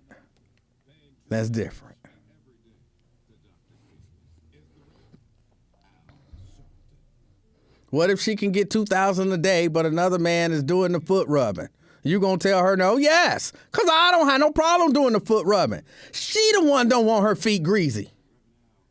And they ain't greasy. They oily. So now what? So yeah, Yeah. As long, and I ain't never gonna say no. I ain't never gonna say no.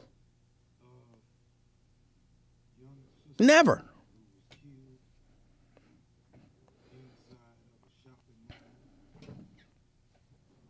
Never. So she ain't gonna, when you rub my feet, my hands cramping up. That ain't ever gonna happen.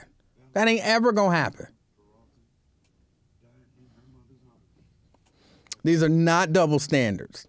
These are not double standards. She the one, ain't no other man rubbing my feet. Ain't no man rubbing my feet. I don't go that way. Yes, that's gay. Yes, that's gay. I'm pretty sure.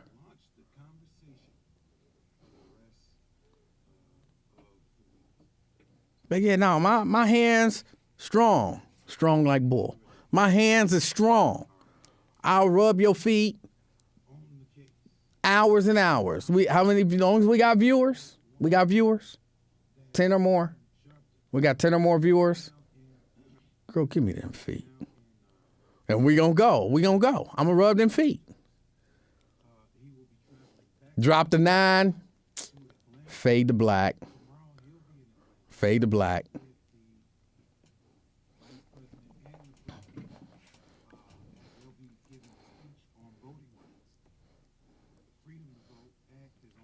Thank you, Jerica. It is gay, especially if it's taking place in your house. When I went to get one of my pedicures, I done had a few of them. If I had to count them, I think 4. I think I done had 4 pedicures, and it's always a woman. And that's cool. But once it was a man, and he was making up my water. And they was like, okay, you can go over there and sit down. And I was like, huh? And oh, you can go sit down. And he was making up to what? Now, spoiler alert, I didn't know that he wasn't going to actually be the person. He was just, for whatever reason, prepping the area. And one of the other ladies came. She was finishing up with another lady, and she ended up coming over and doing my feet. But I didn't know that. All I know is y'all telling me to go sit in the seat, and it's some man over there getting the water ready.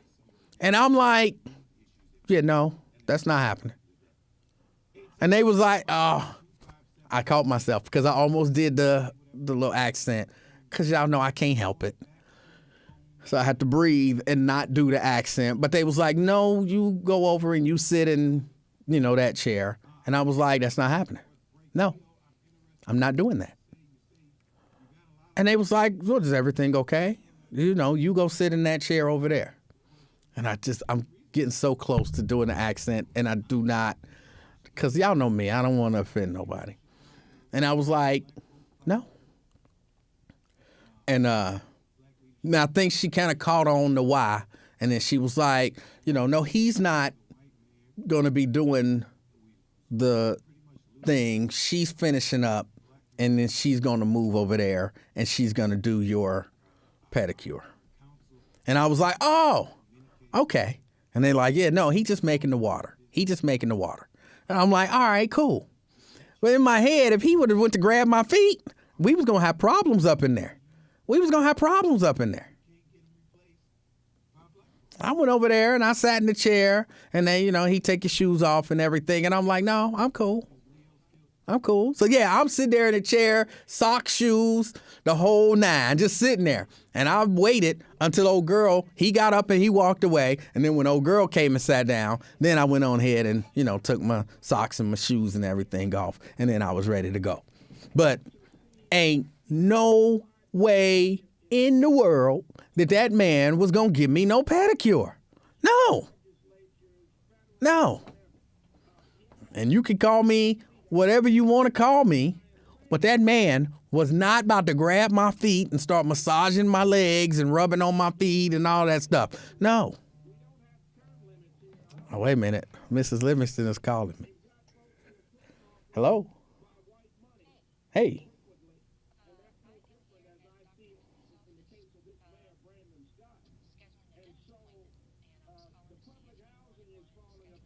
Yes.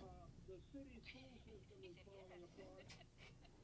The American Rescue Money, they got $641 million of American Rescue Money from the federal government here. The mayor says he's crafting a 5-year plan to fight crime. But he doesn't consult Yeah, same here. Same here. the elders about how to do it. He just goes and puts together something without consultation with the people, some of whom elected him to office. So he just, he's been in office in the city council 10 years prior to becoming mayor. I guess he says, well, I just think I Oh. Well, nobody knows. The clearance rate of all the city police So it's not gonna happen? which are out of control, the clearance rate is 41% or less. No, no. All right. All right. Bye.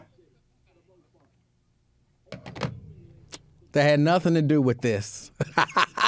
She is not paying any attention to what we doing over here. She handling business. She handling business.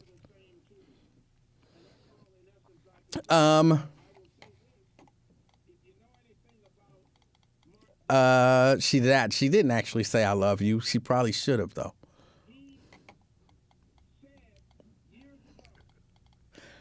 No, I'm not putting her on speaker, and no, ain't nobody told her. She didn't say nothing about no feet. I am gonna talk to her. She did not say I love you. She's supposed to. Yeah, she's supposed to say that. So we gonna have a conversation about that. But all right, y'all. I got to get ready to get out of here. You didn't say love you before you hung up because she didn't say it. She called me. So you call me. You're supposed to say I love you first. If I call her, then I say I love you first. It's the rule. And so if she don't say it when she called me, then I'm not saying it to remind her to say it. She just had to get checked when I get home. The hello was a little nervous. The hello was nervous. I didn't know. I thought somebody called and tried to, you know what I'm saying, throw some salt in my game. Do people still say that? Do people still talk about salt? I thought somebody was doing that, and I was about to have to let her know. Like, hey, if I want to rub them feet, I'll rub them feet. They're my feet. But, no, that wasn't it. But I was a little nervous. Yeah, how y'all don't know these things?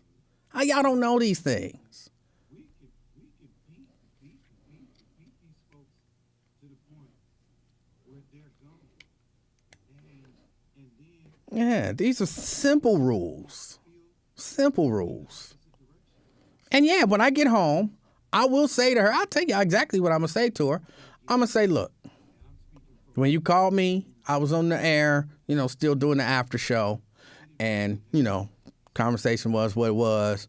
But I noticed when we hung up, you didn't say love you. What's up with that? You called me. You should have been saying I love you before you hung up. And then she gonna say, because, she is a woman, you didn't say I love you. And I'm gonna say, hold on. Who called who? Who called who?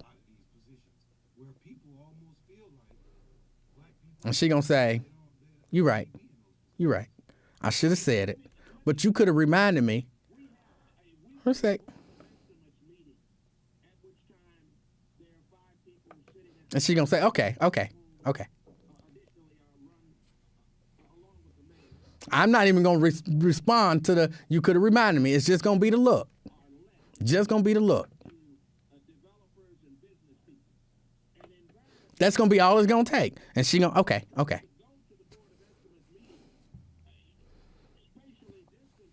Tony says, what's the difference? How do I explain it? this is how, look, if I initiate the conversation, kind of in general, it's on me to dictate the flow of the conversation and to kind of initiate the end of the conversation. Okay? And so as I initiate the end of the conversation ends with, I love you, baby. And then she says it back because she means it.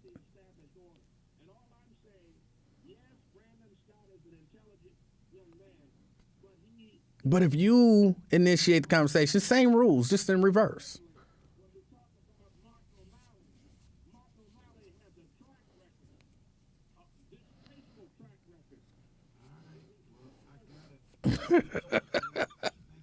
I'm not. We don't do violence. We don't do violence. She ain't never slapped me. I ain't never slapped her. We don't do violence. I play with a lot of stuff, but I don't play with violence. I don't play about violence.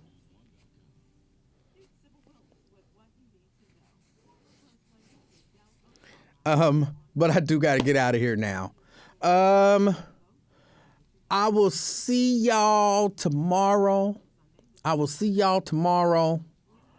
Oh, I know, Kenneth. It ain't no big. Enjoy the rest of y'all day. I'm not done here at the office. I got some stuff I got to do. Just some annoying, kind of busy work type stuff. So, but I'll see y'all tomorrow. Enjoy the rest of y'all day. Until next time, it's been the Afternoon Experience. I'm out, y'all. Peace.